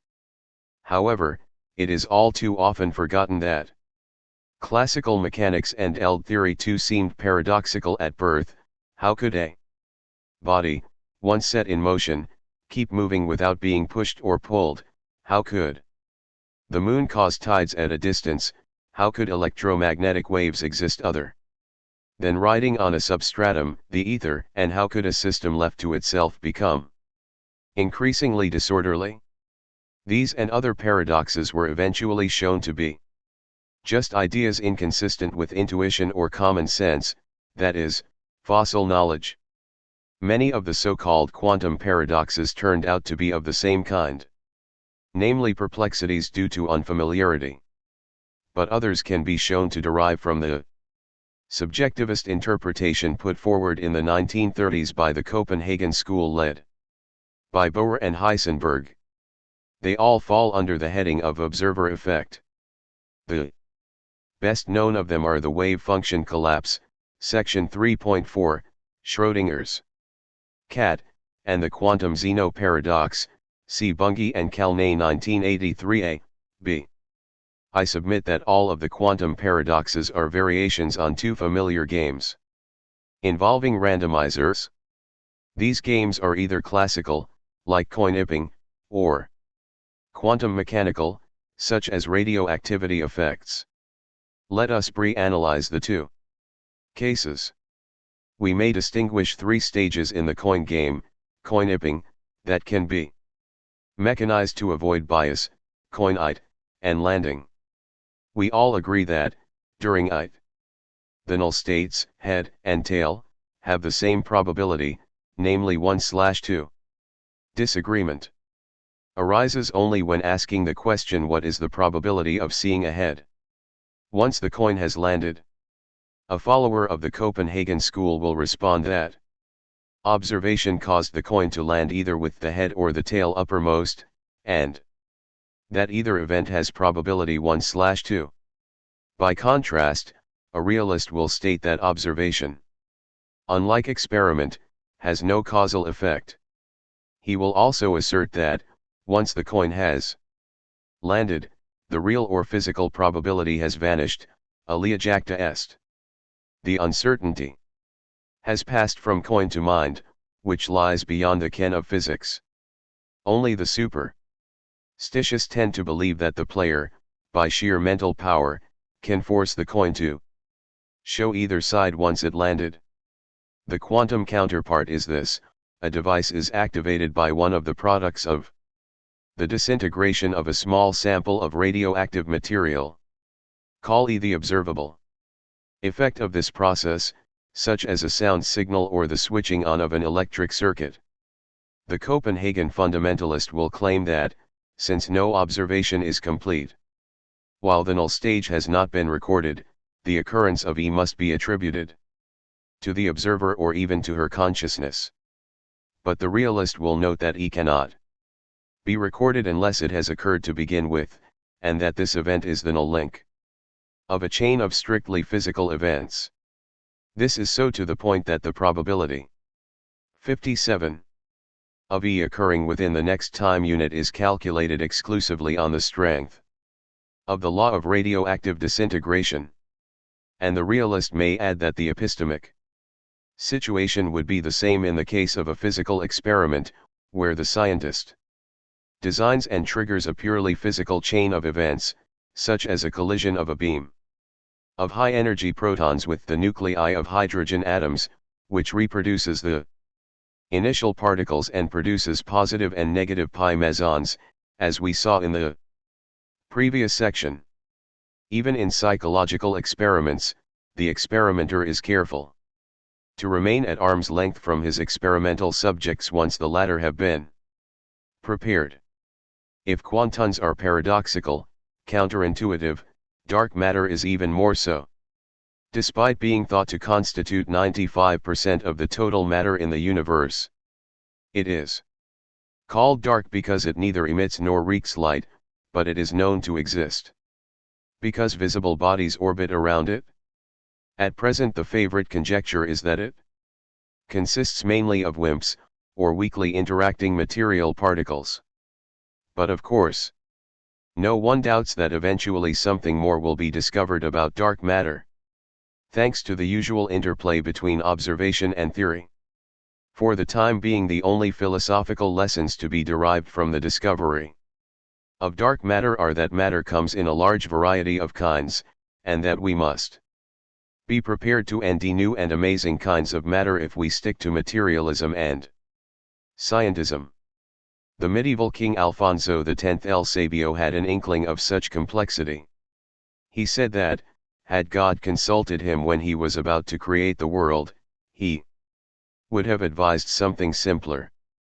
Occasionally one reads that the power of mathematics in describing external reality is such, that the latter must be mathematical, example Tegmark 2008. This argument omits a crucial ingredient of every physical theory, the interpretation of some of its symbols in terms of physical entities and their properties, as when one assumes that N denotes the energy of the atom in its nth state. Such symbol fact bridges are absent from pure mathematics, for the simple reason that mathematical objects have no physical properties. This is why it would make no sense to try and measure, say, the energy of a number, or the lifetime of a vector space. That is why a COR Rect axiomatization of a physical theory must include one interpretation postulate. Along every mathematical postulate, Bunge 1967b. And that is why there are alternative interpretations of quantum mechanics, see, example Bunge 1956b, Nuremberg 2007. At other times it is held that the universe is mental, for nothing exists but observations, Henry 2005. But this extraordinary sentence violates the grammar of the verb to observe.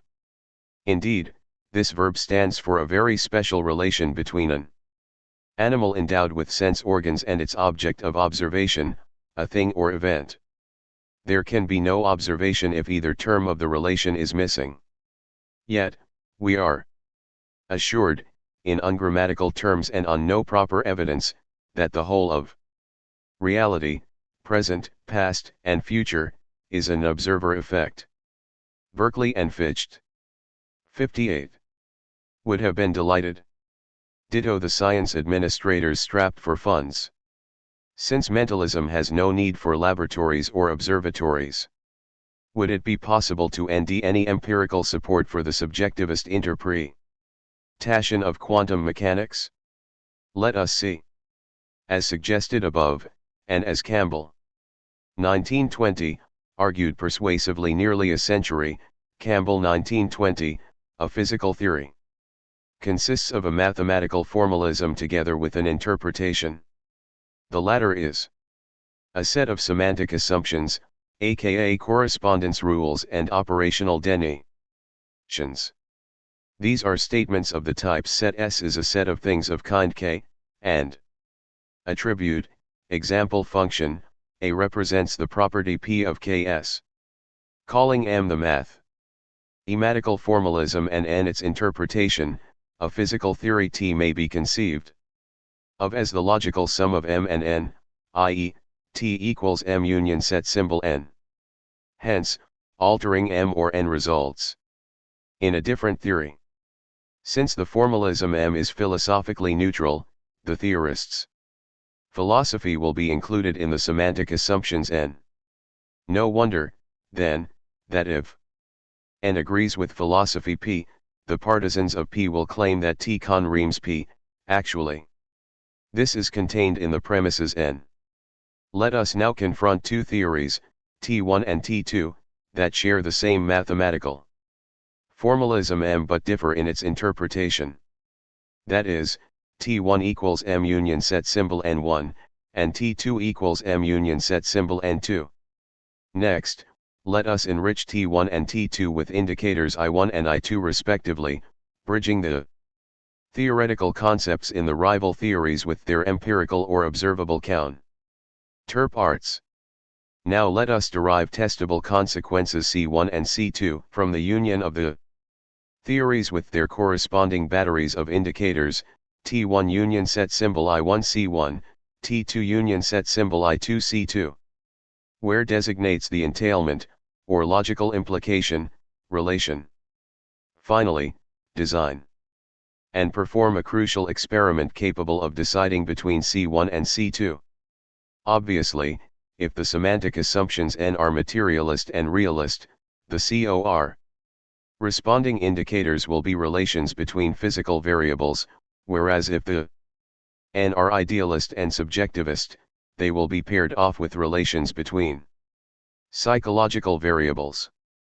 In the former case the tests will be physical observations or experiments, such as measurements of spectral lines or of intensities of particle beams. In the alternative case, where the semantic assumptions N are idealist and subjectivist, we will perform psychological tests, or just contemplate our navels. Which kind of empirical procedure, physical or psychological, will count as yielding empirical evidence relevant to the theory T in question? The answer is up to the reader. She should be able to decide by herself whether the physicists who opt for either of the interpretations at play do execute the empirical tests that conreams or falsies it. In this way she will be able to check whether the Cysts in question practice the philosophy they preach. Thus, the null decision about whether the universe is physical or mental will depend on the size of the experimenter's budget. If adequate, he may afford to perform a physical experiment, and conclude that physics studies matter, whereas, if the physicist's budget is small, he may only think about his own thoughts, and conclude that the universe is mental, as the Copenhagen school has always held. Thus, subjectivism comes far cheaper than objectivism. Closing remarks. In conclusion, quantum physics has retained some classical ideas, in particular those of time and antecedents. It has radically altered others, in particular those of causation and chance, and it has given up many of the properties formerly attributed to matter, such as those of matter and mass conservation, stability, separability, individuality, or independence, and the sharp values of every property. There is no question, then, that quantum physics has necessitated radical changes in metaphysics, even if most metaphysicians have not noticed them. Bunge 1977a, 1985. And Maudlin 2003 are exceptions. Epistemology, by contrast, has not been altered by the quantum revolution, except that the latter has given the coup de grace to both naive realism and positivism, in confirming the principle of ancient atomism, that the perceptible is to be explained in terms of the imperceptible. True, the dynamical variables, such as position, momentum, and spin, are often called observables. But this convention is just a curtsy to positivism, for the corresponding properties of quantons are anything but directly observable. The observation of all quantum effects involves ampliers. All experimental results, on all scales, micro, meso, and macro, are explained with the help of theories that do not contain phenomenal attributes.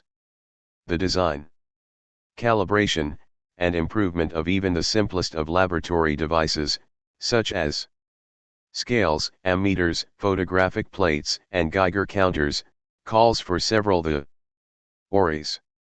Thus in the laboratory, by contradistinction to ordinary life, empirical data are produced with the help of theories rather than given. Bunge 1967a, 1973a. Empiricism is only suitable for hunters and gatherers. True, quantons are so sensitive to experiment, that it used to be thought that their very existence depends on it. Thus, Heisenberg, 1969, 171, held that atoms are not things in themselves but parts of observation situations, hence things for us, to use Kant's terms. But the use of quantum theory to explain events occurring far beyond any laboratories, such as the nuclear reactions in the Sun, should have dispelled any doubts concerning the autonomous existence of quantons. The denial of such autonomy is either a relic of the Berkeley-Kant-Comte-Mach philosophy, or a product of the confusion between reality and separate, or independent, existence. Analog, just because infants are inseparable from their caregivers, it does not follow that they are not real. By contrast, the centrality of the concept of energy has never been challenged. Let us therefore take a closer look at this concept, which is just as central to ontology as to physics. Chapter 4. General concept of matter, to be is to become. One may peruse an encyclopedia of physics without ever encountering the word matter, even though the entire work deals with nothing else. For example, solid state physicists study material things in the solid state, not the latter in itself. A major reason for the omission of the noun matter and the adjective material is that the concept of matter is a very general ontological category. In physics there is no general theory of matter, just as there is no general theory of processes. Steven Weinberg, 1992, 3, an eminent student of matter on the microphysical level, believes that the concept of matter has lost its central role in physics. This is because he has kept the obsolete definition of material as an object endowed with mass. And some philosophers, such as Daniel Stoljar, 2006, have interpreted the absence of matter from the vocabulary of contemporary physics as evidence that scientists ignore what the physical is. Chomsky, 2009, concurs, and offers as evidence for such alleged ignorance the idiosyncratic opinions of the contemporary physicists John A. Wheeler and Henry Stapp. Wheeler held that the ultimate constituents of the universe are bits of information about what, and Stapp claimed that quantum mechanics treats events as experienced increases in knowledge of what. Do not ask for evidence supporting either obiter dictum. And note that both are nutty and barren, rather than promising unorthodoxies, and they are motivated by the old idealist dream of destroying materialism.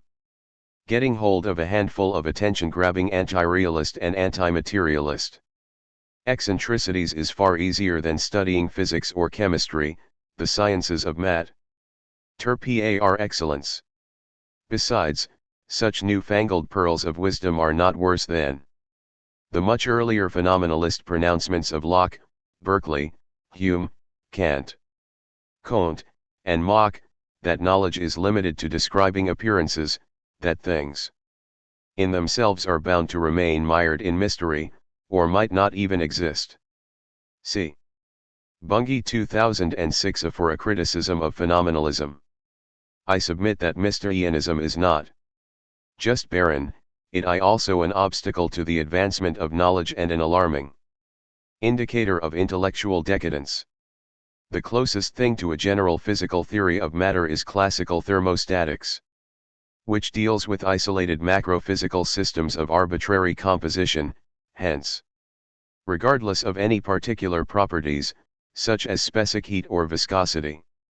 But, as Clifford Truesdell, 1984, rightly noted, thermostatics is excessively simplistic even for macrophysical systems, because it ignores processes, such as those, and assumes isolation.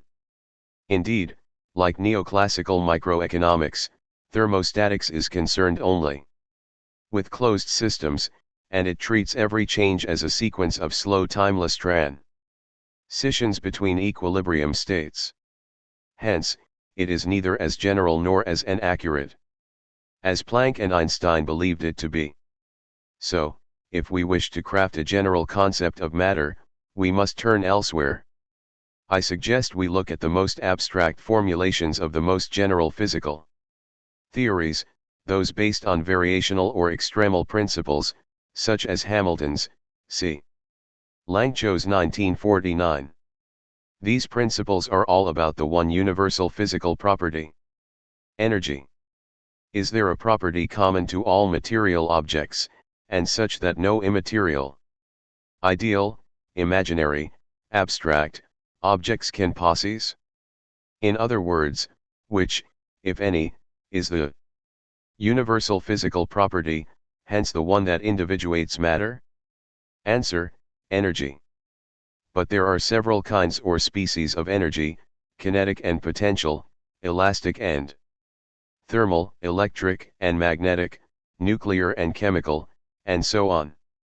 In fact, there are as many kinds of energy as kinds of process. Correspondingly, there are as many special concepts of energy as chapters of the physical and chemical sciences. But there are no biological, psychological, or social concepts of energy. Unlike other species, the various kinds of energy are mutually equivalent, in that they can be transformed into one another. There is one restriction, though: thermal energy cannot be totally transformed into work, or macromechanical energy, for some of it remains bound to the thermodynamic system. This partial unidirectional ity is expressed by the second law of thermodynamics. But this restriction does not affect the microphysical processes, that is, those where Planck's constant h plays a role. And, of course, the average total energy involved in any process occurring in a closed system remains constant. The Rider average is requires because, according to the quantum theory, in general a thing has an energy distribution rather than a single or sharp value. Such quantitative conservation is the reason that all the kinds of energy may be regarded as being mutually equivalent. And this in turn justifies talk of energy in general. Yet both the general concept of energy and the general principle of conservation of energy, though rooted in physics, overowe it. Indeed, every branch of physics deems its own special concept, s, of energy, and assumes or proves its own law of conservation of energy, but none deems the general concept. To add energies of two or more types we need to join the corresponding disciplines. For example, the total energy of a jet of an electrically charged fluid or gas can only be calculated in the interscience of electromagnetothermohydrodynamics. Maybe this is why the celebrated Feynman lectures on physics states that present-day physics does not know what energy is. Might philosophy help? Let us see. Here is a clue: all the fundamental physical theories, from classical mechanics and classical thermodynamics to Einstein's theory of gravitation and quantum electrodynamics, can be cast in the Hamiltonian formalism or its cognate, the Lagrangian one. The centerpiece of any such theory is a function or operator h, representing the total energy of the referent. H depends on time and certain basic undefined variables called generalized coordinates and generalized momenta. The equations of motion, or of Eld propagation, of the thing in question, whether particly, body, Eld, or quantum, constitute a system of equations for the rates of change of h with respect to those variables. In particular, the gradient of h equals minus the force. All change involves a variation of energy with regard to the generalized coordinates. In other words, for something to happen there must be an energy in homogeneity or gradient. Pierre Curie said it in his pithy formula, L'asymmétrie crée les phénomènes. So, we stipulate the following. Definition: energy equals changeability. A pedant, such as this author, would rewrite this statement as follows. For all x has energy equals dfx is changeable. We now put this definition to work. We start off by assuming. Postulate 1: all and only material, concrete, objects are changeable. That is, for all x is concrete if and only if x is changeable. Remark 1: we have equated concrete with material. This convention is more common in philosophy than in physics. According to our stipulation, physical elds are just as material as extended bodies. Recall section 2.2. Remark 2: our definition of the general or ontological concept of energy in terms of changeability shows that it is deemed rather than primitive, undeniable, denying. By contrast, the concepts of energy occurring in the theories cast in the Hamiltonian format are primitive in them. Remark 3: as Aristotle noted, change of place is the simplest kind of place, in that it is merely quantitative. Moreover, unlike qualitative change, which is absolute, change of place is relative to the frame of reference. What is at rest relative to one frame is moving relative to other frames. Hence rest, which Aristotle took to be the natural state of things, is a very special case of motion. The concept of stable equilibrium generalizes that of rest. Correspondingly, the statement that systems in Equilibrium react to perturbations in such a manner as to restore equilibrium. Le Chatelier principle would seem to vindicate Aristotle's basically static world view. But this is not so, because the principle in question is not a law of nature but a criterion of stable equilibrium, a rule for identifying this particular state. Likewise, the postulate of standard economics, that all markets are in equilibrium, or return to it if disturbed, is only a piece of wishful thinking. In sum, nature is not particularly fond of rest, and society does not worship equilibrium. As Heraclitus said, every thing is in a process of change, reality and changeability are coterminous. The above definition and postulate 1 jointly entail. Theorem for all x: if x is a material object, then x has energy, and vice versa. This theorem has two immediate consequences. The RST is Corollary 1. The abstract, ideal, imaginary, non-concrete objects lack energy. For example, the concepts of energy have no energy. Warning: P less, where P stands for a quantitative property, is not the same as P equals 0. For example, it is not that the balance in a cow's bank account is 0, cows just cannot have bank accounts, except of course in some of the possible worlds imagined by world-weary metaphysicians. When we say that concepts, hypotheses, or theories change, we mean that the brains that used to think of them are now thinking different ideas. For example, one may reason to death the concept of energy. But every such concept is timeless. If preferred, one's successive conceptual creations do not change by themselves. The same holds for the concept of matter. Regarded as a concept, matter is immaterial, just as motion is immobile and life lifeless. The second immediate consequence of the above theorem is Corollary 2. Energy is a property, not a thing, state, or process. Warning: some authors treat energy and radiation as synonyms, which they are not. Radiation is a thing and, as such, it possesses energy. Remark 3. Because energy is a property, it can be represented by either a function or an operator. In classical physics, one may say that E, C, X, T, F, U, is an arbitrary value of the energy of kind E of thing C situated at point X, and time T, relative to reference frame F, and reckoned or measured in the energy unit U. The function in question has then the general form E, C times E3 times T times F times U rightward arrow R, where C is the set of all possible concrete things. E3 stands for the Euclidean 3 space, T for the set of instants, F for the set of reference frames, U for that of energy units, and R for the real line.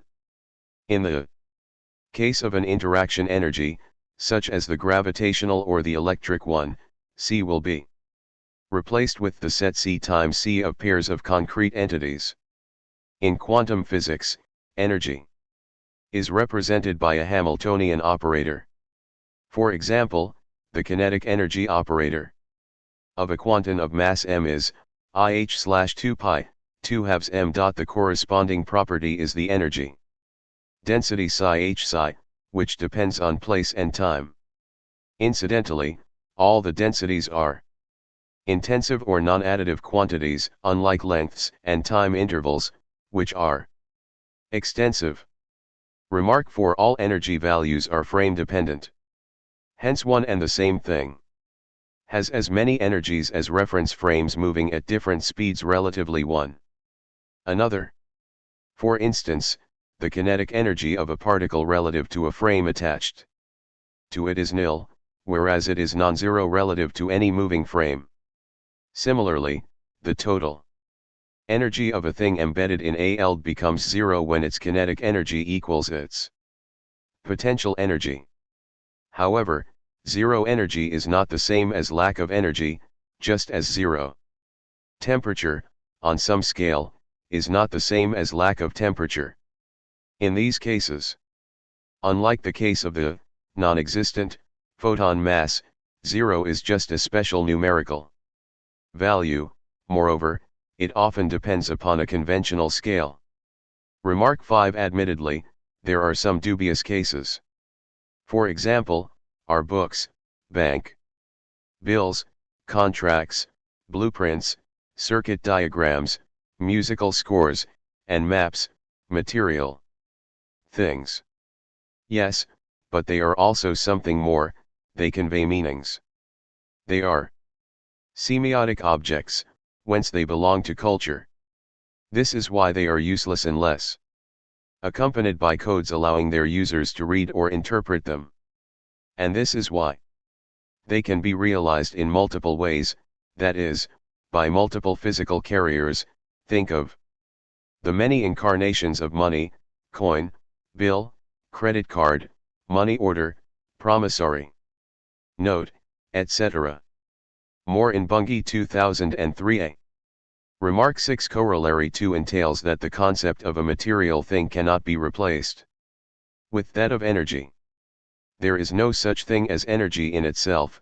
Every energy value is the energy of something. This is why energetism, which a century ago was advanced as the alternative to both materialism and idealism, is logically untenable.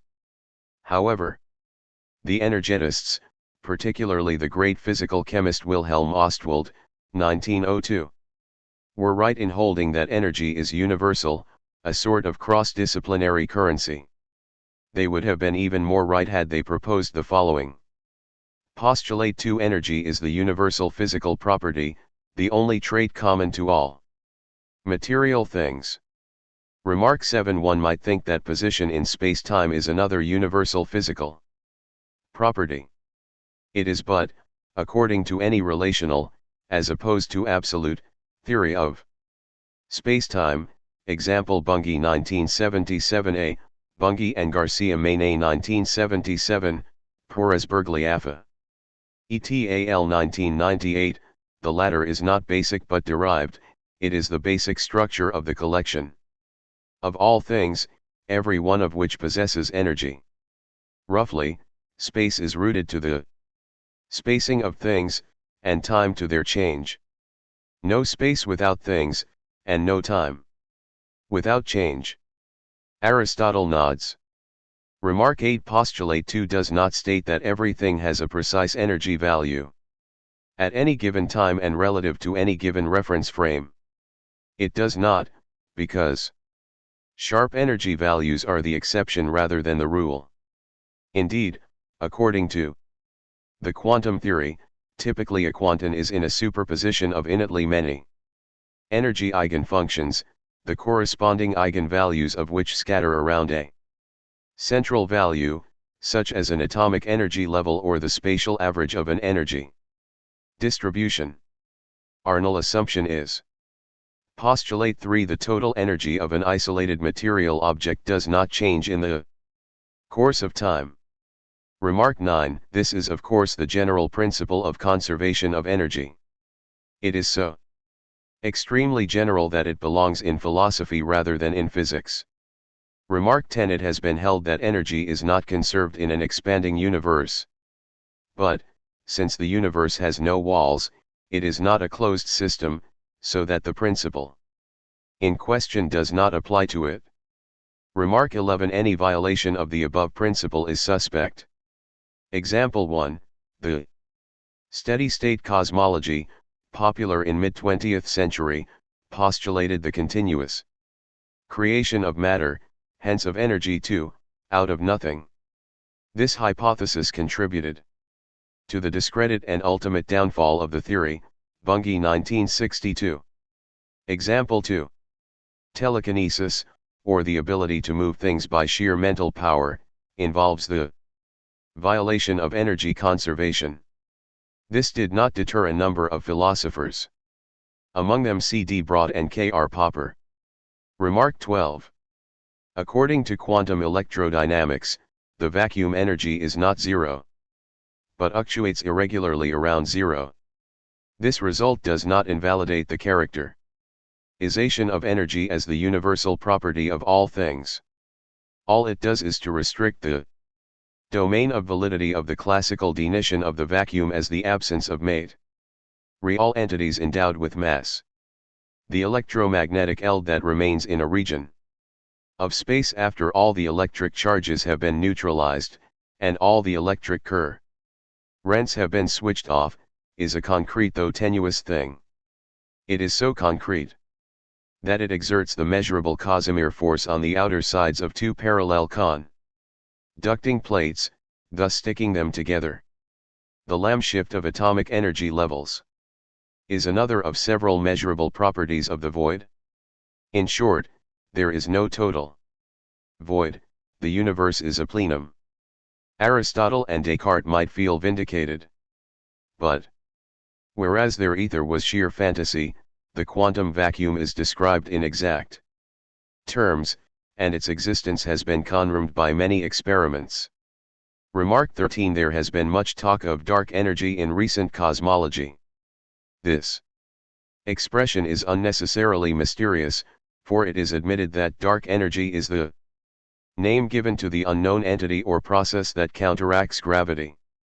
In turn, such counteraction seems required to account for the apparent accelerated expansion of the universe. But such acceleration may turn out to be illusory, that is, it may be explained by ordinary physics.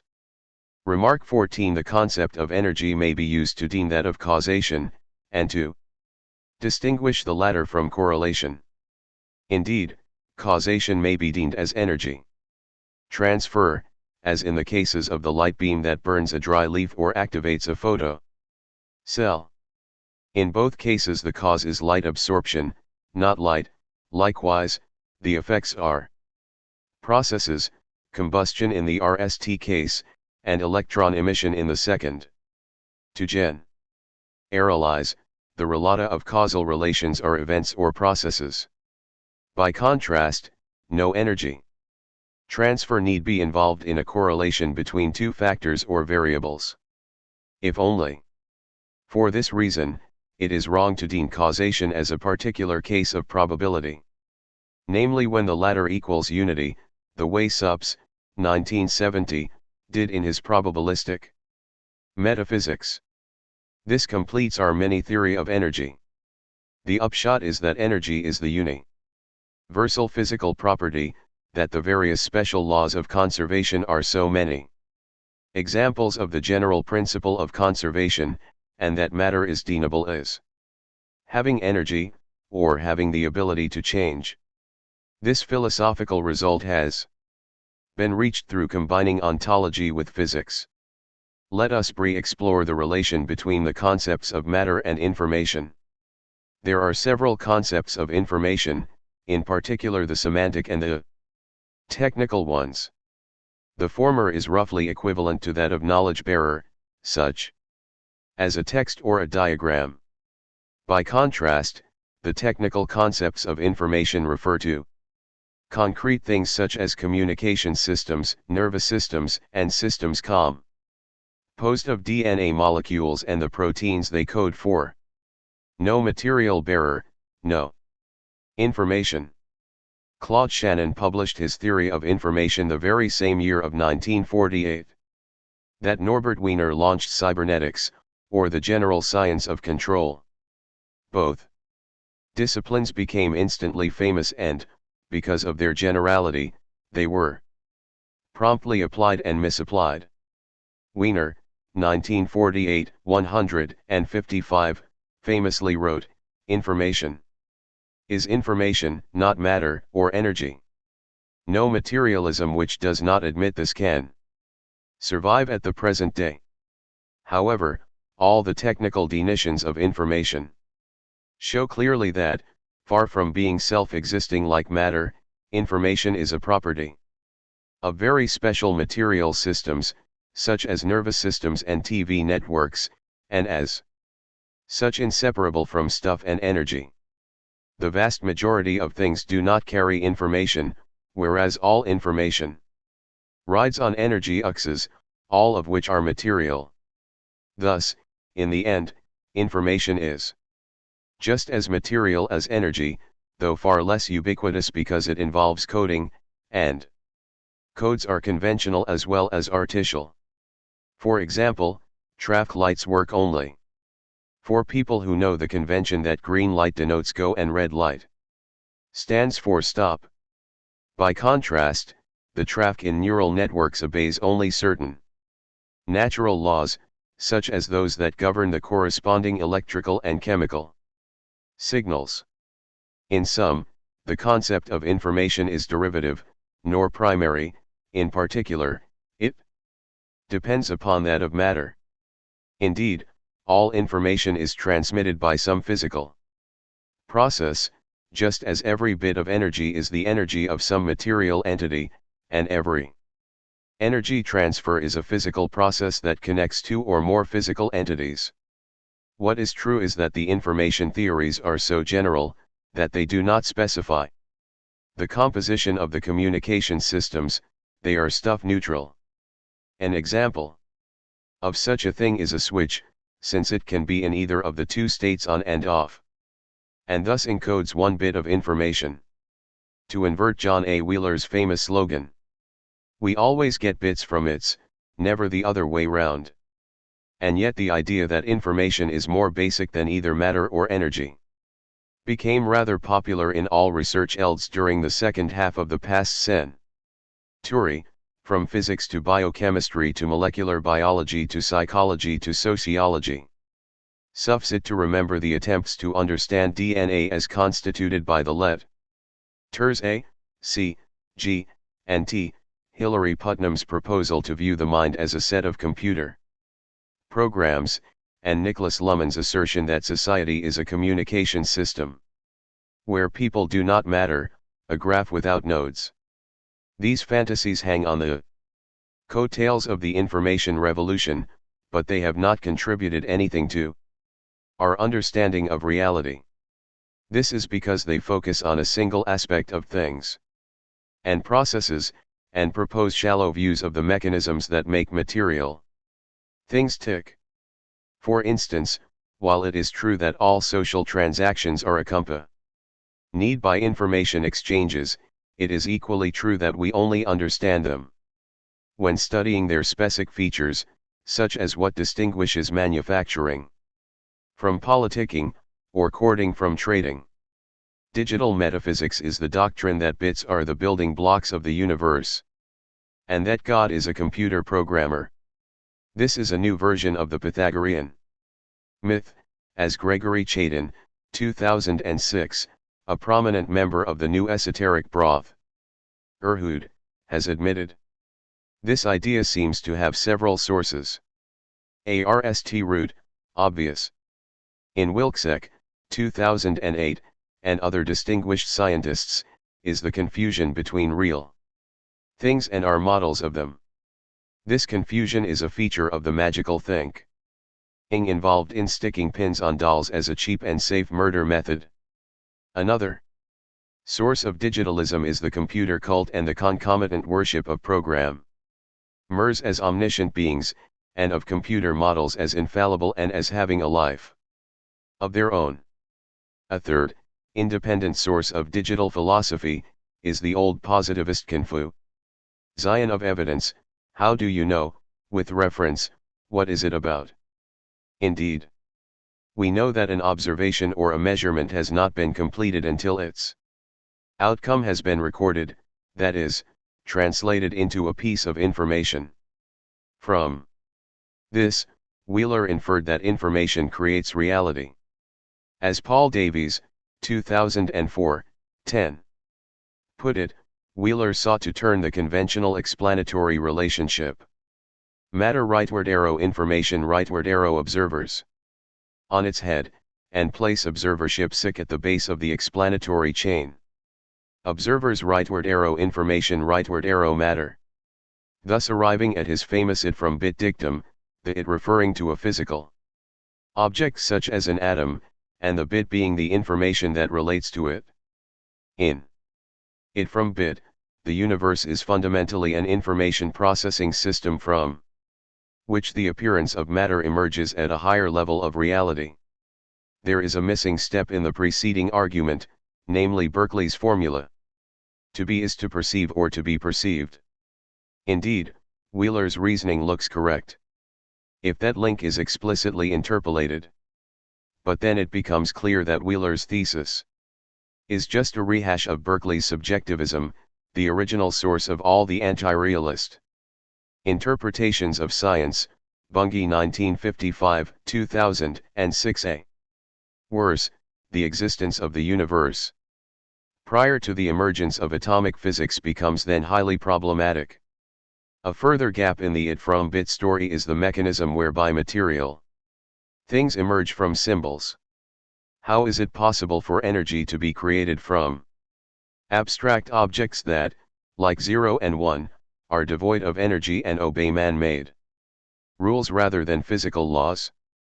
How is it possible to get an electric shock from touching a wiring diagram? And how is it possible for physicists to concoct one more version of Pythagorean mysticism, with no concern at all for empirical evidence? A fourth and rather unexpected source of digitalism is empiricism, or positivism. The view that all knowledge is a bunch of data, and in particular that theories are just data condensates.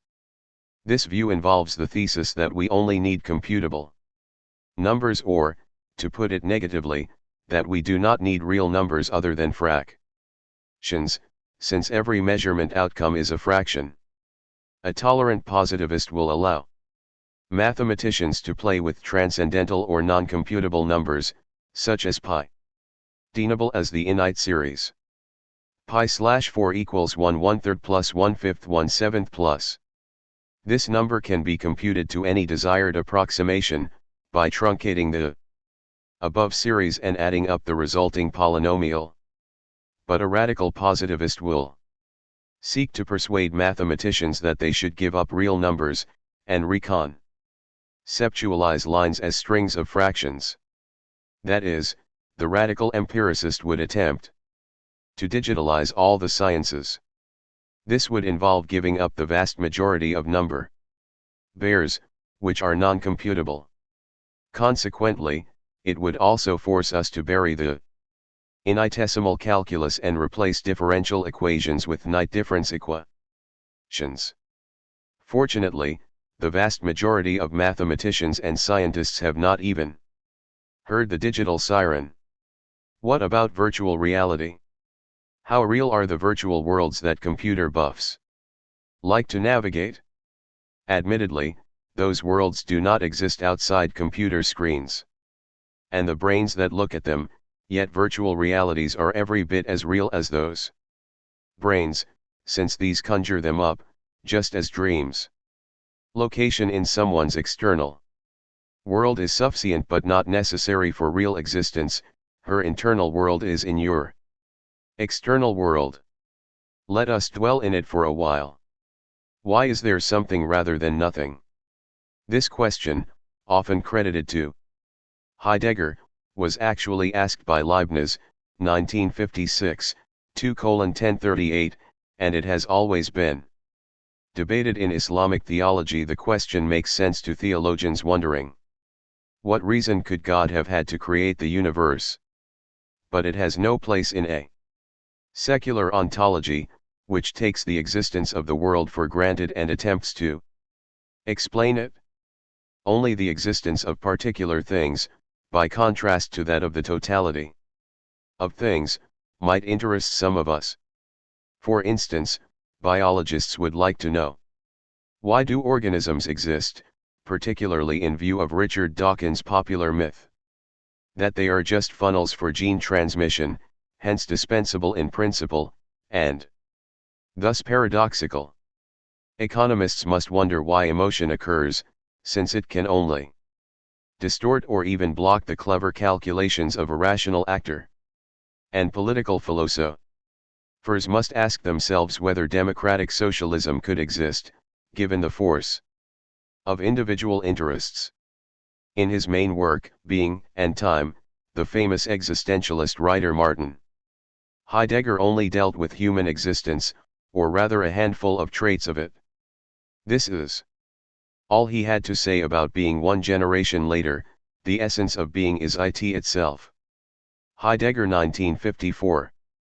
And Jean-Paul Sartre, his erstwhile imitator, stated that there is no existence except in action. Neither sentence helps us understand questions such as, do gravitons exist, do atoms exist while not being manipulated, or are there free markets in equilibrium? Logicians, who occupy the other end of the philosophical spectrum, assure us that the existential quantior exactes the concept of existence. Does it? Consider these two sentences: there are superstrings, and there are irrational numbers. According to logical imperialists, both statements are formalized in exactly the same form, namely xpx, or there are ps. And yet the RST sentence makes a claim to real or material existence, whereas the second asserts the ideal existence of certain mathematical objects, not found in the real world. Logic is just not equipped to distinguish, let alone check, the two main kinds of existence, real and ideal. This is not a problem in mathematics, which deals exclusively with ideal objects, but it places the problem of real existence in the hands of factual scientists and sane philosophers. The ambiguity of the symbol suggests interpreting xpx as some individuals are ps, without making any existential commitment, the way an atheist might say that some imaginary deities are imagined to be benevolent if bribed. We shall return to this problem in Chapter 5. How is real existence related to materiality? It won't do to deem materiality as real existence, the way dialectical materialists do, because an objective idealist, such as Plato, Hegel, Dilthey, or a possible world's metaphysician, might claim that ideas in themselves are just as real as, or indeed even more real than, pieces of matter. Hence the materiality-existence relation must be asserted or denied explicitly and separately from the definition of materiality. This is why we postulate for all and only material objects exist objectively, really. Shorter, reality equals materiality. Notice that this is not a definition, identity, but an assumption. An immediate logical consequence of it is Corollary 3: no ideal, or imaginary, objects exist objectively, really. In turn, this statement entails Corollary 4: no mathematical structures exist out there. The last two corollaries are intended to discard objective idealism, which is still going strong among the philosophers, mathematicians, and even theoretical physicists who need reminding that it makes no sense to ask, for instance, which numbers run the fastest, or whether Boolean algebras could cure common colds. If in doubt about the presence of Platonists among us, consult the abundant literature on parallel universes, example Everett 1957, Lewis 1986, Tegmark 2004. Our preceding assumptions are hoped to elucidate what is meant by real existence, but they do not help us recognize an object as existing out there. To accomplish this second task, we need to bridge ontology to normative epistemology. That is, methodology. That is, we need explicit real, or material, existence criteria. Here are two in two parts each. Criterion 1, necessity and sufficiency. An object I is likely to exist really, materially, if, and only if, the hypothesis of its existence is plausible, i.e., it belongs to a theory that has been confirmed empirically, or to one that coheres with other well corroborated theories. 2.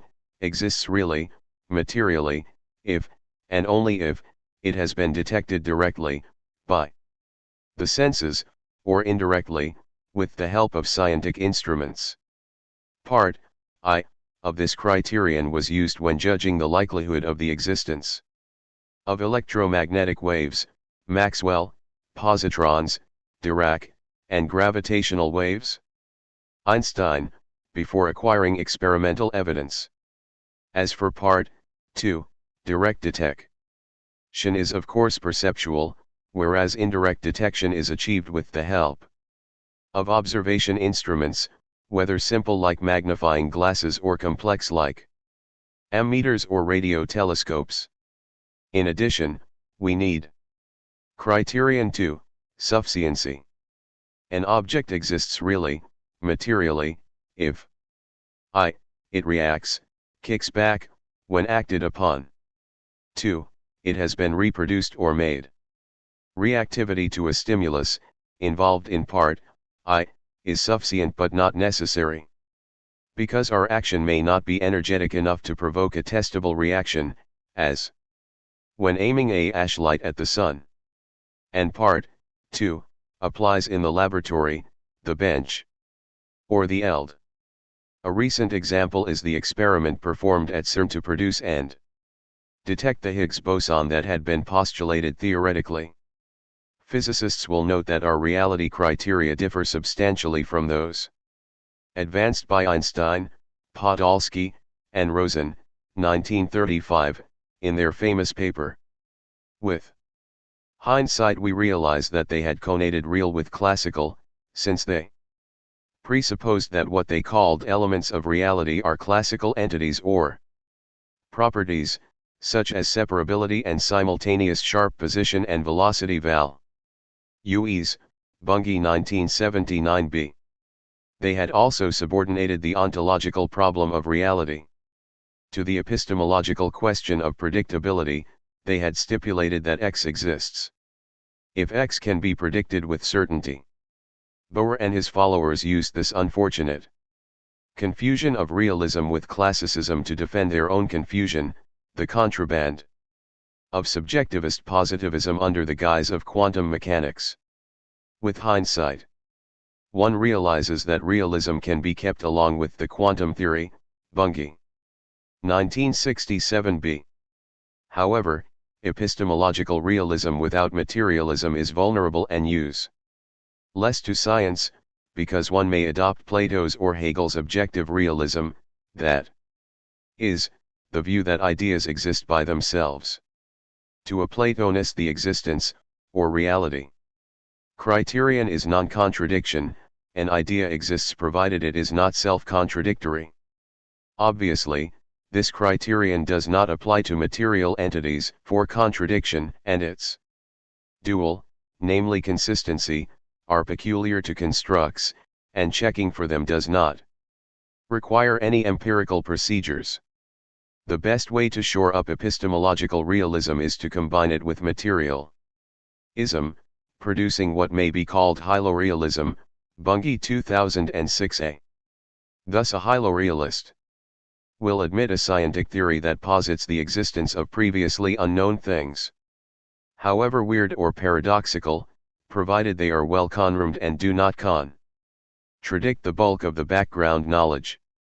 By contrast, a hylorealist will reject the so-called digital metaphysics, its from bits, by saying that the notion of information, and in particular the concept of bit or information unit, makes sense only with reference to information systems, all of which are concrete artifacts. Closing remarks.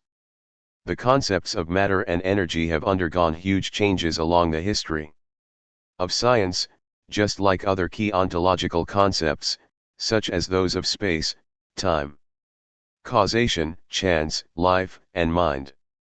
In our view, what is common to all those concepts? That is, the most general concept of a material thing, is this. For any x is material equals x is changeable. Since in turn, changeability equals having energy, it follows that for any x is material equals x has energy. Further, since energy is conserved, so is matter, not mass, though. And since matter cannot be destroyed, philosophers had better pay close attention to the contemporary concept of matter, before physicists alter it once again. This concept is so broad, that it applies to living beings and social systems. The broad concept of matter suggests broadening physicalism to what may be called inclusive materialism, which can be compressed into the following postulates. Materiality equals changeability. Reality equals materiality. We shall expand this view in Chapter 7. But before doing so we had better take a closer look at some of the superphysical, yet not non-physical, kinds of matter. Chapter 5. Emergence and Levels. The worldview that informed the vanguard of the Western scientific community.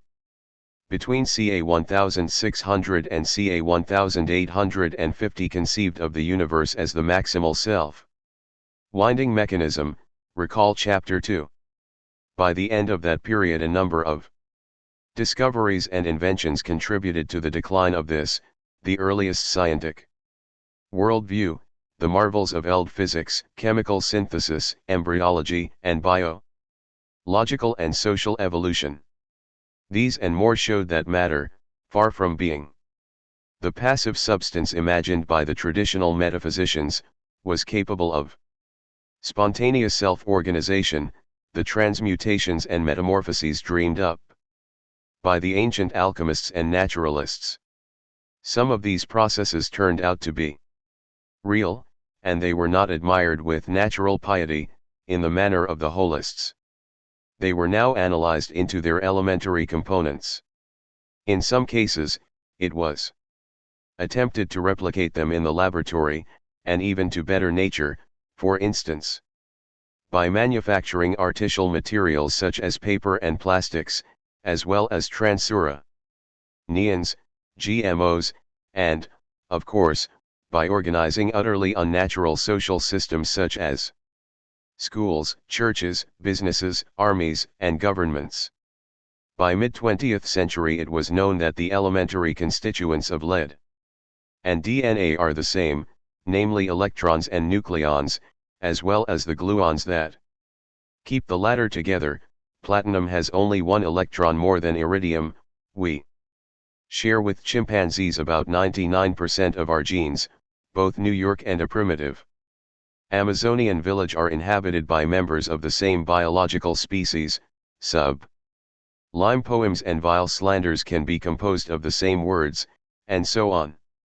Such basic commonalities do not entail fundamental identities. Platinum is not iridium 77 parts in 78, the reader is not 99% chimp, the US Senate is not basically a primitive tribe's assembly of elders, and so on. The philosophical moral is clear. Composition, though essential, is not every thing. Structure and mechanism are equally important. See Bunge 2003 for the composition environment structure mechanism model of a system. Hence compositionism, or naive reductionism, or methodological individualism, is simplistic. In other words, analysis, or decomposition, is always necessary but never sufficient to understand wholes. We must also ND out the bonds that keep the parts together, and explain the emergence of global properties, for instance, the hydrogen bonds among the molecules of a water body, and the psychological and economic bonds among the members of a business RM. Besides, we must place the thing of interest in its context instead of treating it as a solitary individual. For instance, atoms in the center of the Earth lose their outer electrons, neurons behave differently in different neuronal networks, and tyrannical bosses may behave tamely and lovingly at home. The methodological lesson is that we should supplement every bottom-up analysis with a top-down analysis, because the whole constrains the parts. Just think of the strains in a component of a metallic structure, or the stress in a member of a social system. by virtue of their interactions with other constituents of the same system. See Fig 5.1.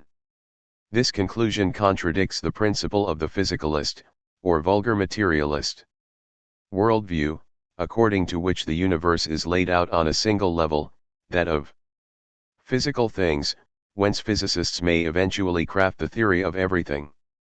In the 19th century, physicalism, and later on physico-chemicalism, succeeded the mechanism that had prevailed in the two previous centuries. The methodological counterpart is that the atomistic program of explaining the whole by its parts fails every time the behavior of the part is strongly influenced by its position in the whole. For example, the entire family of rational choice theories, so popular in social studies, has failed because individual behavior is strongly influenced by macro-social circumstances, such as the political and economic situation. In general, it is more fruitful to interrelate levels than to attempt to reduce them either downward, micro-reduction, or downward, micro-reduction.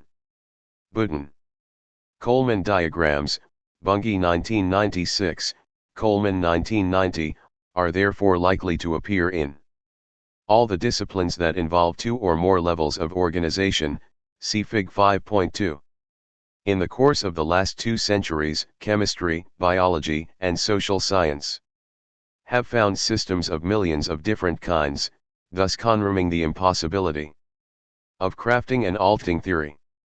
Indeed, we know about 200 different kinds of elementary particles, more than 100 different kinds of atoms, over 2 million kinds of molecules, hundreds of millions of biological species, and hundreds of kinds of social system.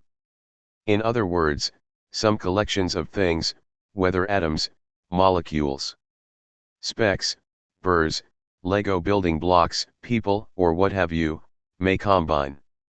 Macro-level technological innovation, weakening of semi-feudal order. Drop in individual dependence, micro-level rise in tenants' income into qualitatively different systems. This, the set of processes involving qualitative jumps, is what emergence in the ontological sense is all about.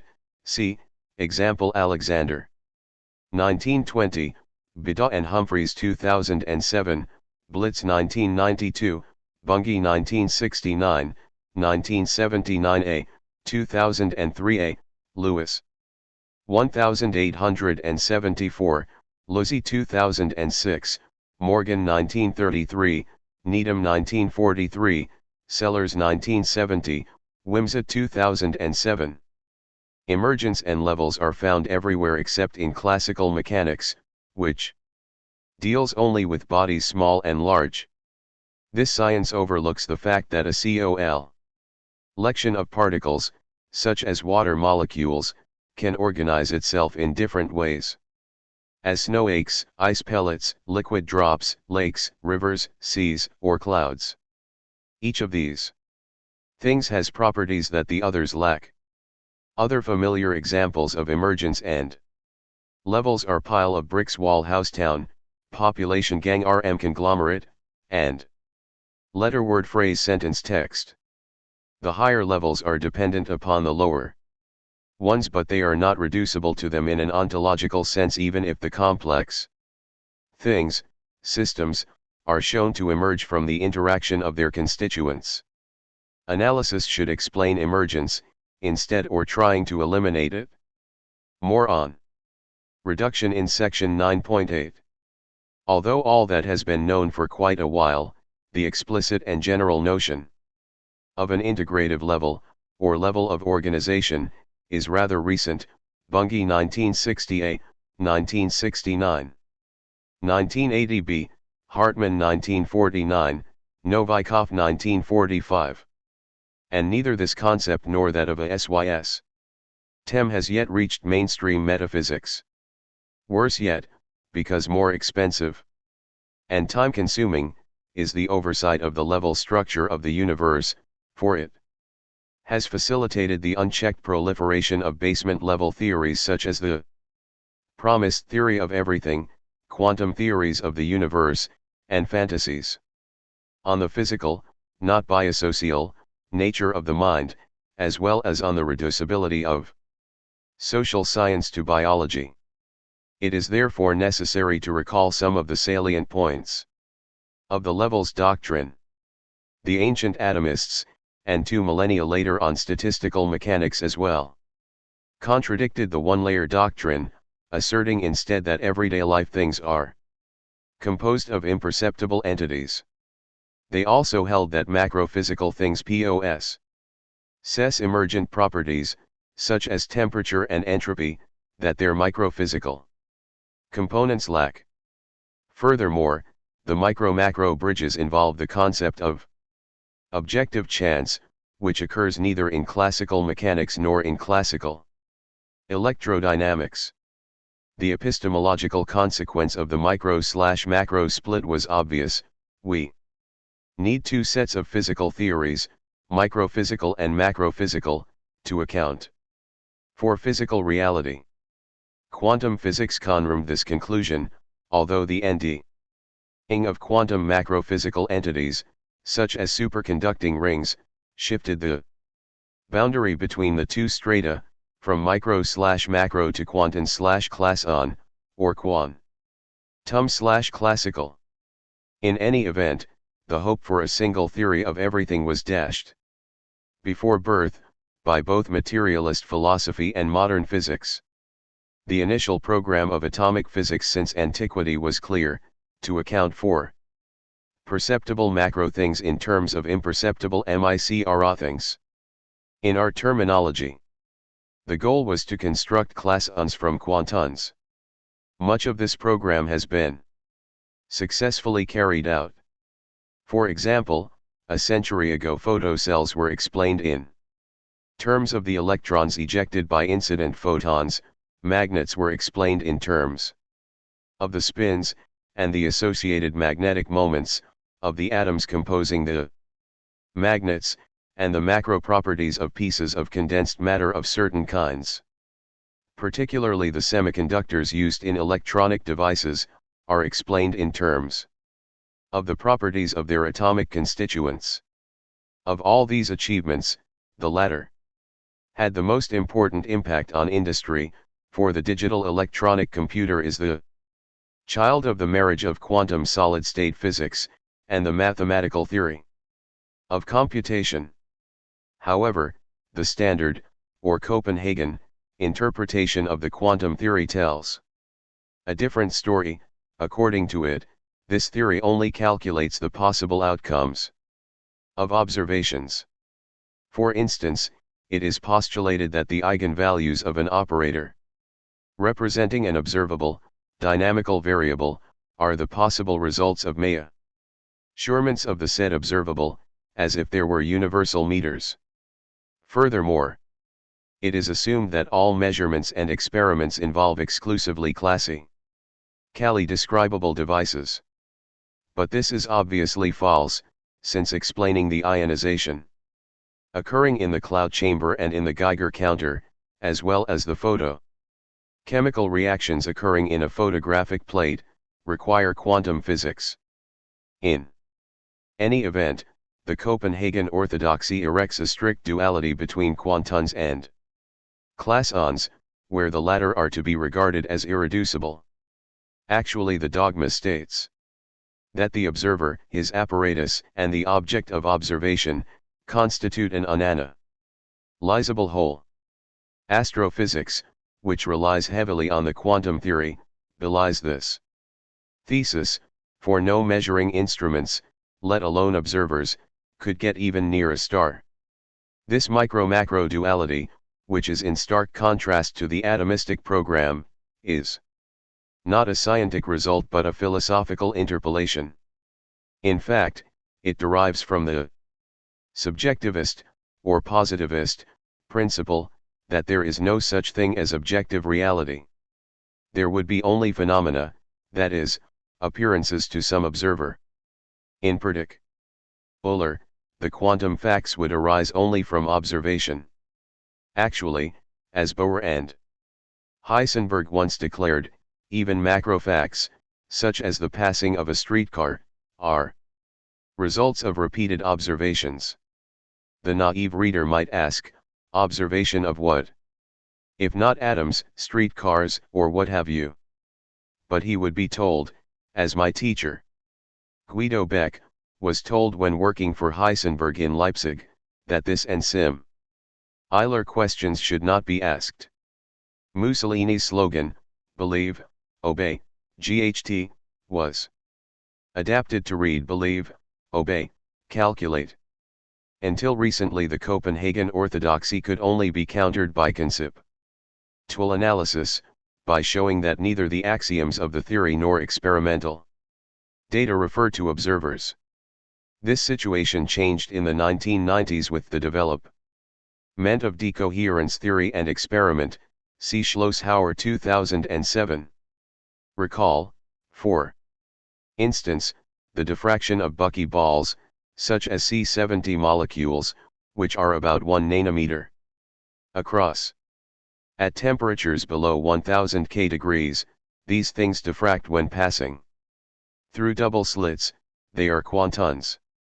But as the molecules are heated to 5,000 by a laser beam, the interference pattern gradually vanishes, the quantons gradually become clasons as a result of decoherence. A result of these experiments is that the quantum clason boundary can be shifted toward the macrophysical environment, which may, in particular, be the apparatus. See Fig 5.3. These recent developments have vindicated the original goal of the quantum program, namely the derivation of classical physics from the quantum theory. Does this entail that we will eventually be able to dispense with such classical concepts as those of friction, heat, temperature, viscosity, vorticity, elasticity, magnetization, surface tension, or wetting? These concepts will continue to be needed because they stand for objective bulk properties and processes that emerge from myriads of quantum facts. Likewise, the neuroscientific explanation of cognitive and affective processes does not allow us to dispense with such words as fear, imagination, and love. Explained emergence is still emergence. In other words, epistemology cannot erase ontology because the universe is objectively straight. The qualitative differences among the levels of reality impose a plurality of levels of description, even if the higher ones can in principle be explained in terms of the lower ones. True, the proponents of the thesis that the quantum theory is universal write symbols said to designate state functions for cats, observers, measuring instruments, and even the universe. But I submit that these symbols are fake, for they are not solutions of any equations containing Hamiltonians, they are just squiggles. See Fig 5.4. In short, clasons emerge from quantons, whence it is legitimate to try and derive classical physics from the quantum theory instead of regarding the former as an absolute given and starting point. But the ultimate goal of the decoherence program, namely to dispense altogether with classical ideas, seems sheer fantasy. Because the classical properties, such as shape, viscosity, and temperature, are just as real as the quantum ones, such as spin and non-separability. Shorter, the distinction between the quantum and classical levels is objective, not just a matter of levels of description and analysis. If in doubt, recall the chain that starts at the center of our star and ends as sun, shine, wind, rain, ocean current, chemical reaction, or metabolism. All the energy we get from the sun comes ultimately from the thermonuclear reactions that occur in the center of stars. Most of these reactions involve transmutations, the alchemists dream, such as deuterium plus tritium rightward arrow helium plus neutrons. In turn, the sunlight produced by nuclear reactions in the sun is critical for photosynthesis, a quantum process without which there would be no plants, hence no animals either. Note the successive levels: quantons, light molecules, macromolecules, organelles. Cells, multicellular organisms. The inputs, reagents, and outputs, products, of chemical reactions are physical things. More precisely, they are quantons, classons, or semi-classons. But the matter that emerges the instant a chemical reaction starts, and subsists till it stops, is qualitatively different from the inputs and outputs, even if it lasts, as it often does, as little as a femtosecond, or 10-15 s. This stuff is, indeed, a piece of matter undergoing relentless radical, qualitative, changes.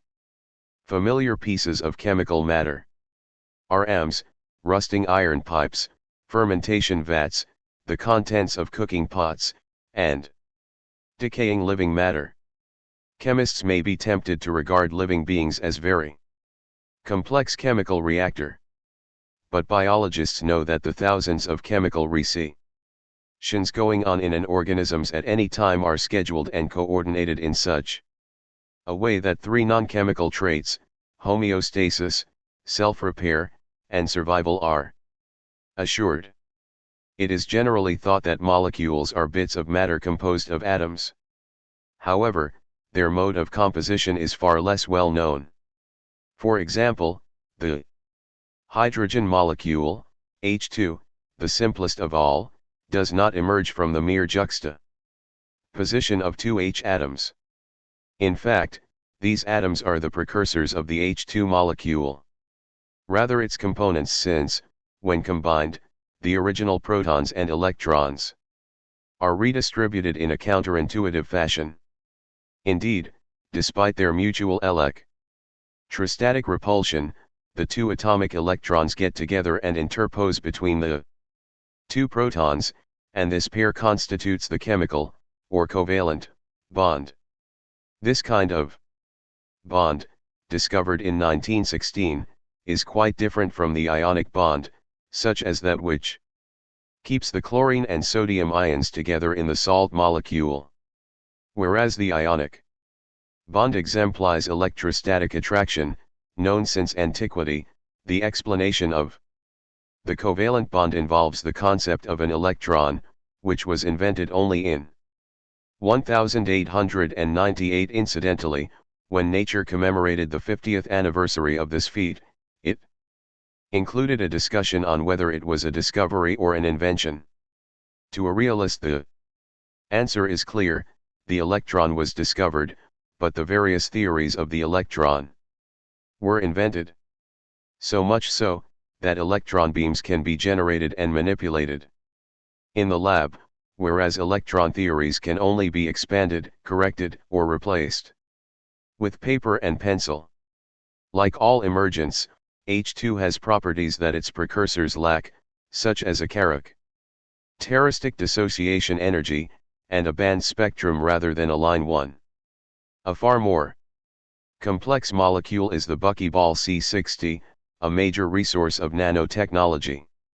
This unexpected molecule, discovered only in 1985, is a mesophysical thing, for it has a D-night shape, similar to a soccer ball, but it diffracts through a slit system, just like quantons.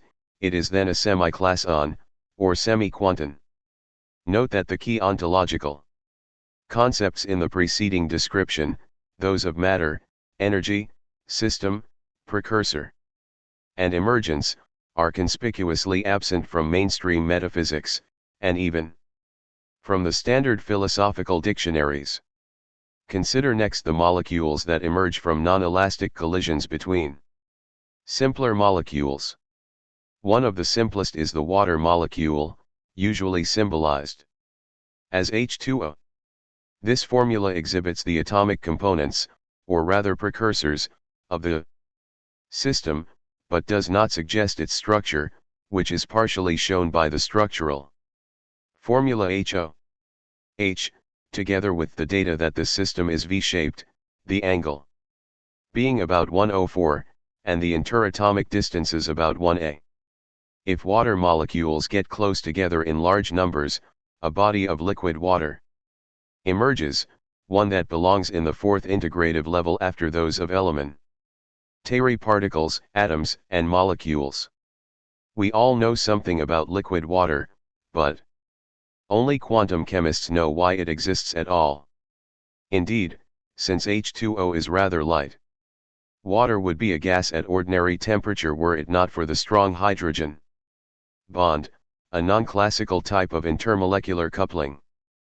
Paradoxically, this and other types of chemical bonds involve two classical properties, interatomic distance and angle, neither of which plays an important role in atomic physics, where dynamic properties, such as momentum and spin, take precedence over geometric and kinematical properties.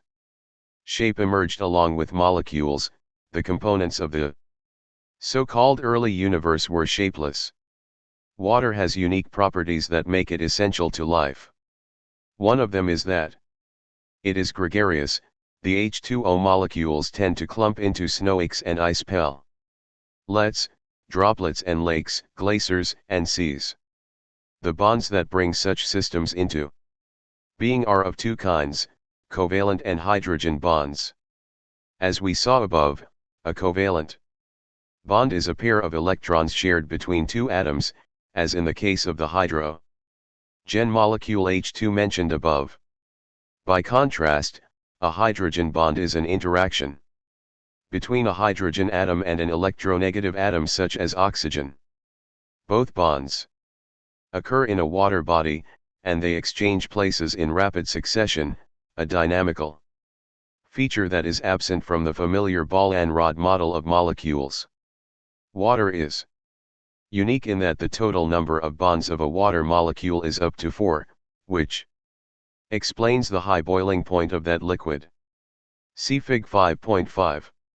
Suppose for a moment that quantum chemistry, which is still in its infancy, were to explain satisfactorily the emergence of some of the typical biomolecules, such as DNA, as well as some of the most complex chemical reactions, such as the synthesis of RNA.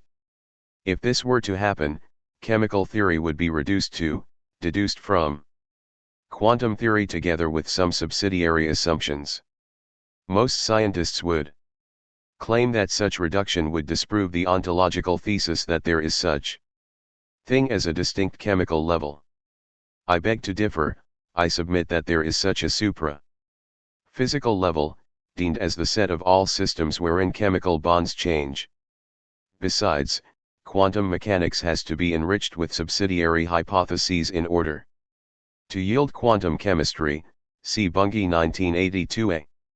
Chemical matter should draw a closer attention of metaphysicians, if only because of its remarkable ability to spontaneously synthesize molecules of several million kinds. Such spontaneous morphogenetic power, particularly in the case of carbon compounds, is far greater than that of physical matter, which is limited to crystal growth and the formation of rocks and large liquid bodies. Synthetic chemistry, the synthesis of molecules in the laboratory, harnesses the spontaneous self-organizing forces. And synthetic life, the production of living cells from chemical matter, is presumably a doable if distant goal of biochemistry. In sum, we should acknowledge the existence of pieces of matter, namely molecules, belonging to a structural level of their own, and originating in equally superphysical processes, namely chemical reactions, as exemplified by oxidation, reduction, hydrolysis, electrolysis, and molecular synthesis. The level in question is, of course, the chemical level. It is generally accepted that the components and the precursors of the members of this level are physical. All of this suggests that chemistry, though dependent on physics, is not a chapter of it. Living things are so very different from non-living ones that, until a century ago, they were widely believed to be characterized by goal-seeking behavior, or even by an immaterial entity, variously called Endliche, Bildungskraft, or Elah Vital. This doctrine, vitalism, was destroyed by the so-called mechanistic conception of life. This bold research project was sparked off by the biomechanics and medical physics inaugurated by Giovanni Borelli ca. 1650. 3 centuries later this mechanist view of life developed into physico-chemicalism, according to which organisms are nothing but very complex chemical reactors, Loeb 1912. However, living things have a number of interrelated properties that chemical systems lack. Here are a few of them: cellularity, metabolism, homeostasis, cell division, heredity, mutation, morphogenesis, self-repair, evolution, value, sickness, and death. Cellularity is the biological counterpart of atomicity. It consists in the fact that the units of living matter are cells, which are systems endowed with a semi-permeable outer envelope or membrane. In other words, all organisms are either cellular or multicellular. There is no subcellular life. Metabolism is of course the process of chemical self-renewal, in particular through protein synthesis and the incorporation and transformation of environmental items, nutrients. Homeostasis is the ability to maintain a fairly constant internal milieu, in particular, temperature and acidity, by virtue of control mechanisms, feedback pathways, built into the organism. Cell division, which involves RNA self-duplication and the splitting of DNA strands by enzymes, is the ultimate fate of all cells except for most neurons. Morphogenesis is a process involving cell differentiation and the construction of organs with specific functions, that is, processes that no other components of the organism can undergo. Heredity is the ability of reproducing organisms to transmit some of their traits to their offspring. Such transmission is usually rather faithful, true to type, because the heredity units, DNA molecules, are rather robust and inert. But of course these molecules are sensitive to strong environmental stimuli, such as cosmic rays and certain enzymes. For example, 2 identical twins may possess the schizophrenia gene but, whereas one of them also possesses the enzyme that switches that gene on, his twin may lack it, so that he is spared that terrible mental disorder. This fact should suffice to put the Selch gene myth to rest.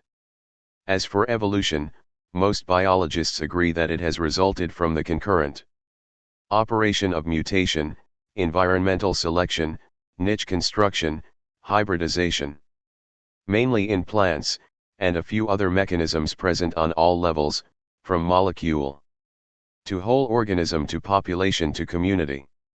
A popular view is that evolution is nothing but a change in gene frequencies, whence DNA is the evolutionary unit. This idea is wrong, because what drives evolution is natural selection, and what gets selected to reproduce is the organism as a whole, not its genome. Besides, not only genes are subject to mutation, also proteins can mutate, hence evolve, as RST suggested by the resistance to new drugs that some proteins can acquire. Unsurprisingly, the concept of emergence was RST suggested by evolutionary biology, which showed that the history of life is one of speciations and extinctions. Interestingly, evolution suggested gradualness to some people, Darwin the RST of them, and saltation to others. It is now generally agreed that denial of saltation is just as incompatible with evolution as denial of continuity, that evolution at all levels is gradual in some respect and discontinuous in others, Blitz and Bunge 1989. Finally, it may be surmised that value emerged along with life, since the questions of the form what is the value, or worth, of X for Y, only make sense with ref. errands to organisms and their creations, such as burrows, nests, dams, machines, and organizations. For example, compost heaps may be said to metabolize, but they do so to their owner's benefit, not their own. A question such as what is the value of this thing or process for that molecule, or stone, or light beam, or star, deserves no answer. By contrast, a question such as what is the value of substance, organ, or process X for organism Y, is in principle answerable. We can find out what role X has in keeping organism Y in good health, by experiment. Tally inhibiting or even removing X, and checking the effect of this alteration on the organism's state of health. Value is coextensive and coeval with life, but this does not entail that all we do is adaptive, that is, life-preserving. For example, neither music nor philosophy is adaptive, and unlimited procreation and war are definitely maladaptive. In short, life is not characterized by one or more special properties. Rather, as Alexandre Oparin, 1953, emphasized nearly 1 century ago, it is characterized by a whole system of special interrelated properties. However, this is also the way physicists characterize physical things. For example, even the humble electrons and positrons are characterized by a dozen basic properties, related to each other by a peculiar state, or wave, equation.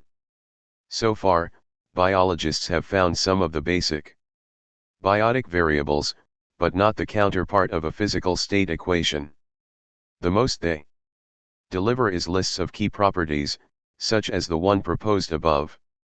The materialist conception of life, suggested by philosophy as well as by biochemistry and evolutionary biology, inspired the ambitious research project of synthesizing cells in the laboratory. This experimental project, started by Oparin in 1924, is currently underway in several laboratories around the world. See example. Lazcano 2007a, Luzzi 2006.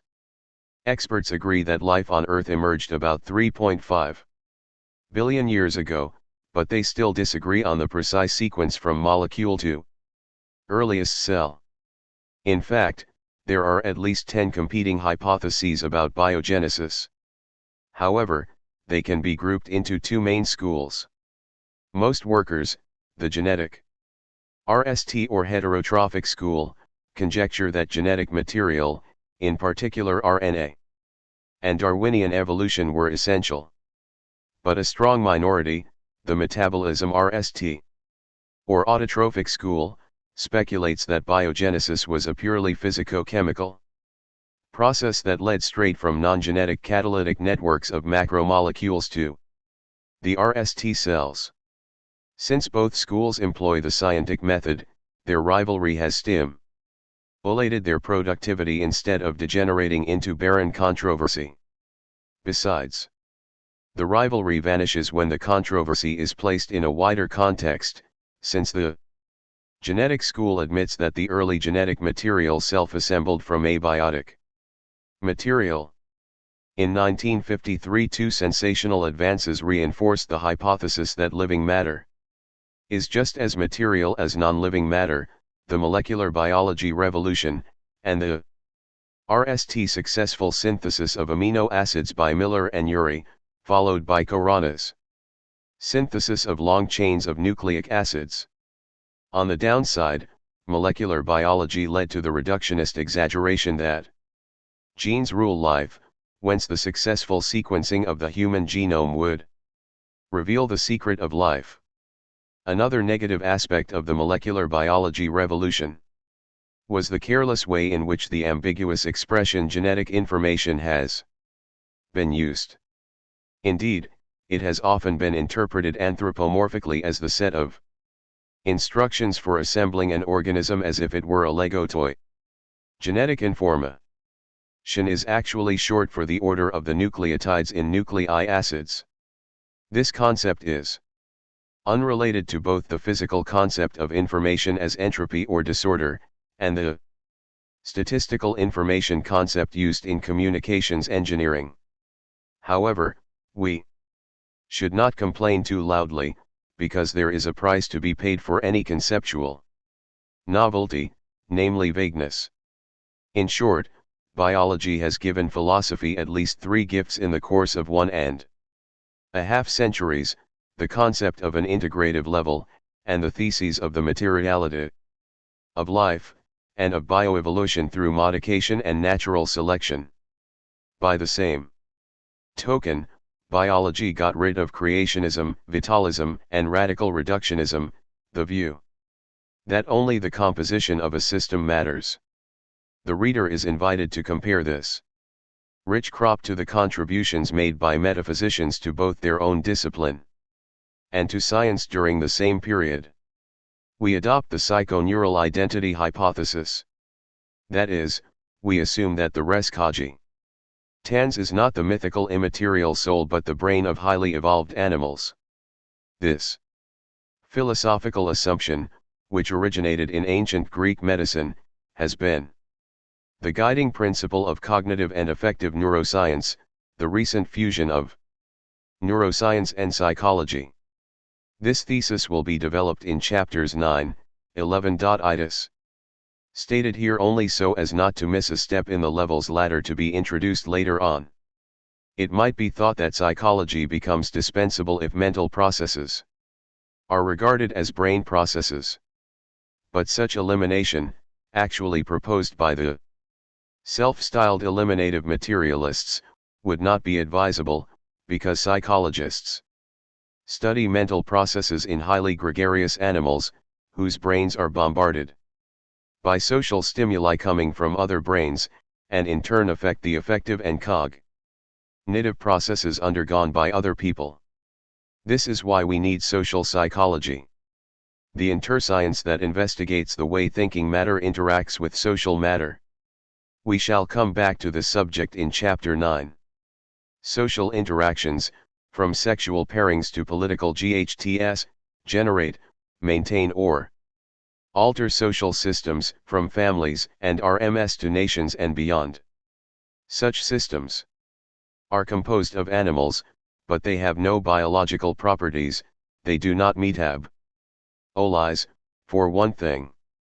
But they are just as concrete or material as their components. They can be said to constitute social matter, just as organisms constitute living stuff. Though obvious to a materialist, the preceding assertions will be rejected not only by idealists, who claim that everything social is spiritual, geistig, moral, and therefore the subject of the Geisteswissenschaften, spiritual or cultural sciences. The claim that there is such thing as social matter will also be rejected by the so-called methodological individualists, for they deny the very existence of social wholes, and consequently cannot make any original contributions to their study. But such denial is tantamount to denying the existence of solid bodies on the ground that they are composed of atoms or molecules, or to denying the existence of sentences on the ground that they are composed of letters. Anyone who wishes to study individuals rather than social wholes will have to engage in human biology or psychology, and even so his research will miss no less than the social matrix of human existence. And if the social environment of the person is ignored, then her behavior in love, learning, parenting, work, stress, rebellion, and much more will remain unknown. In general, a system is not just the set of its components. Every concrete system must be analyzed into its composition, structure, set of bonds among its constituents, environment and mechanism, the processes that make it what it is. This is why the understanding of systems requires approaching them in a systemic rather than in either an individualist or a holistic fashion. Mathematicians, physicists, chemists, and biologists have always known This truism, see, example Bunge 2003a. Artifacts, or made things, can be said to embody or materialize ideas or feelings. Because they are designed, often with the help of high-level technical knowledge. This is how the young Marx distinguished between a house and a beehive, a distinction that escaped Popper when he put houses in the same bag as nests, ant hills, rabbit warrens, and beaver dams. No doubt, animal artifacts can be very complex. But there is no indication that they are built according to plan. The ability to build them is inborn, and the building process is an automatic outcome of the combination of genetic programming with environmental materials and circumstances. Because artifacts embody ideas or feelings, they may be said to constitute matter of a special kind, namely artificial or made, by contrast to natural or found. To realize the differences between natural and artificial matter, let us recall the salient traits of the manufacture of any good, such as a loaf of bread or a book. Artificial matter is of either of two kinds: meaningless, such as a bridge, a house, a machine, or a formal organization, and meaningful, such as a text or a diagram. True, made social systems are often said to have meanings, but this use of the word meaning is metaphorical. What is actually intended is that those systems are purposeful, or, better, that they are used as means to goals. Another useful classing of artificial matter is this: artistic, music, painting, sculpture; semiotic, poetry, non-fiction literature; technological, technical diagram, machine, pipeline, transportation means, TV, network; social, formal social organization, business RM, school, market, state, church. Put together. Thus they contrast with informal organizations, such as families and gangs, which emerge, develop, and dismantle rather spontaneously. The artificial ity of formal organizations bears emphasis because of the comparative popularity in conservative circles of Hayek's thesis that everything social is spontaneous, while at the same time not existing as social, since, according to the same author, there are only individuals. The preceding pages should have set the stage for the formal introduction of three key concepts of our ontology, those of emergence, level, and level's ladder, or here, Archie. The polymath George Lewis introduced in 1877 the now fashionable word emergence, but the concept had been invented earlier by John Stuart Mill, c. Blitz 1992. Indeed, Mill noted that the synthesis of water out of hydrogen and oxygen involved the emergence of properties, those of water, which its precursors lack. A Platonist would attempt to account for emerging properties without their bare ERS. Aristotelians and scientists know better. For example, the above synthesis of water is a particular case of a chemical reaction of the form A plus B rightward arrow C chemical. Kinetics describes this process with the following equation for the rate of change of the concentration of the product of kind C in terms of the concentrations of the reagents of kinds A and B, dC/dt equals KAB. No properties without bare ERS. Speaking logically and grammatically, every predicate is attributed to at least one subject, as in PX and RXY. The concept of emergence was originally understood as an ontological category, synonymous with the occurrence of qualitative novelty in the course of a process and, therefore, clearly exemplified by crystallization, chemical synthesis, morphogenesis, biological development and evolution, learning of new skills, social organization, and history, see, example Bunge 2003, Coleman 1990, Lozzi 2006. Mosinger 2008, Piaget 1965. However, because some irrationalist philosophers and psychologists stressed the occurrence of emergence but denied the possibility of explaining it in terms of lower-level processes. The word was eventually taken to stand for an epistemological category. The obscurantist opinion that the new and complex cannot be explained in terms of the old and simpler is sometimes misleadingly called strong emergence. We shall keep the original ontological concept, or rather concepts. Emergence will be equated with the rise of qualitatively new objects, properties, or processes. We distinguish two ontological concepts of emergence, synchronic or emergence 1, and diachronic or emergence 2. The former coincides with that of bulk, property, or gestalt quality, whereas the second has to do with process. Indeed, a bulk, or emergent one, property of an object is one that no part or component of the object in question possesses. For example, liquidity is a property of large COL. Lect ions of water molecules, and meaning that of concatenations of phonemes or letters. Christian von Ehrenfels introduced this concept in 1890, and it became the buzzword of Gestalt psychology, which trumpeted it against associationism, according to which all novelty is combinatorial. Regrettably, the Gestalt movement denied that emergence 1 is an analyzable concept. It joined intuitionism. On the other hand, an emergent 2 property is a qualitatively new property of a thing that none of its precursors possesses. For example, adaptation is an emergent trait of most organisms, both in that it is a bulk property, and in that it arose in the course of evolution along with the synthesis of the RST cells from their prebiotic precursors. The dual or complement of emergence 2, as in speciation, is of course submergence, as in species extinction. For more precision, see Chapter 14. The following GUR illustrates the idea that new properties, far from arising ex nihilo, emerge from pre-existing ones.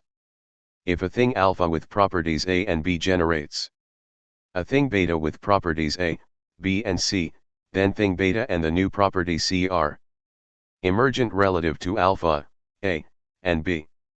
Furthermore, if A and B are linked by law lab, then C is related to its precursors A and B through the additional emergent laws LAC and LBC, see Fig 5.8. The idea that something radically new may ever arise has been resisted since the Ecclesiastes asserted that there is nothing new under the Sunday. For a history of this idea and its dual, see Merton and Barber 2004. The most popular idea about novelty is that whatever appears to be new actually existed previously in a latent form, that all things and all facts are pregnant with whatever may arise from them. An early example of such neophobia is the conception of causes as containing their effects. As expressed by the scholastic formula, there is nothing in the effect that had not been in the cause. Preformationism, the ancient biological doctrine that all the stages of a morphogenetic process are contained in the zygote, involves yet another denial of newness. Its contemporary successor is the doctrine that whatever new forms arise are contained in the inherited coded instructions. Genome would be destiny. Genetic information is thus the inheritor of theological fate and secular preformationism. See Mario and Bunge 1997, 280-294. By contrast, modern chemists have avoided preformationism. In particular, no chemist has speculated that hydrogen and oxygen are pregnant with water, just as no sane person has claimed that girls are born pregnant. Of course, potentiality precedes actuality, but the latter is not contained in the former, but emerges from the conjunction of possibility and circumstance. There is no universal emergence mechanism, since all mechanisms are stuff-specific, things of different kinds change differently. However, when near their critical points, many things belonging to different kinds have similar macrophysical properties, something referred to as universality. For example, water and carbon dioxide behave thermodynamically in the same way when they're liquid and gaseous phases separate. Besides, all evolutionary, or historical, processes share certain common traits. They involve the formation of new kinds from old in accordance to laws and under environmental circumstances, some of which favor while others oppose the emergence of certain novelties. In particular, nurture will either favor or frustrate nature, which in turn will react on the former. Although there is no universal emergence mechanism, it can safely be conjectured that nothing emerges de novo, that every new thing develops or evolves from pre-existing things, so that there is continuity or conservation along with discontinuity or novelty. In particular, biological evolution is tree-like, as Darwin surmised. So that complex organisms of very different genera have usually simpler common ancestors. The same holds for social evolution. For example, the eyes of all modern organisms, whether spiders or people, descend from the photoreceptors of single-celled animals instead of having emerged independently. Something similar holds for the limbs of tetrapods. The clue is the commonality of certain blocks of genes, home boxes, and genetic regulatory mechanisms, Shubin 2009. Thus, idiosyncrasy in some respects blends with universality in others. These and related endings suggest that there may be evolutionary laws after all. Two possible candidates are these: 1. Similar environments favor the emergence of similar phenotypes, convergent evolution. 2. Different environments favor the emergence of different genotypes, divergent evolution. These are not wild fantasies, but experimentally testable hypotheses. For example, McLean and Bell, 2003. Working on a common bacterium for ca 1,100 generations in different environments, found convergent phenotypic evolution along with radically different sets of beneficial mutations, divergent genotypic evolution. In other words, evolution involves both conservation and therefore repetition in some regards, together with qualitative change, emergence, and therefore uniqueness, in others. Graham Bell, 2008, proposes this suggestive musical metaphor. Evolution involves a few themes, the major genes where beneficial mutations can occur, and countless variations on the themes, some due to mutations, others to environmental circumstances, and all of them subject to selection. And once in a while variations accumulate to the point that new species emerge, or old ones become extinct. Emergence, speciation, and its dual, submergence, extinction, constitute the main plot of evolution. The details are commentaries and footnotes. Furthermore, evolution starts at the molecular level. For example, recent experiments have shown that, as a result of mutations, certain proteins acquire new functions in an irreversible manner, Brigham et al. 2009. This and other endings vindicate Gould's, 2002, emphasis on historical uniqueness and contingency, CIR. Cumstance. Evolution is irreversible, Dallow's law, because every phase of it builds on its predecessors. A systems engineer might put it this way: if one important trait of a system changes, then other traits of it must alter too for the system to keep working. If they do not, the system crashes. Irreversibility holds not only for complex molecules, organisms, and societies, but also for materials with memory. For example, magnets remember previous magnetizations, and swords remember the tempering process. In all of these cases, exact reversibility, or recovery of all ancestral traits, is impossible. The ancient myth of eternal recurrence, popularized by Nietzsche, is just that, a myth. Whereas some thinkers have emphasized law and uniformity, others have stressed circumstance, or contingency. However, there is no opposition here. 1.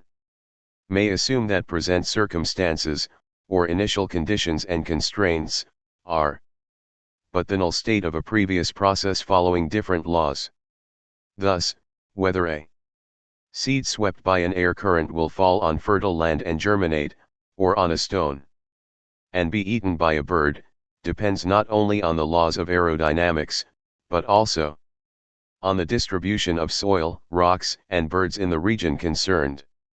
And there is nothing haphazard about such distributions, they involve accidents but not chance, or randomness in the technical, statistical, sense of disorder.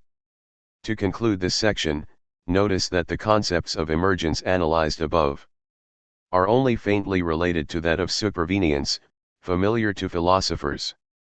This idea was introduced by G. E. Moore, the philosopher of naturalistic fallacy fame, when arguing against the possibility of denning axiological concepts, such as good and beautiful, in terms of natural science concepts, such as those of symmetry and efficiency. Jaegwon Kim, 1993, attempted to elucidate the concept of supervenience. In my opinion, he failed to achieve this worthy goal because he dealt with properties in themselves, detached from their bearers, and adopted a static viewpoint that overlooks the fact that all emergence occurs in the course of a process. In short, Kim unwittingly adopted Plato's doctrine of forms. Furthermore, he identified properties with their conceptualizations, namely predicates. Indeed, he postulated that the set of all properties constitutes a Boolean algebra. But this assumption has the absurd consequences that for every property there is a negative property, and that for any two properties there are both a disjunctive property and a conjunctive property. Thus, a thing might possess traits that it lacks.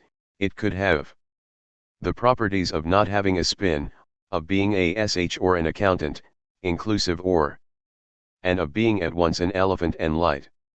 Acquaintance with scientists' ideas of properties and their emergence might have avoided these mistakes. More in Bunge. 1977a, 2003a, Monner and Bunge 1997. Another key concept of our ontology is that of a level or, more precisely, structural, organizational, or integrative level, by contrast to level of analysis, see, example. Bunge 1959b, 1960a, Needham 1943, Novikov 1945, Simon 1962. A structural level is a set of objects each of which possesses properties peculiar to them, such as, example, being able to metabolize, or to form social systems. However, this definition is defective because it is roughly the same as that of a species of things, such as a chemical or biological species. In both cases the concept in question is deemed by a system of properties, that is, a set of interrelated properties. Let us aim for greater precision.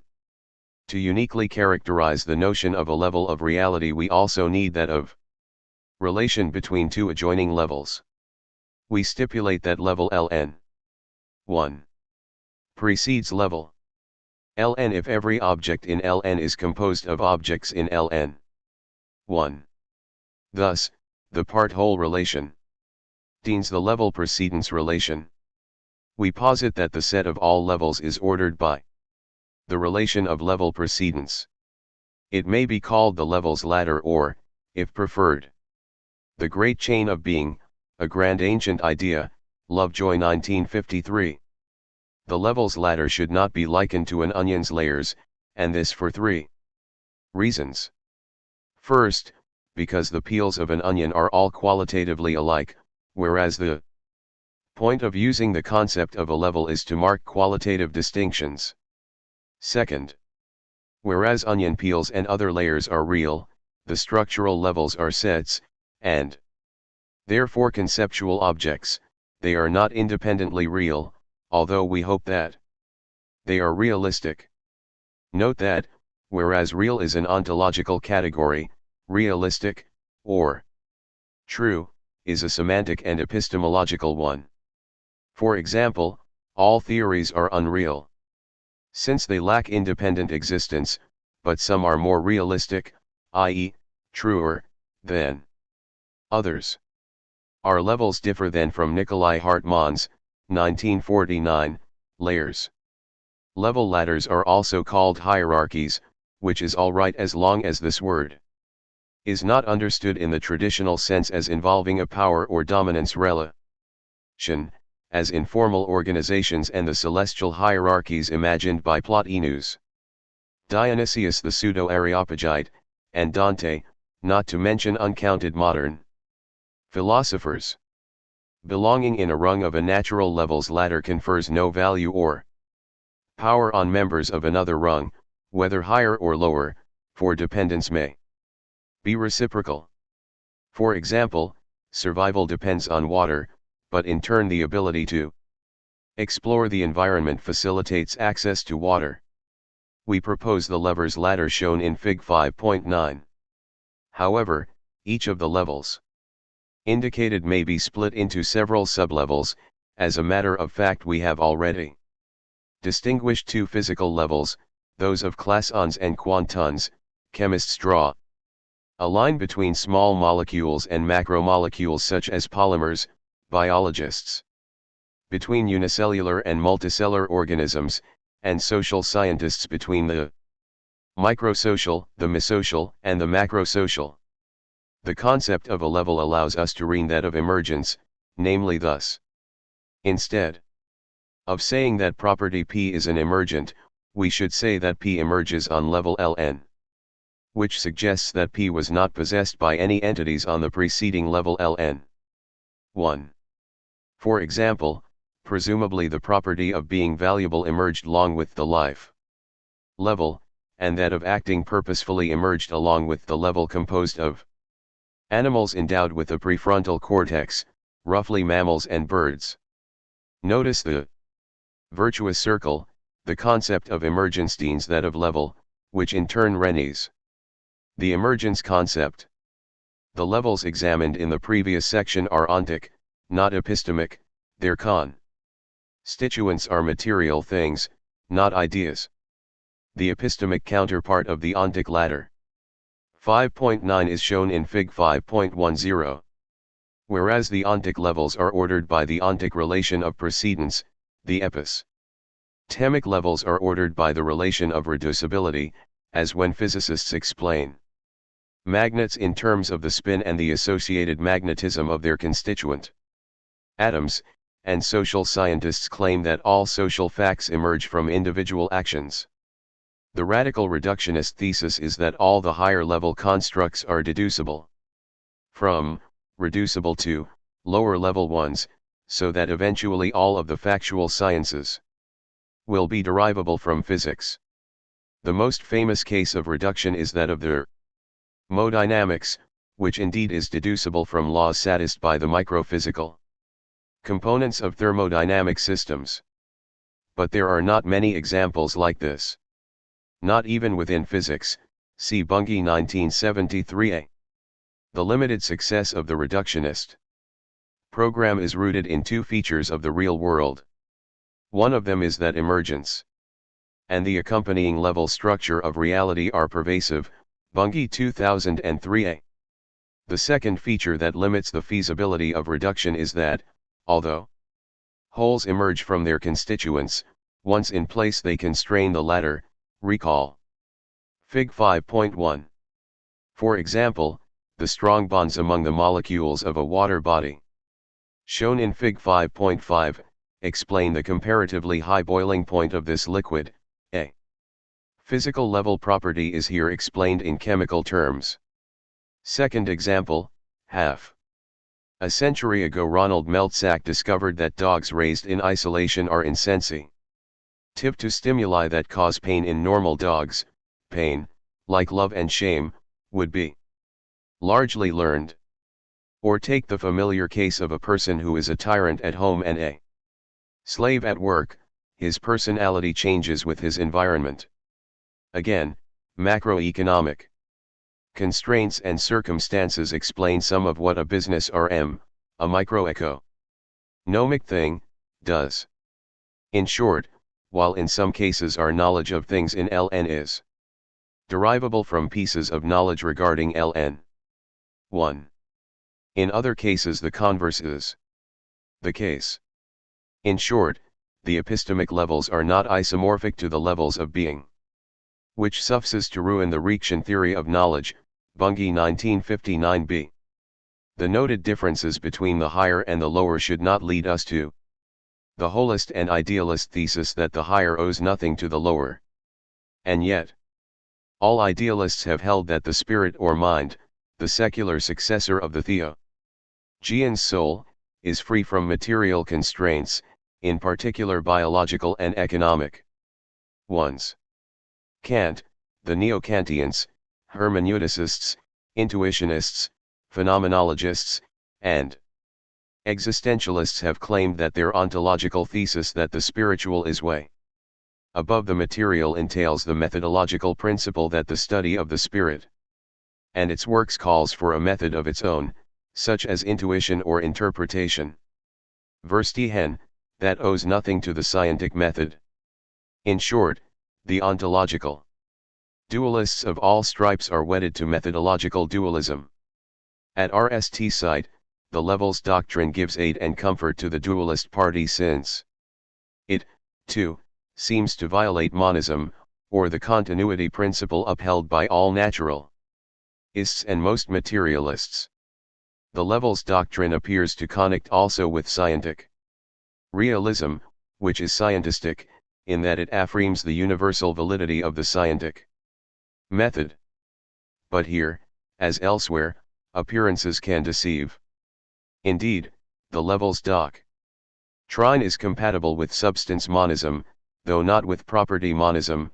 In fact, substance monism can be combined with property pluralism. Let us recall the meanings of these terms. Thus emergentist materialists agree with Spinoza, one substance, innately many properties, while disagreeing with Descartes, two substances, each with a single property, extension in the case of matter, and thought in that of mind. As for method, the levels doctrine only confirms the widespread opinion in the scientific community that, while the general method is the same across all fields of serious inquiry, every level calls for its distinctive set of special techniques. This is why the mystic's naval contemplation, Hegel's dialectical method, Dilthey's sympathetic understanding, Bergson's global and sudden intuition, and Husserl's intuition of essences, have never produced any new truths. These alternatives to the scientific method are barren because they are inward-looking and dogmatic, and because they reject science but accept hunches without checking them. This failure justifies the scientistic slogan, "Go scientific or bust." Closing remarks. Reality is layered rather than because things tend to assemble into systems.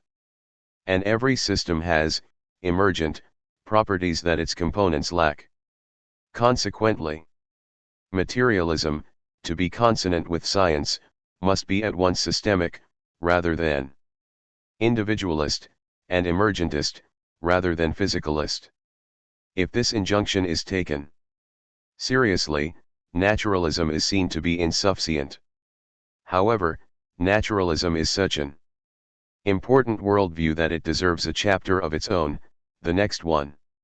Chapter 6. Naturalism. Things may be split into natural and non-natural. In turn, the natural things may exist either in nature or in society, and the unnatural things may be artificial like books, or supernatural like gods. Naturalism is the philosophical view, RST advanced by Thales of Miletus, that the universe and nature are the same, so that there is nothing supernatural and nothing irreducibly social.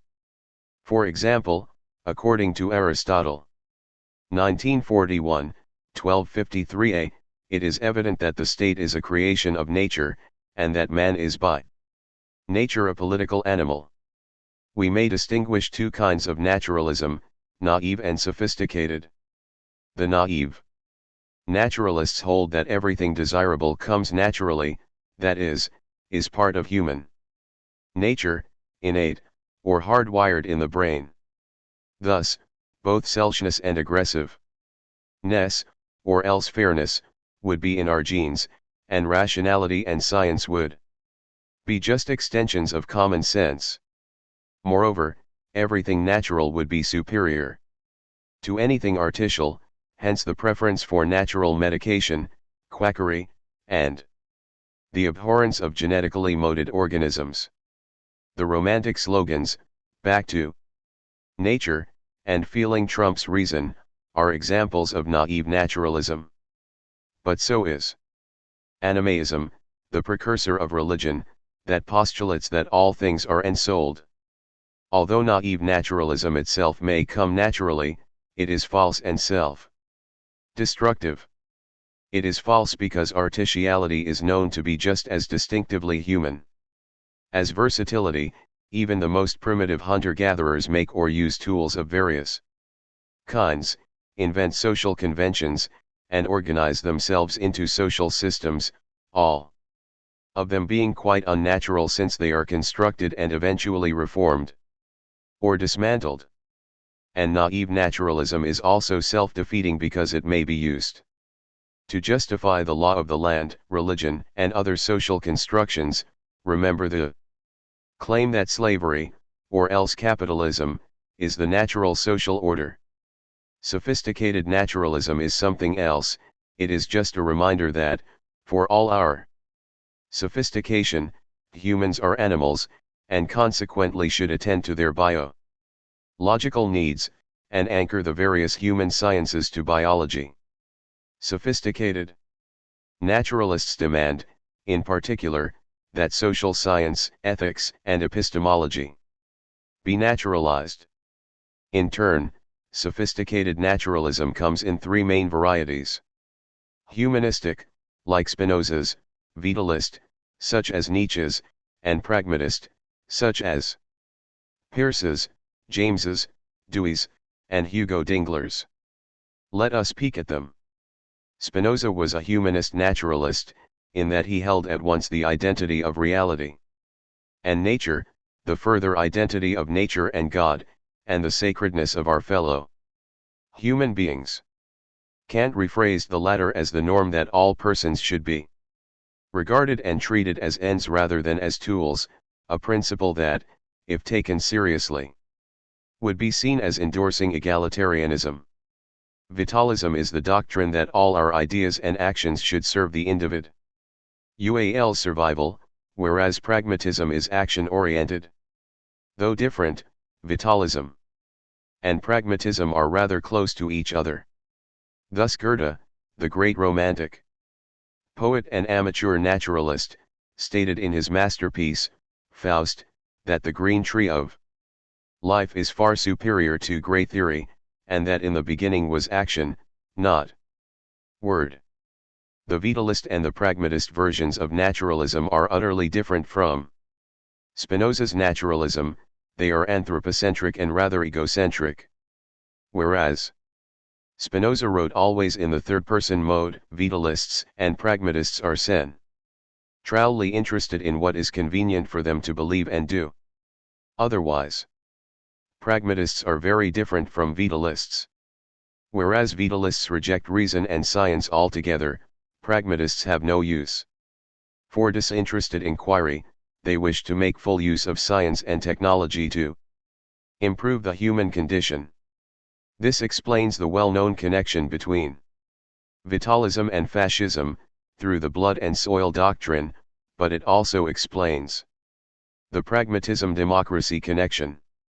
A major trouble with pragmatism is that, in holding that disinterested inquiry is a waste of time, it underrates the humanities and it neglects or even discards disinterested basic research, which not only enriches our lives but is the ultimate source of technology. A recent example of pragmatism is the science policy reluctant to fund basic research. A related example is the contention that all research is conducted with utilitarian motives, so that one should talk about technoscience rather than about science and technology as distinct though intertwined endeavors. Hence doing cosmology, evolutionary biology, history, and philosophy would be a waste of time. However, let us go back to naturalism in general. Sophisticated naturalism promotes the scientific exploration of nature but neglects mathematics and attempts to force social inquiry into the naturalist box. Witness human sociobiology and its offspring, evolutionary psychology. I hasten to note that naturalism is limited not because it excludes the cultural, which it does not, but because it denies its specificity and irreducibility. In short, naturalism promotes inquiry but only up to a point. And naturalism discourages research when blended with radical skepticism, as in the cases of Sextus Empiricus, Hume, and transcendental naturalism or mysterianism. According to the latter view, our reality itself is everywhere atly natural. But our epistemic architecture obstructs knowledge of the real nature of the objective world. McGinn 1993, 2. How can epistemically challenged beings know that the universe is both atly natural and basically unknowable? Mystery. And how can scientists realize when they have reached the end of the road? Another mystery. And so, what scientists took to be the boldest and most rewarding of explorations turns out to be but a secular version of a Christian mass. Whether crude or rand, naturalism opposes spiritualism in all its guises, from religion to idealist philosophy to the social studies that underrate or even overrate the so-called material basis of human existence. Standard economic theory is a case in point, for it postulates, as Adam Smith did in his foundational work of 1776, that only labor is the source of value, in particular wealth. In thus dethroning nature, that theory condones the industrial practices that have been destroying all the natural resources for the past 2 centuries. The nature/culture dichotomy, and the corresponding schism of science between natural and social, is still an open philosophical and practical problem. Hence the plan of this chapter, a quick review of spiritualism followed by a glimpse at the realizations of naturalism, ending with the suggestion that science materialism includes whatever is valuable in naturalism while transcending its limitations. The traditional worldviews were spiritualist, in that they revolved around imaginary beings. They attempted to understand facts in terms of actions, and the reputedly lower in terms of the allegedly higher. Recall the following outstanding examples. Plato claimed that concrete things are but the shadows of ideas, or forms, or universals. John the Evangelist thought that I and the beginning was the Word, and the Word was with God, and the Word was God. John 1. Aristotle held that God was the prime mover or RST cause of all changes, and Hegel, that the magnet is the materialization of the argument, Schluss. Every philosophical school or religion is characterized by the stand it takes with regard to the nature of reality and its knowledge. Thus, the logical positivists prescribed that we should always employ the formal mode rather than the material mode. We must say the word X means Y, not X is Y or X does Y. Heidegger maintained that the word is the house of being, which Derrida translated as there is nothing outside the text, and Charles Taylor famously wrote that social facts are texts or like texts. All religions have claimed to explain the worldly in worldly terms. And the dominant philosophies of history assert that society is moved by either individual minds or the world spirit. Thus, the UNESCO initial manifesto stated that WRs are made in the minds of men. In short, according to magical thinking, the higher trumps the lower both in time and in power. Hence in explanatory power as well. Theology would explain metaphysics, which in turn would explain physics. Likewise, philosophy would explain psychology, which would in turn explain social science. By contrast, scientific thinking takes the real existence of the external world for granted, it is realist or objectivist. And the sociologies of science, technology and religion attempt to explain in social terms the emergence and fortunes of their subjects. Moreover, the science-oriented worldviews are free from disembodied souls, world spirits, and othertions. They are also tacitly naturalist or materialist in some sense, without however necessarily denying the existence and power of the mental. Nor do naturalists and materialists reject spirituality, although they read in it. Indeed, whereas in traditional cultures spirituality was identified with religiosity, in modern cultures spirituality consists in cultivating or appreciating the basic sciences, the humanities, and the arts. This includes learning theorems, reading philosophy, history, or poetry, admiring Notre Dame or the Sydney Opera House, and being overwhelmed by Beethoven. Naturalism is the worldview according to which all existents are natural, and none are spiritual or supernatural. Put it negatively, there is nothing outside nature.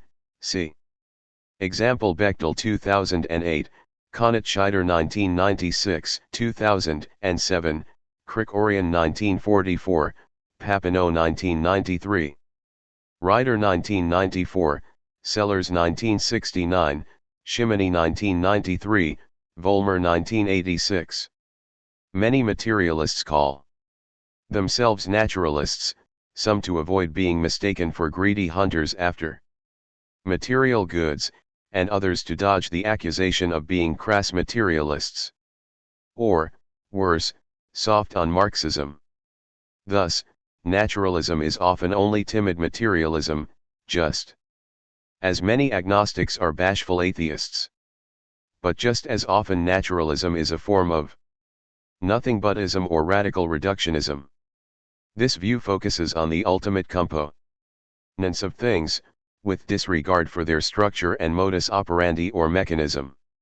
Or, when it does propose mechanisms, it denies that they are lawful, a view that invites miracles.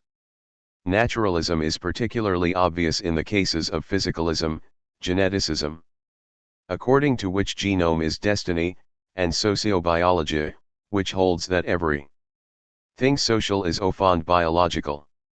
It is also clear in the physiocrats, the economists, who held that all wealth comes from land, rather than from labor or trade, and that there is a natural social order, that governments should respect rather interfere with.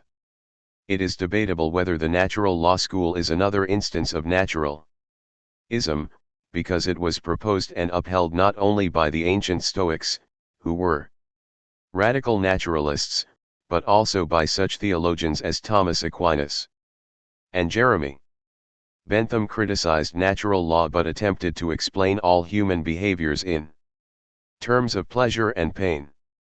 The terms natural and naturalism come naturally in all else, but they are ambiguous, so that their use gives rise to equivocations. For example, neophobia, the dislike of anything unfamiliar, comes naturally because most novelties, not having been designed by us and for us, are likely to harm us, or to demand extra effort or even sacrifice. In short, conservatism looks natural. But we are also Urally curious and eager to improve our condition, particularly when unsatisfactory. As is normally, naturally, the case for the vast majority of people. So, neophilia, curiosity, and the concomitant reformism seems to be just as natural as neophobe. BIA and the conservatism it inspires. The natural, obvious, question is whether a natural, reasonable, balance between the two opposites is viable and desirable. Try this injunction: preserve whatever is, objectively, naturally, good, beneficial to the many, and alter whatever is not. In any case, natural is just as ambiguous and potent a rhetorical tool as useful, noble, and beautiful, and must therefore be handled with care. As for naturalism, it stands for somewhat different though related doctrines in the philosophy of religion, value theory, ethics, ontology, logic, epistemology, and the philosophy of the social sciences. Let us recall briefly these different meanings, in order to clarify some recent philosophical controversies. In relation to religion, naturalism usually involves the rejection of supernaturalism. The ancient Greek Stoics, Spinoza, and Einstein may be regarded as religious naturalists for having identified God with nature. But the religionists, whether Jewish, Catholic, Lutherans, or Calvinists, were never fooled by this tactic. They smelled disguised atheism. Their suspicion was justified, for, if every existent is natural, then nothing is supernatural. That is, for the naturalist there is no God in the common acceptation of the word, which is that of the being characterized by supernatural properties, such as immateriality, omnipotence, and omniscience. Hence, Spinoza's equation God equals nature is self-contradictory, and must be seen as a subterfuge. After all, Spinoza's motto was caught, i.e., be prudent. Consequently, the vulgar characterization of Spinoza as a pantheist is incorrect. He was a secret atheist because he was a naturalist. The same holds for Einstein, who once declared that his religion was Spinoza's, that is, none. At other times, naturalism has stood for the attempt to derive religious beliefs from pure reason rather than revelation, natural religion. In still other cases it has characterized the search for, and interpretation of, the footprints allegedly left by God when creating the world, natural theology. The doctrine of intelligent design, favored by most contemporary American Republicans, is the latest attempt in this direction. However, let us convey our discussion in this section to philosophical naturalism. A number of components or branches of philosophical naturalism should be distinguished. See, example Koppelberg 1999, Monner 2007a. Let us sketch and analyze the following varieties, starting with the root. In metaphysical naturalism, the universe and nature coincide, so that the supernatural is gestation. This ontology comes in two strengths, radical and moderate. Radical naturalism denies the existence of the mental or spiritual and, a fortiori, that of consciousness and free will, which is why it is often called eliminative. For example, the eminent neuroscientist Rodolfo Linares, 2001-128, has claimed that the self is a construct that exists only as a calculated entity, namely a complicated self, vector, but he did not disclose the corresponding operator or matrix. As a consequence of which his assertion is puzzling. In any event, the reader is likely to resent the claim that she is just a mathematical object and, as such, incapable of doing anything of her own free will. Many eliminative naturalists regard the brain basically as a computer and, as such, devoid of disinterested curiosity, self-knowledge, consciousness, initia, tiv, and free will, example Chitland and Sejanowski 1993, Paul Chitland 1984. Consequently they do not explain creativity, the ability to come up with radically new ideas. Moderate naturalists, by contrast, admit creative minds. And some of them, in particular Donald Hebb, 1980, the father of contemporary cognitive new raw science, have even acknowledged free will. But, unlike scientific materialists, the naturalists of both varieties tend to underrate the ingenience of the social context, and consequently they ignore developmental and social psychology, which account for the differences between the cognitive abilities of moderns and primitives, Mithen, 1996, and the educated and the uneducated, Vygotsky 1978, as well as between identical twins reared apart. Incidentally, the free will hypothesis started as a theological fantasy that was a convenient means to blame humans for what might be taken as God's perversity. This is how Augustine used free will to combat Manichaeism. But morally justice. Punishment presupposes self-consciousness, the ability to tell wrong from right, and free will. This is why in advanced nations non-human animals, children, and the mentally handicapped, and in recent years victims of injuries to the frontal lobe as well, are exempted from the rigors of criminal law. To my knowledge, eliminative naturalists have not tackled this problem. So, one does not know whether they should hold that no one should be blamed for his crimes, or that there can be no extenuating circumstances, in both cases because consciousness and free will are illusory. Logical naturalism comes in two versions, strong and weak. The former says that logic is general ontology, that it contains the most general laws of all objects, real and imaginary, which is why the mathematician Ferdinand Gonseath, 1937, called logic the physics of the arbitrary object.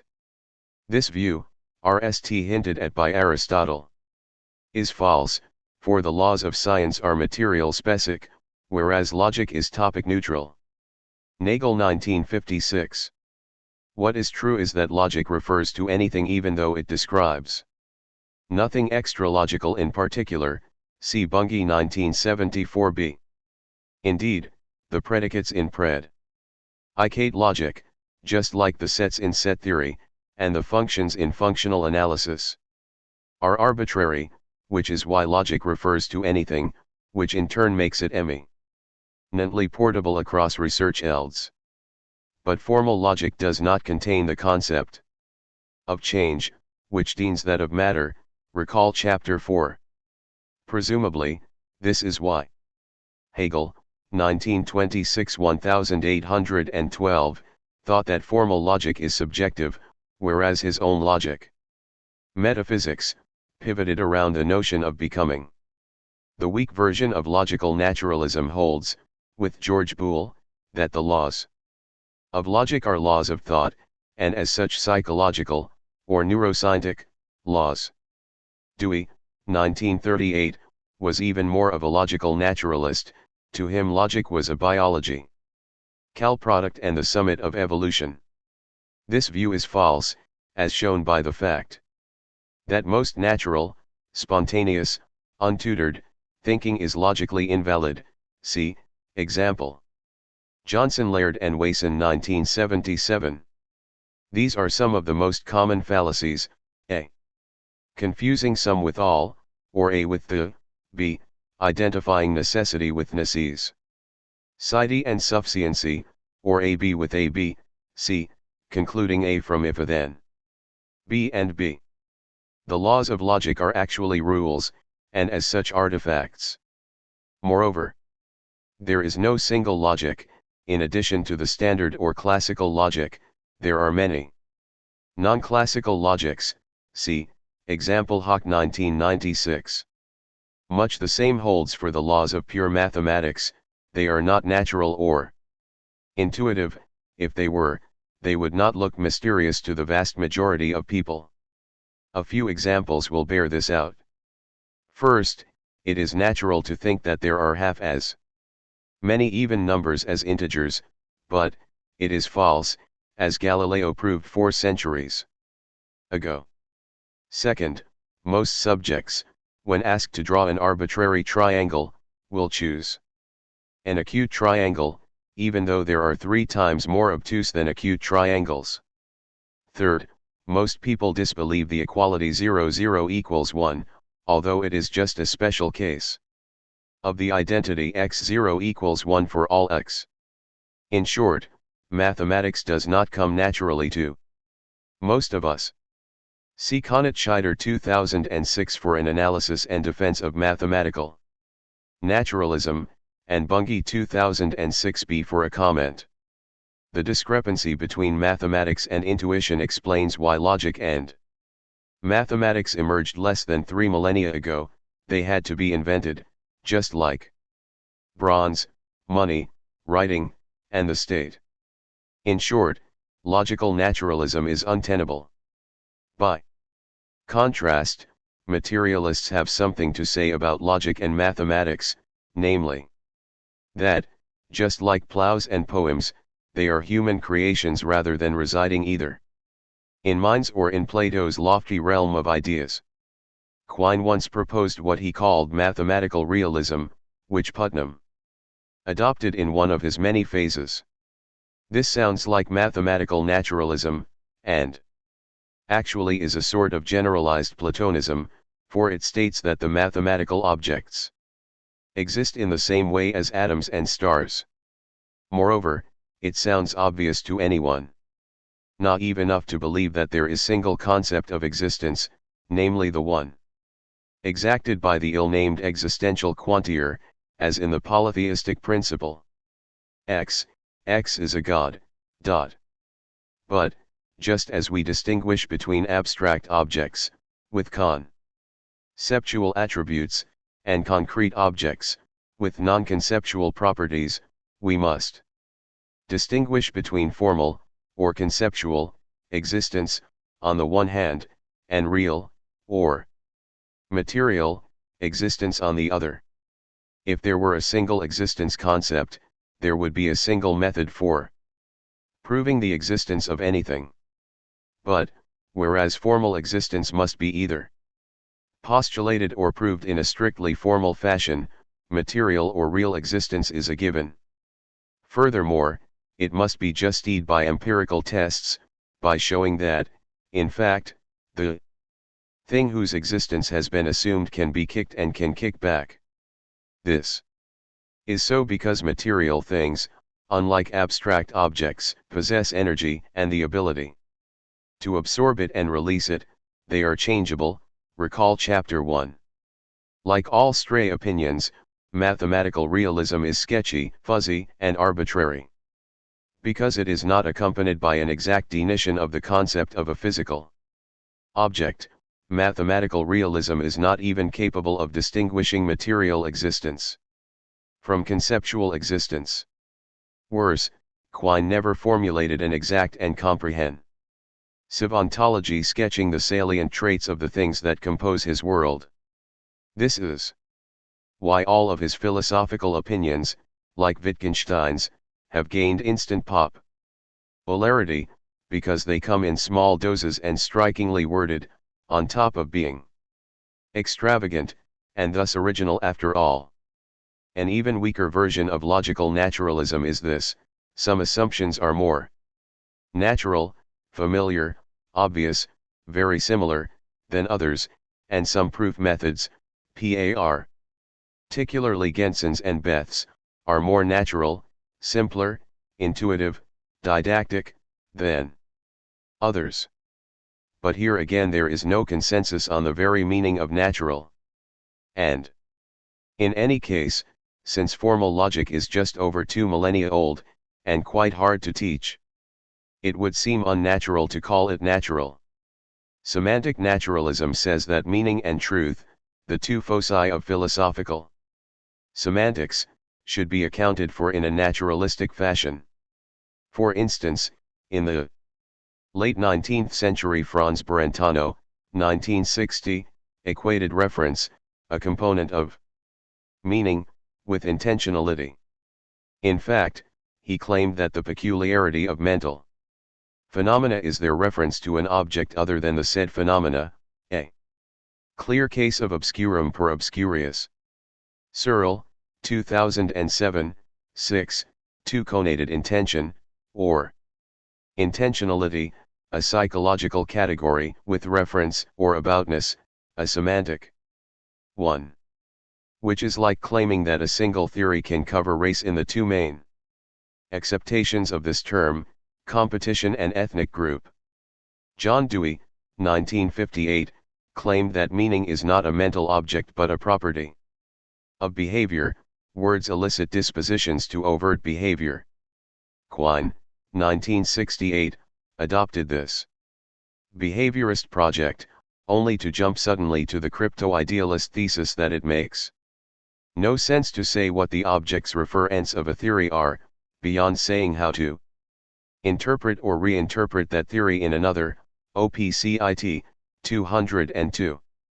While this suggestion may be useful in discussing the reduction of numbers to sets, or some other subject in the foundations of mathematics, it is utterly useless to ND out anything about the referents of a scientific theory, so as quantum mechanics.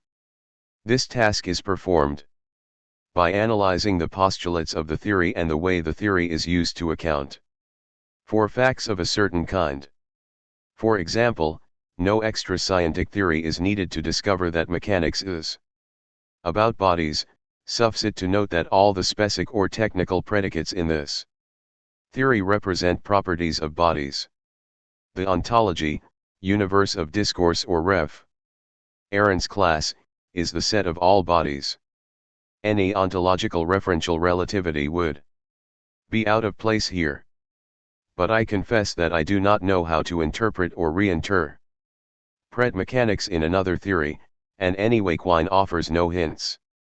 Because of his repeated mention of the Skolem theorem, I suspect that what he had in mind was models, examples, of abstract theories such as set theory. But the theories in factual science are utterly different. Their universes of discourse or reference classes are xed from the start by their postulates, such as x, p, f, t, represents the position of particle p, relative to reference frame f at team t. To understand a factual theory, one tries to get into it, not out of it. In a later work, Quine, 1973, attempted to esh out his earlier endorsement of Dewey's behaviorist philosophy of language, and tried to explain reference by the way children and foreigners learn to master a word attesting to the presence of an object. But learning how to use a word is irrelevant to ending out the object that the word names. For example, one does not learn economics by investigating the way children acquire the concepts of good, price, market, and the like. Besides, a psychological account of reference cannot help us ND out, say, whether or not quantum mechanics refers to observers rather than to physical things. In short, naturalism does not supply a theory of meaning, any more than it can explain the origin of legal codes, which is why the expression natural law is a contradiction in terms. There are two kinds of semantic proposition: linguistic conventions, such as let f designate an arbitrary reference frame, and semantic assumptions, like function f represents property p. Like all conventions, the former are arbitrary and therefore freely replaceable. By contrast, semantic assumptions are testable and therefore subject to error and eventual rectification. This is why their usual names, operational denition and correspondence rule, are wrong. Denitions are conventional, and rules are more or less efficient. For example, there are rival hypotheses with regard to the operator that correctly represents the velocity of a quantum mechanical thing. Bunge 2003 c. In any case, whether conventional or hypothetical, semantic stipulations do not grow on trees, they are just as unnatural as legal codes. However, let us now move on from meaning to truth, the other focus of semantics along with meaning. Nietzsche, a notorious naturalist of the vitalist and pragmatist variety, regarded truth as only a tool in the struggle for life. He neither deemed the concept of truth, nor proposed truth criteria or conditions. Worse, Nietzsche exalted lies, in particular Plato's noble lie, as an even more potent weapon than truth in Superman's struggle for supremacy. More than just a naturalist, he was a brutalist. This why Nietzsche has been the hero of uncounted reactionaries, among them Hitler, Heidegger, and Leo Strauss. However, the fact that the pragmatist conception of truth is false, does not disqualify all attempts to naturalize truth. In fact, it is possible to read the concept of factual truth, or truth as correspondence, or adequacy of thought and external fact, in terms of a brain process that somehow corresponds to its referent, or truth maker, as it is fashionable to say. This is indeed what this author has proposed. Bunge 1983b, 119, chapter 15 of the present work. Epistemological naturalism holds that cognition is a natural process and, as such, the subject of scientific research, that Plato's realm of ideas is Titius, and so is the idea of knowledge in itself, that is, without a knowing subject. The strong version of epistemological naturalism also holds that epistemology has lost its autonomy, that it is being replaced with cognitive science. But, since human development and evolution are biosocial rather than purely biological, it is doubtful that naturalized epistemology, aka cognitive science, can solve any important problems without the help of social epistemology, aka social cognitive neuroscience. This holds, in particular, for evolution. Methodological naturalism may be understood in three very different ways. What may be called tacit methodological naturalism is the common practice of filtering out the supernatural and the paranormal in the design, construction, and operation of measuring instruments. In other words, these should exclude the possibility that they might be interfered with by unnatural entities, such as ghosts, Descartes' malicious imp, or alleged paranormal abilities, such as telekinesis. In other words, no spiritual entity shall interpose itself between the observer and the observed thing. The reason is that, if instrument readings could be accounted in non-physical ways, they would inform us about thing-spirit compounds rather than about normal, natural, or social things. In addition to tacit methodological naturalism, there is what may be called weak, strong, and extra-strong methodological naturalism. The weak version says that philosophy should use methods and endings in the natural sciences. Strong methodological naturalism is identical with scientism, or the thesis that the scientific method is applicable in all research fields, the social sciences among them. This version of naturalism, often called scientistic, has been championed by the positivists, logical positivists, and Quine among many others. By contrast, Putnam, Davidson, Rorty and others have defended what may be called non-scientistic naturalism, which is little more than a perfunctory nod to ontological naturalism, see DeCaro and MacArthur 2004. Finally, ultra-strong methodological naturalism is the program of reducing the social sciences to the natural ones. Edward O. Wilson's sociobiology is the paradigm. This bold project was doomed from the start, because it overlooked the differences between the artificial or the conventional, on the one hand, and the natural on the other. The same holds for sociobiology's successor, evolutionary psychology, which centers on sex.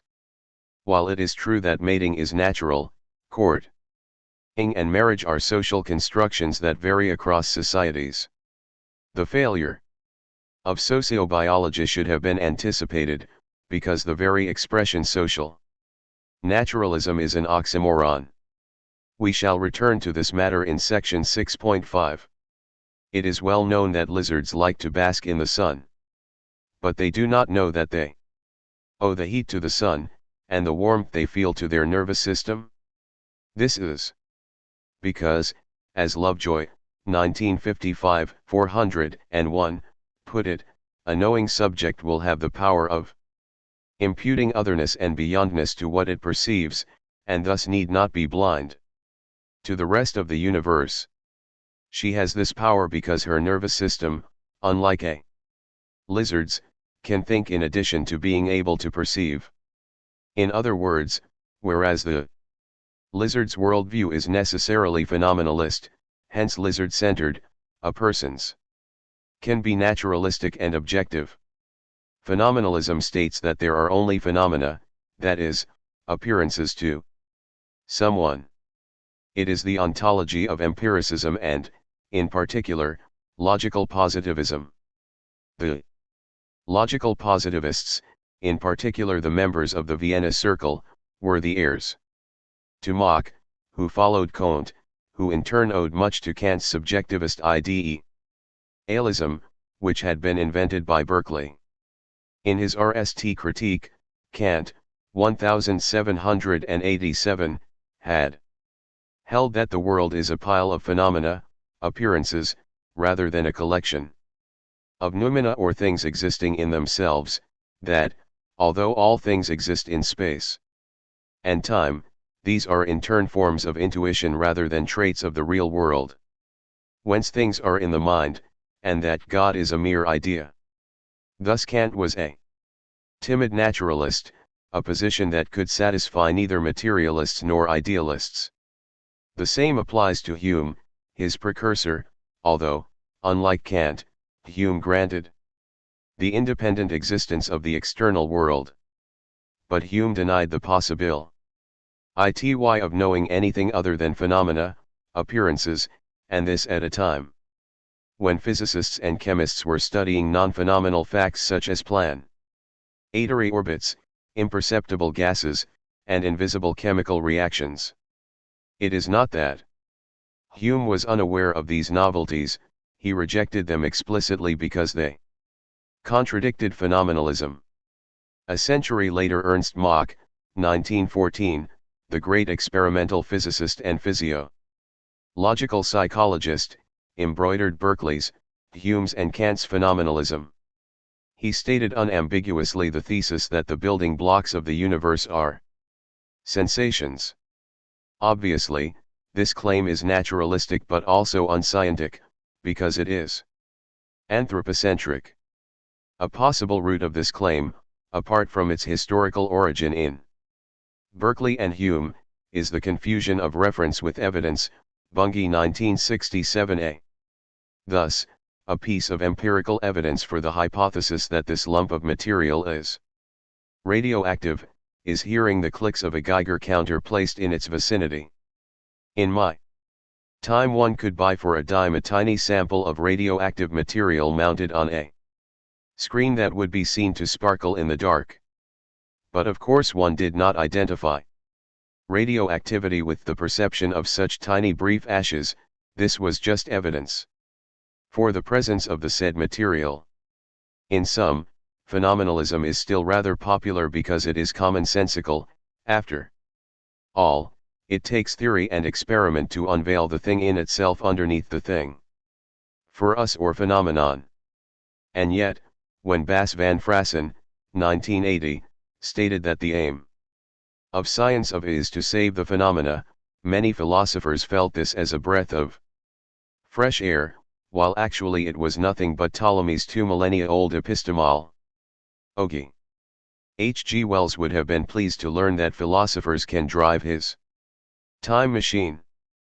Physicalism is the thesis that everything is physical, and that nothing is superficie.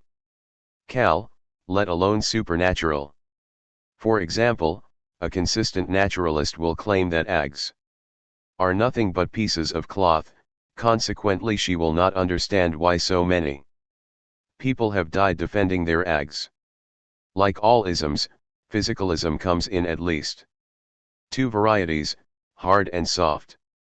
Hard physicalism holds that there are only physical entities and properties, whereas soft physicalism prescribes that we use only the gauge of physics and, in particular, that we describe everything in spatio-temporal terms. Thus hard physicalism is identical with what is ordinarily called crass, or vulgar, materialism. By contrast, soft physicalism is often subjectivism in scientific disguise, namely phenomenalism. An example of soft physicalism is the view advanced by Otto Neurath, 1981. And at one time shared by Rudolf Carnap, two of the pillars of the Vienna Circle. This is the empiricist thesis that, in the last instance, all the scientific statements are reducible to protocol sentences, which in turn are of the same kind as Otto, at place X and time Y, perceived Z. By collecting all such empirically basic statements one obtains the most general physics, the unit science, or physicalism, which is but a tissue of laws that express spatio-temporal connections, OPCIT. I. 414. Clearly Neurath, a sociologist trained as a mathematician, did not realize that the basic laws of physics, such as Maxwell's equations, did not contain any reference to test procedures, for the same reason that reference equals evidence. Energetism is the now forgotten variety of physicalism according to which every thing, from bodies to values, is made of energy. Its creator, the eminent physical chemist Wilhelm Ostwald, 1902-373, regarded matter as a secondary appearance that occurs as the coexistence of certain kinds of energy. And he thought that because energy is neither matter nor idea, energetism was the alternative to both materialism and idealism.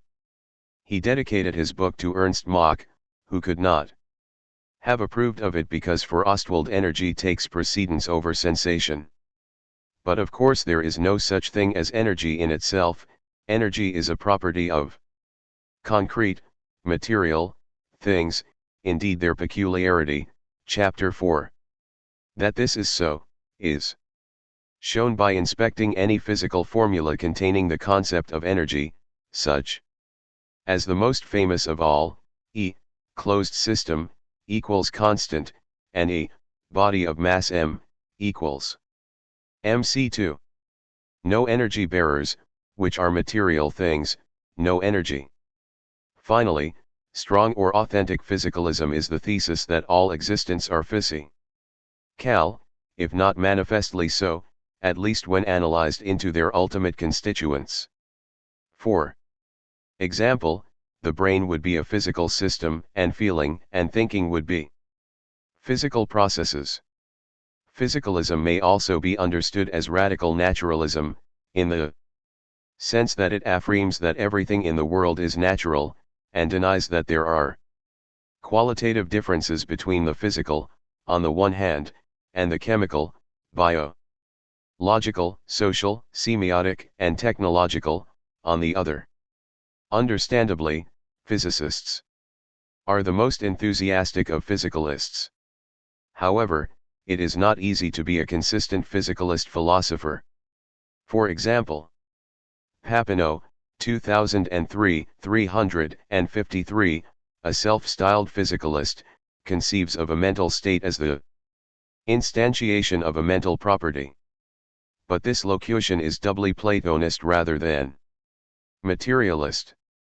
First, because it suggests that properties precede their instances, bearers, whereas for materialism properties come with their bearers. Second, because The phrase in question tacitly identifies the properties possessed by physical entities with the corresponding attributes or conceptualizations. A sophisticated materialist will stress the property-attribute distinction, and this for two reasons. The RST is that only general concepts and propositions can be instantiated, exemplified. Second, because, whereas natural properties are traits of natural objects, hence inseparable from the latter, attributes are components of our views, in particular theories, about them, more in Bunge 1977a. For example, bodies possess mass, but this property is conceptualized differently in classical and relativistic mechanics. In any event, for a materialist, like for any scientist, every state is a possible state of a material entity. See Chapter 14. It is often stated that the phenomenal properties, such as redness and bitterness, cannot be accounted for in physical terms. For example, David Chalmers, 1995, asserts that, although it is widely agreed that experience arises from a physical basis, we have no good explanation of why and how it so arises. This statement is true, but it does not refute naturalism, for physicalism is only the earliest and coarsest version of naturalism. A non-physicalist naturalist will argue that phenomena occur only in sentient organisms when interacting with their environment. Phenomenal facts, or experiences, are facts of animal life, and therefore they call for biology in addition to physics and chemistry. To hold that the occurrence of phenomena falsies naturalism or materialism betrays ignorance of the many varieties of naturalism and materialism. A contemporary emergentist materialist, in particular, is bound to know that vision, hearing, olfaction, and the like, are tackled by neuroscientists, not by physicists. Let us now examine a far more restricted version of naturalism, namely biologism, or the program of explaining non-biological facts in biological terms. Biologism comes in two versions, strong or radical, and weak or moderate. Strong biologism is the ancient animist view that everything in the world is alive, or animated.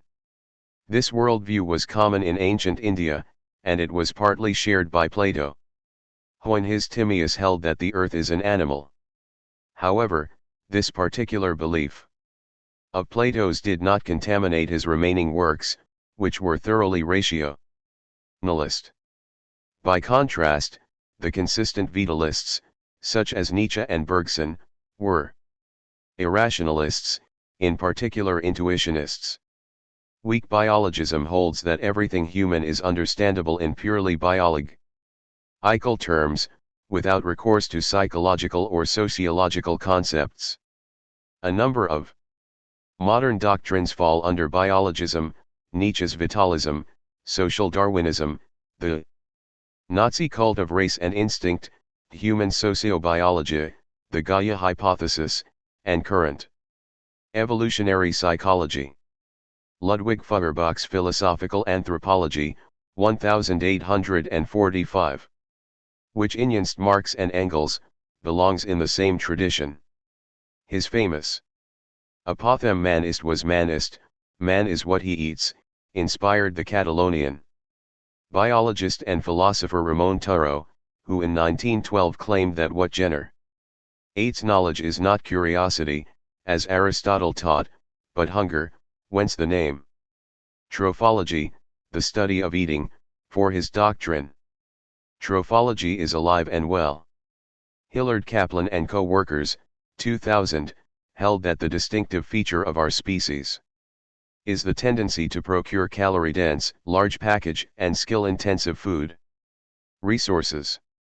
This is possibly true provided it is supplemented with cooperation and food sharing. In his Genealogy of Morals, 1887, as well as in some of the aphorisms collected in Will to Power, Nietzsche demanded the naturalization of all human knowledge, in particular that of ethics. He realized that standard morality thwarts our instincts, which he wished to free. Nietzsche rejected all the unnatural limitations to egoism, in particular the will to power. Let the stronger prevail, let the law of the jungle rule. Hence Nietzsche's contempt for compassion and cooperation, and his hatred for democracy, trade unionism, and socialism. Unsurprisingly, Nietzsche was Hitler's favorite pop philosopher, an admiration Hitler shared with his comrade Professor Heidegger. True, Nietzsche was also admired by anarchists and other nonconformists, but only for his iconoclasm and eerie pamphleteering.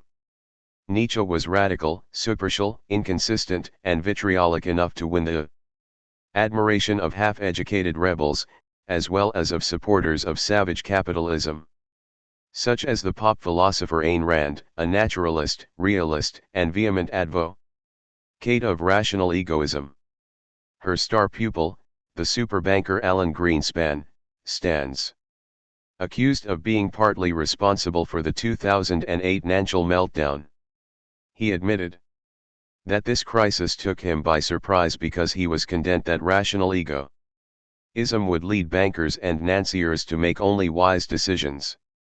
However, let us move on. Human sociobiology is the program of accounting for everything social in biological terms, thus preempting social science, as Alexander Rosenberg, 1980, put it. That program has had a strong impact on both social science and popular culture. And it has been ambivalent in both cases. Indeed, human sociobiology has aided some biology into the social sciences. By the same token, it has weakened both sociologism and idealism. Sociologism involves the thesis, championed by Karl Marx and Émile Durkheim, that social wholes determine the behavior of their components, top-down action. Correspondingly, it also holds that social science owes nothing to biology and psychology.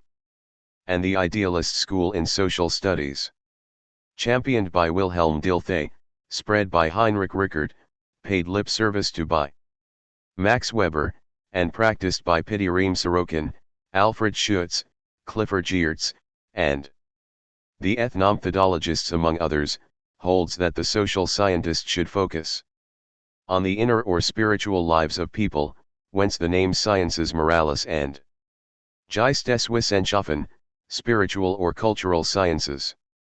The naturalist reaction to both sociologism and idealism was particularly pronounced and successful in pop anthropology, as evidenced by the bestseller The Imperial Animal, by Lionel Tiger and Robin Fox, 1971. These pioneers of human sociobiology stressed our animality, strong sexuality, selfishness, competitiveness, and aggressiveness.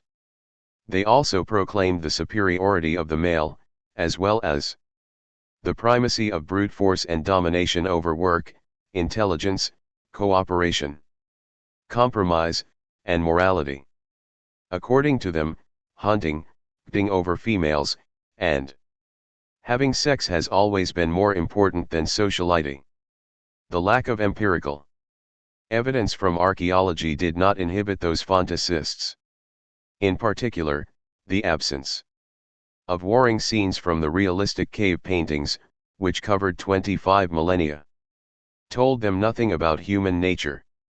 Hobbes and Nietzsche had nearly made it in social science departments. Contrary to the majority of their colleagues, Tiger and Fox adopted ontological and methodological individualism.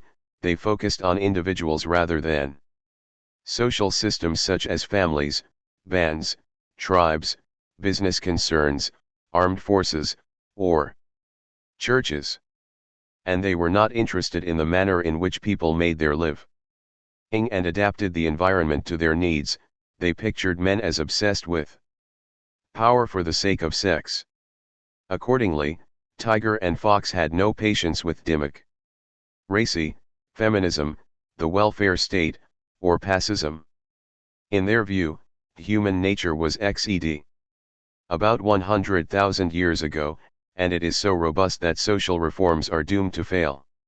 What men need, they suggested, was not democratic leaders, let alone workers in the human betterment industry, but ruthless zookeepers. Some of the behavioral geneticists and molecular anthropologists who followed used Richard Dawkins' folk genetics to try and naturalize social inequalities, as Jonathan Marks, 2002, put it in his devastating critique. The least inhibited of these attempts was The Bell Curve, 1994, the bestseller by Professor Richard Herenstein and journalist Charles Murray. Their crude message was in tune with the virulent neoconservative ideology of the day, since science has proved that social standing depends on intelligence, and the latter is innate, there is nothing that can be done to improve the lot of the poor.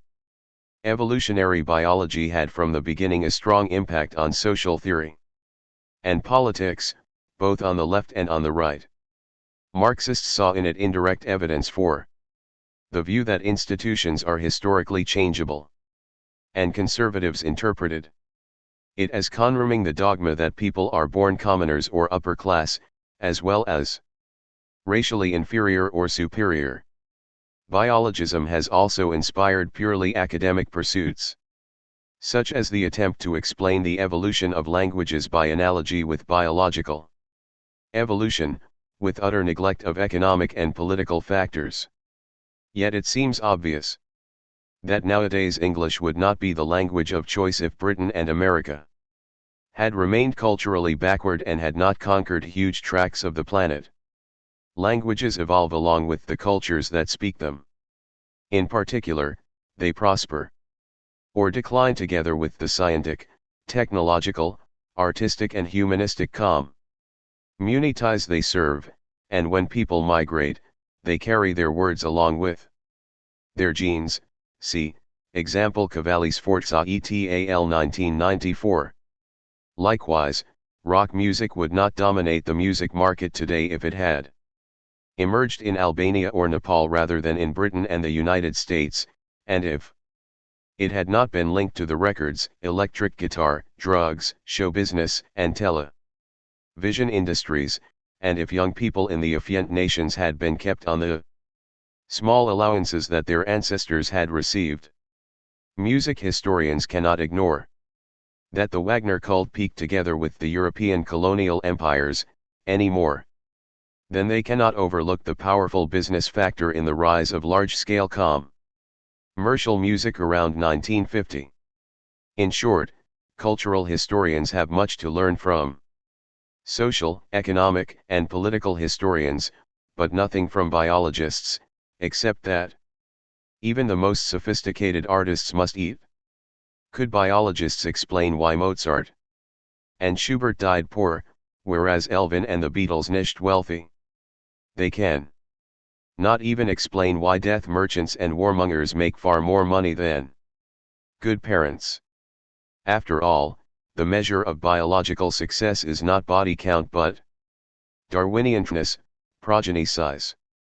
Fast, radical social changes, such as the emergence of agriculture and the state, urbanization, industrialization, militarization, alphabetization, democratization, and secularization refute biologism, for those processes are not etched in the genome and they do not result from biological alterations.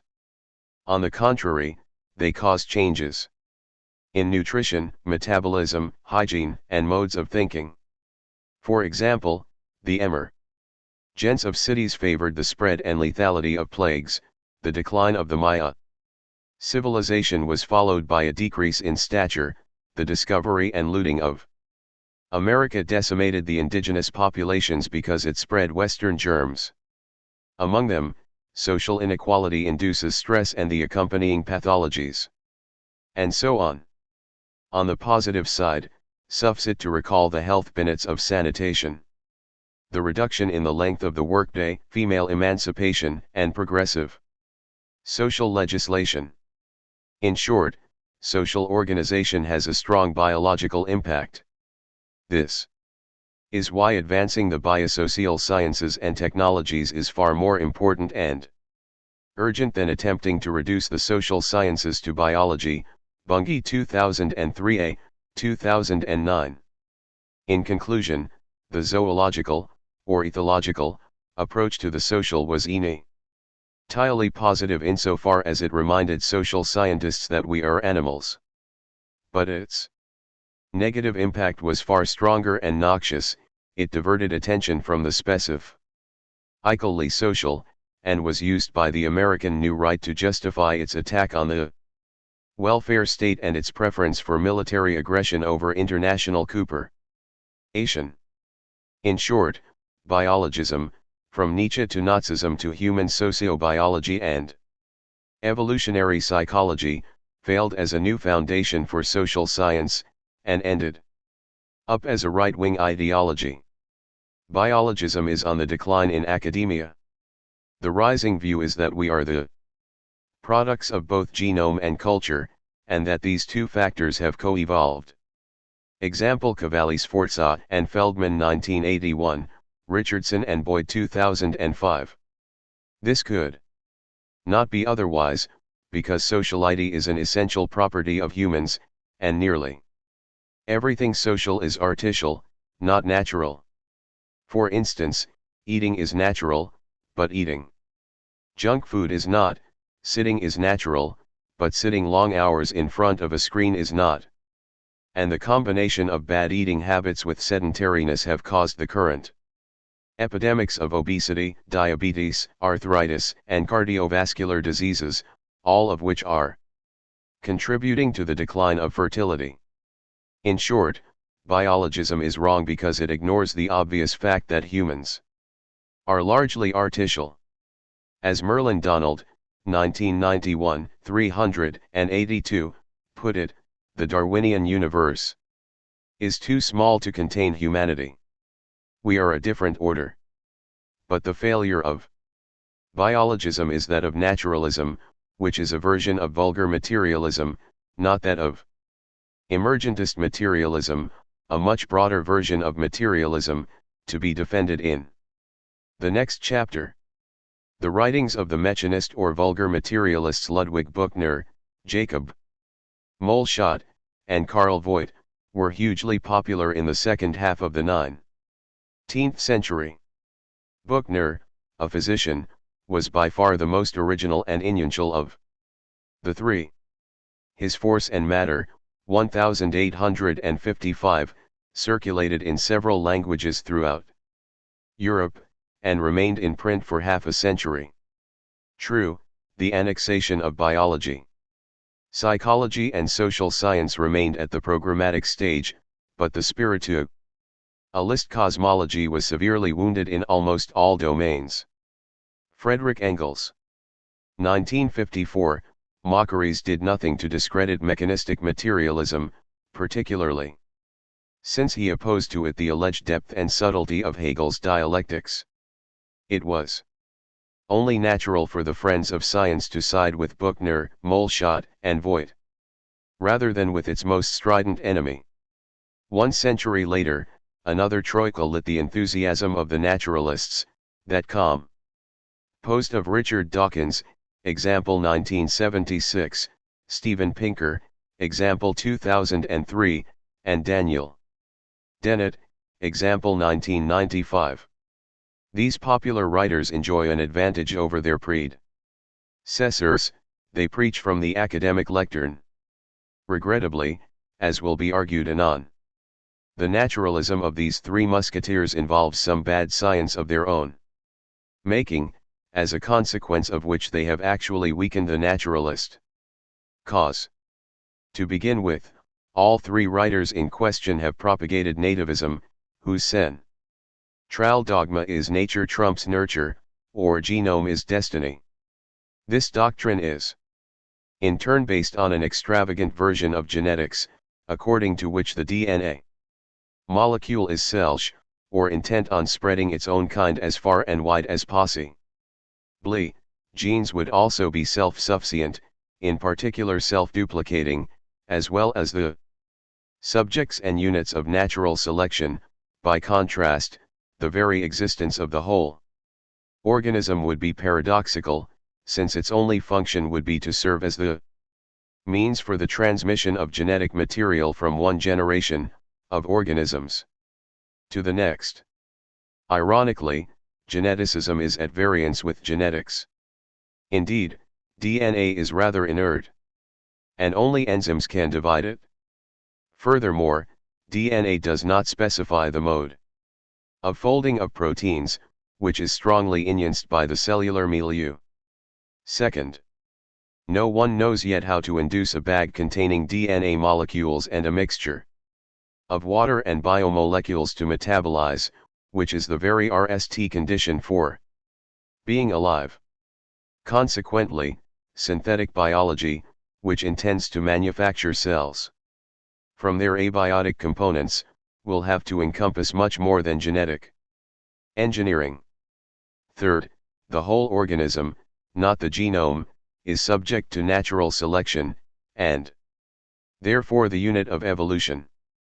The reason is that natural selection is about survival and reproduction, which only organisms can perform.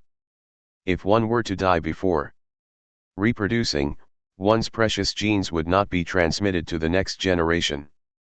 Furthermore, unlike the passive gene, the organism reacts back to its environment. It takes part in the construction of its own habitat, it adapts itself and its environment. See Lewontin and Levins 2007, Odlingsme et al. 2003. Fourth, the writers in question share the widespread misconception that natural selection preserves all adaptations and eliminates all dysfunctional traits. Although natural selection is indeed a wonderful adaptation mechanism, it is far too slow and imperfect to completely eliminate such dysfunctional things as toenails, which nowadays benet only podiatrists, and wisdom teeth, obviously designed to enrich orthodontists, and debilitating disorders such as depression, that only benet psychiatrists, even though Niss and Williams, 1994, have seen it as adaptive for leading the patient to giving up hopeless struggles. More against adaptationism in Gould 2002. Another original if wrong contribution of our self-appointed brights is the idea that evolution has been programmed by evolutionary algorithms, Dennett 1995. But of course a process cannot be at the same time natural and guided by algorithms. For these are artifacts. Moreover, every algorithm is designed to produce unerringly an outcome of a prescribed kind, whereas speciation is hardly predictable, except, of course, in the deliberate creation of hybrids such as the Tangelo. Moreover, as Stephen Jay Gould and Richard Lewontin have rightly stressed, evolution is characterized by contingency, by non-biological external circumstances, such as geological and climatic catastrophes. And, as François Jacob, 1977, suggested, the evolutionary process looks more like the work of an opportunistic tinker who works with whatever odds and ends he has in his toolbox, than that of an engineer who can start from scratch, knows in advance what he wants, and plans for it. That is, molecules and organs change functions as opportunity allows.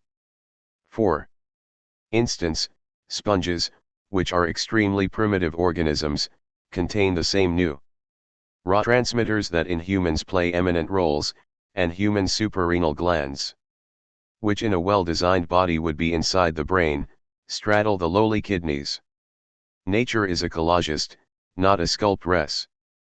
Fifth, the three self-appointed bright champions of Darwin's admire and propagate the fantasies of the so-called evolutionary psychologists, see, example Bus 2004.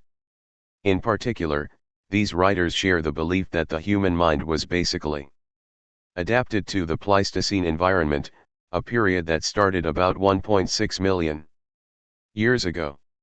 So, we would be basically living fossils, we would walk the mean streets of Miami, and some of us the safe Harvard Yard, or even the moon surface, endowed with prehistoric brains.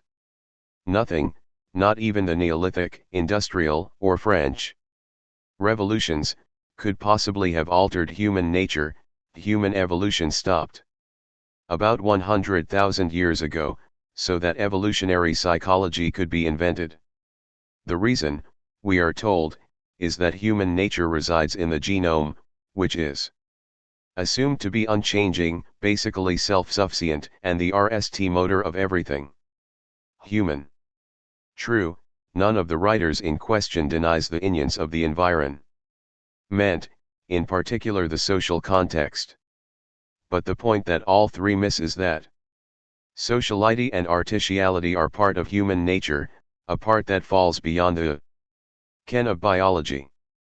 It is not just that humans engage in social relations and use artifacts, but that these are unnatural, and yet coding humanists just as having 23 chromosomes, descending from hominids, and having a plastic brain capable of learning almost anything. True, the latter ability seems to be rooted in a collection of RNA genes, the human accelerated regions 1 and 2, peculiar to humans. But individual potentialities cannot be actualized in the absence of favorable social circumstances. Finally, both Pinker and Dennett, along with Hilary Putnam, Margaret Bowden, Patricia Smith-Chitchland, and other philosophers, have championed the computer metaphor of the brain. At RST site this view looks naturalistic because it dispenses with the immaterial soul, although some of the above mentioned have stated that what matters is function, not stuff. But computers are not exactly natural. Worse, unlike live human brains, they are limited to performing algorithmic operations.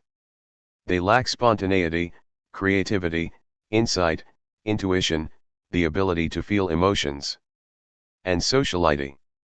Indeed, computers have to be programmed, there can be no programs. For coming up with original ideas, an emotional computer would be unreliable and therefore unmarketable, and we would have no use for computers who were to freely associate among themselves.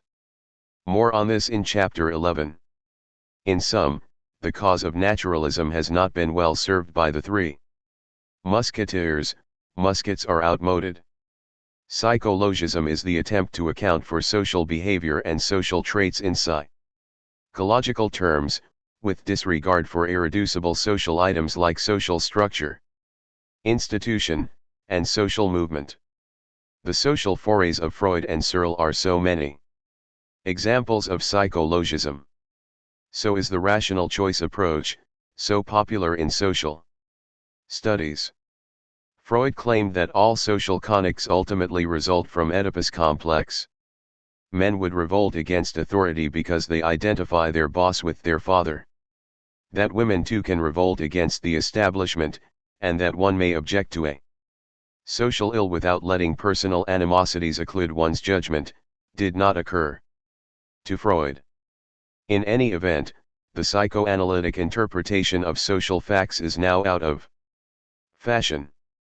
Searle, 1995, attempted to explain social matters in terms of intentionality. An ambiguous term as we saw in section 6.2. But he has conned his attention to trivialities, such as the fact that the value of paper money relies on a convention, and cases where I am doing something only as part of our doing something. A single category, such as intentionality, economic utility, or social class, cannot suggest theories explaining macro-social facts, such as poverty, ination, inequality, discrimination, authoritarianism, unemployment, or war, all of which are systemic. Psychologism has been rampant in social studies since the 1870s, when neo-classical microeconomics gained the ascendancy and spilled over to all the social disciplines under the name of rational choice theory.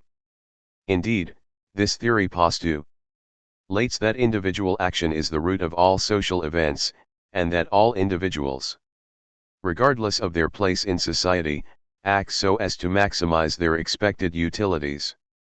Now, the concept of social utility is clearly a psychological one, since it is deemed as the product of the subjective utility or gain by the subjective probability, or intensity, of belief, of an action.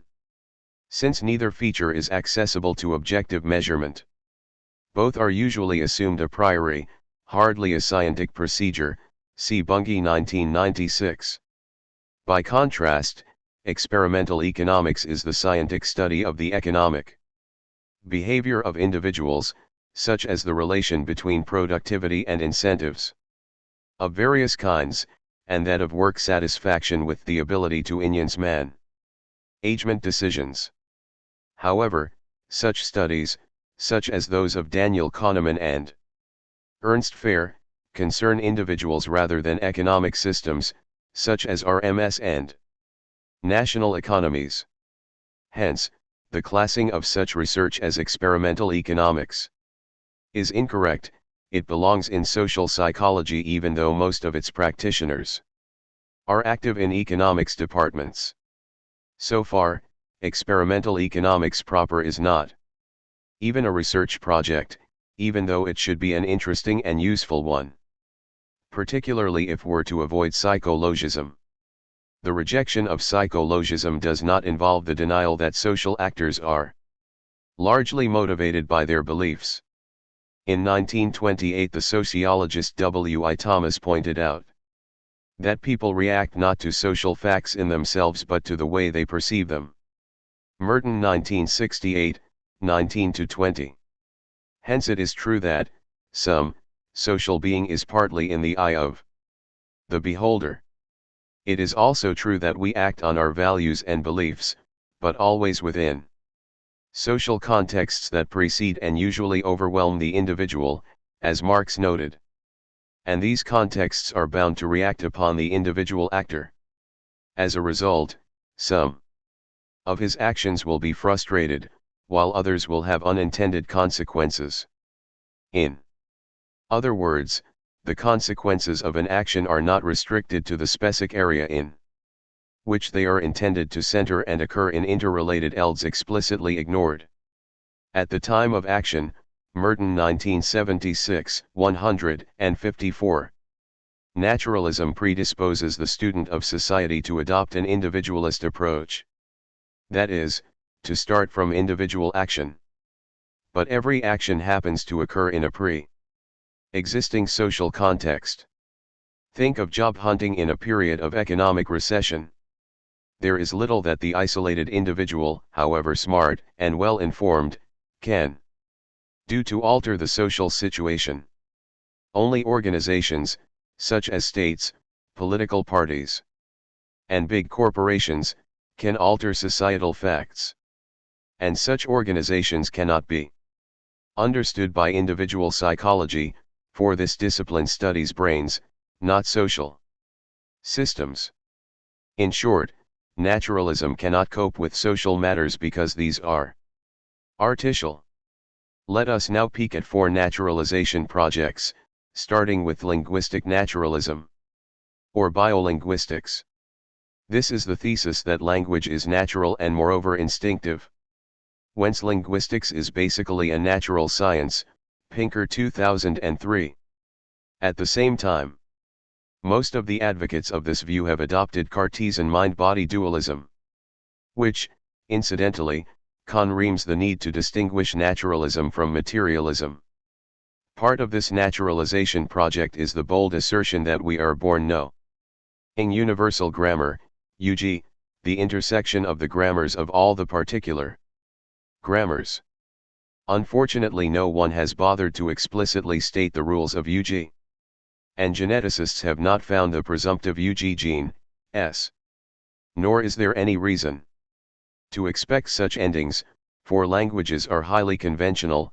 The word object, or sign-signed, relation is artificial, and so is the order of grammatical categories. For instance, why should it be more natural to use river rather than potamos, or con? Versely, to denote a water stream in English? And why would the subject-verb object? SVO, order, the most common in English, be more natural than the subject-object? Verb, SOV, order that prevails in Japanese? There is no evidence that either is more adaptive than the other. By contrast, arguably the VSO and VOS orders are more logical than their alternatives because, when formalizing sentences in the predicate calculus, one starts with the more salient predicate. Thus, one formalizes be said C as SBC. But of course rationality is anything but natural, as suggested by its recency. Far from being a natural item like digestion and walking, speech is social. This is because, unlike animal vocalization, speech is a symbolic communication tool. And, as such, subject to cultural evolution. But of course one may forget all this. If one conveniently forgets the existence of historical linguistics and denies the legitimacy of sociolinguistics, the way Chomsky and his school does. But such oversights block the understanding of the language changes brought about by conquests and mass migrations. For example, the transformation of Old English, or Anglo-Saxon, into English would be incomprehensible to one who did not know of the deep social changes brought about by the Norman conquest. Likewise, the mass arrival of European immigrants into the US helps understand some of the differences between American and British English. By contrast, we still ignore the causes of the so-called Great Vowel Shift that occurred between Chaucer, who pronounced A, E, I, O, and U the way Germans and Spaniards did and still do, and Shakespeare. If anything, this shift was maladaptive, hence unnatural. All this is not to deny the legitimacy of the biological aspect of the study of speech, as distinct from language, to use de Saussure's important distinction between parole, a process in living humans, and langue, an abstract object result from pretending that linguistic expressions exist by themselves. For example, speech learning, its ontogeny, and speech defects, such as stammer and dyslexia, are certainly biological features, since they occur in brains. But such brains are embedded in social networks, which are built, reformed, and destroyed with the help of communication tools, mainly the natural languages, social artifacts, all of them. Hence one should do biosocial linguistics rather than biolinguistics. However, let us move on to other facets of the naturalization program. Axiological naturalism holds that our basic values are natural rather than conventional, as well as intersubjective rather than subjective. This would be so because all human beings have roughly the same basic needs, which in turn is due to the commonality in our biological makeup. Moreover, this should hold for all living beings, since we are all in the same tree of life, and since valuation is a condition of survival. So, values emerged about 3.5 billion years ago along with life.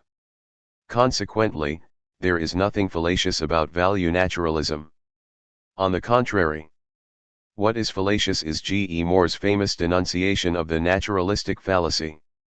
Cognitive neuroscientists remorselessly perpetrate this fallacy when, on the basis of brain imaging studies, they conclude that evaluating the goal of a human action is correlated with activity in the medial orbitofrontal cortex, example Hare et al. 2008.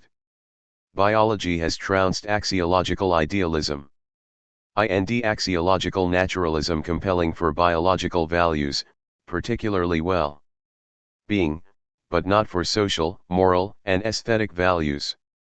The latter, like acquired tastes, are strongly dependent on experience, social standing, and social environment. In social, moral and aesthetics matters, one person's likes are often another's dislikes. So, there are subjective preferences in addition to objective ones. Moreover, most economic, political, and cultural values are unnatural, in that they depend on work, tradition, outlook, and expectation. For example, there is nothing natural about social convention, price, contrary to value in use, or reputation. However, the basic assumption of axiological naturalism, that values, or at least some of them, are real rather than subjective, stands, with the proviso that real it be understood to include not only nature but also society as well as the self, which is largely shaped by the social environment. See Button 2001, Railton 2003. Ethical naturalism is the thesis that moral norms are either natural or reducible to natural science. The former view may be dubbed naive, and the latter sophisticate. Ethical naturalism. The ancient Greek and Roman Stoics, like Zeno the Stoic, and the modern emotivist moral philosophers, from Hume to the logical positivists, were naive ethical naturalists, since both groups recommended following nature. When some early Darwinists suggested that evolution had a moral arrow, Thomas Henry Huxley, 1983, nicknamed Darwin's Bull Terrier, reacted spiritedly, and claimed that morality is utterly artificial, since it aims at suppressing selfishness, which is natural because it follows from the self-preservation instinct. Contrary to the Stoics, Huxley famously stated that the ethical progress of society depends not on imitating the cosmic process, still less in running away from it, but in combating it. Yet naive ethical naturalism has recently been partially vindicated by experimental research in two unexpected fields, primatology and behavioral economics. In fact, observing chimpanzees and bonobos, Franz de Waal, 1996, found that, far from being consistently aggressive, these close relatives of ours are on the whole good-natured, which explains why they form rather stable groups. To be sure, the apes cheat and GHT for power and for access to the alpha male's harem, but they often cooperate to achieve their goals, and they are not cruel.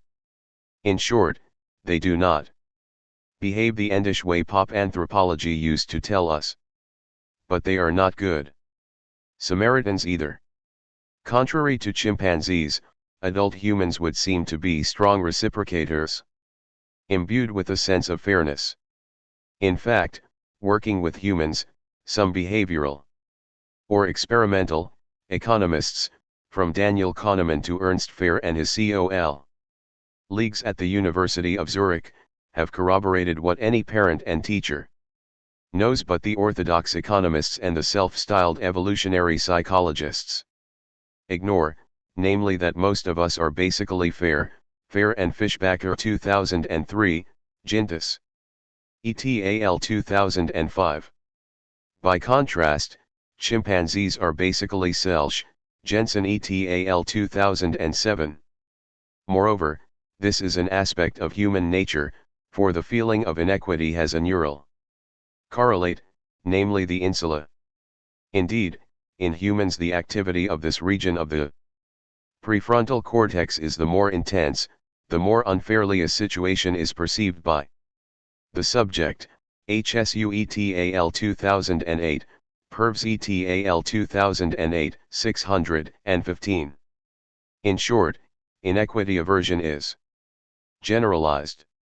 However, it is not inborn, as will be seen in section 10.1.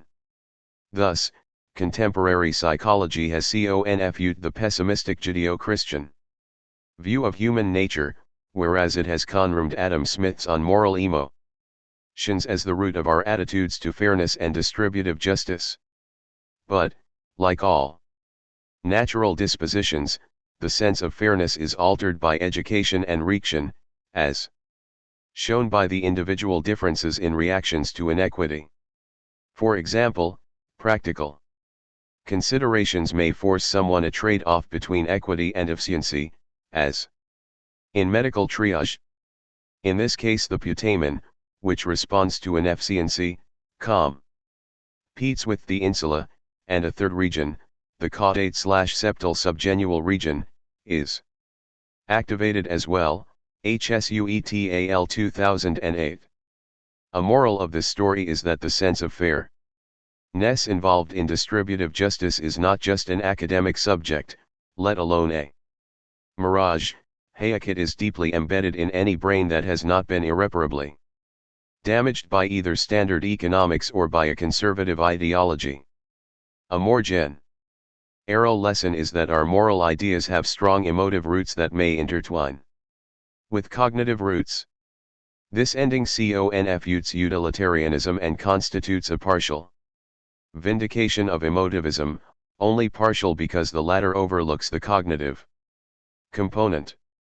What I have called sophisticated ethical naturalism is the project of reducing moral norms to the natural sciences, in particular human biology, et al. 1944. Eliot Sober and David Sloan Wilson, 1998, have bravely tackled this ambitious project with the help of evolutionary biology. In particular, they have embraced William Hamilton's rule, hypothesis, according to which altruistic behavior occurs spontaneously in all species when a certain condition is met. This condition is that the cost C of the altruistic behavior be less than its bin at B discounted by the coefficient R of genetic relatedness between actor and beneficiary, CRB. Some interesting confirmatory cases have been cited, but they do not include humans. In humans, social relatedness takes precedence over biological relatedness. For example, we are likely to help genetically unrelated spouses, friends, and partners more than we help our genetic relatives. In these cases R equals 0, so that the Hamilton condition for altruistic behavior becomes C0, which is meaningless. Domestic violence is no less frequent or lethal than street violence. Ditto war. Remember that 3 of the main heads of state involved in the First World War, namely the German Kaiser and the British and Russian emperors, were cousins. By contrast, a Ma family is not based on kinship. In short, among humans neither connect nor cooperation are fated by genetic relatedness, interest, or value, social bond, and social connect trump genetic relatedness. Ironically, whereas altruism is likely to puzzle biologists and orthodox economists, it does not greatly surprise psychologists or social scientists. The latter know that giving can be more pleasurable than receiving, and that sharing is a condition for keeping one's standing or reputation in any social network. But, as Robert Louis Stevenson noted long ago, normal people are half and half, or egoists rather than fully egoists or fully altruists. We need to be somewhat selfish to subsist, and somewhat unselfish to coexist. Morality cannot be successfully naturalized because moral facts are social rather than biological, as they occur only in social contexts. Robinson faced no moral dilemmas before encountering Friday. For example, volunteering and crime are moral facts because they are processual and antisocial respectively. Second, all morals belong to a tradition and exist in some social context. That is, moral norms are invented and applied by human actors with finite interests and in finite social circumstances. Change either actor or circumstance, and a different set of moral deliberations is likely to be involved.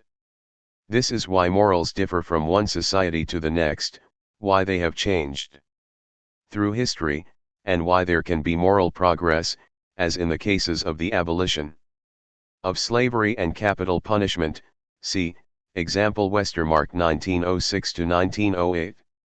In conclusion, morality cannot be naturalized because it is a chapter of the social maintenance manual.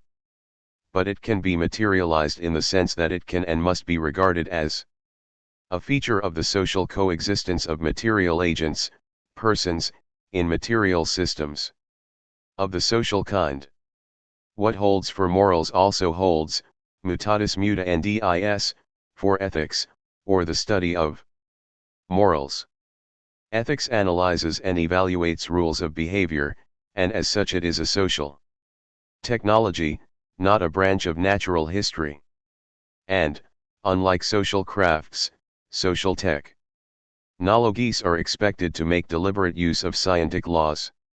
Now, a scientific law, if applicable at all, is technologically ambivalent, for it countenances two distinct and even mutually opposed technological rules or prescriptions, Bunge 1967a. Indeed, a law L involving a means M and a goal or consequence G of practical interest has the form. Law if antecedent M occurs, consequence G follows, or is likely to follow. 1. A law of this form suggests two mutually dual technological rules. Rule 1 to attain G, put M into effect. 2a. Rule 2 to avoid G, prevent M.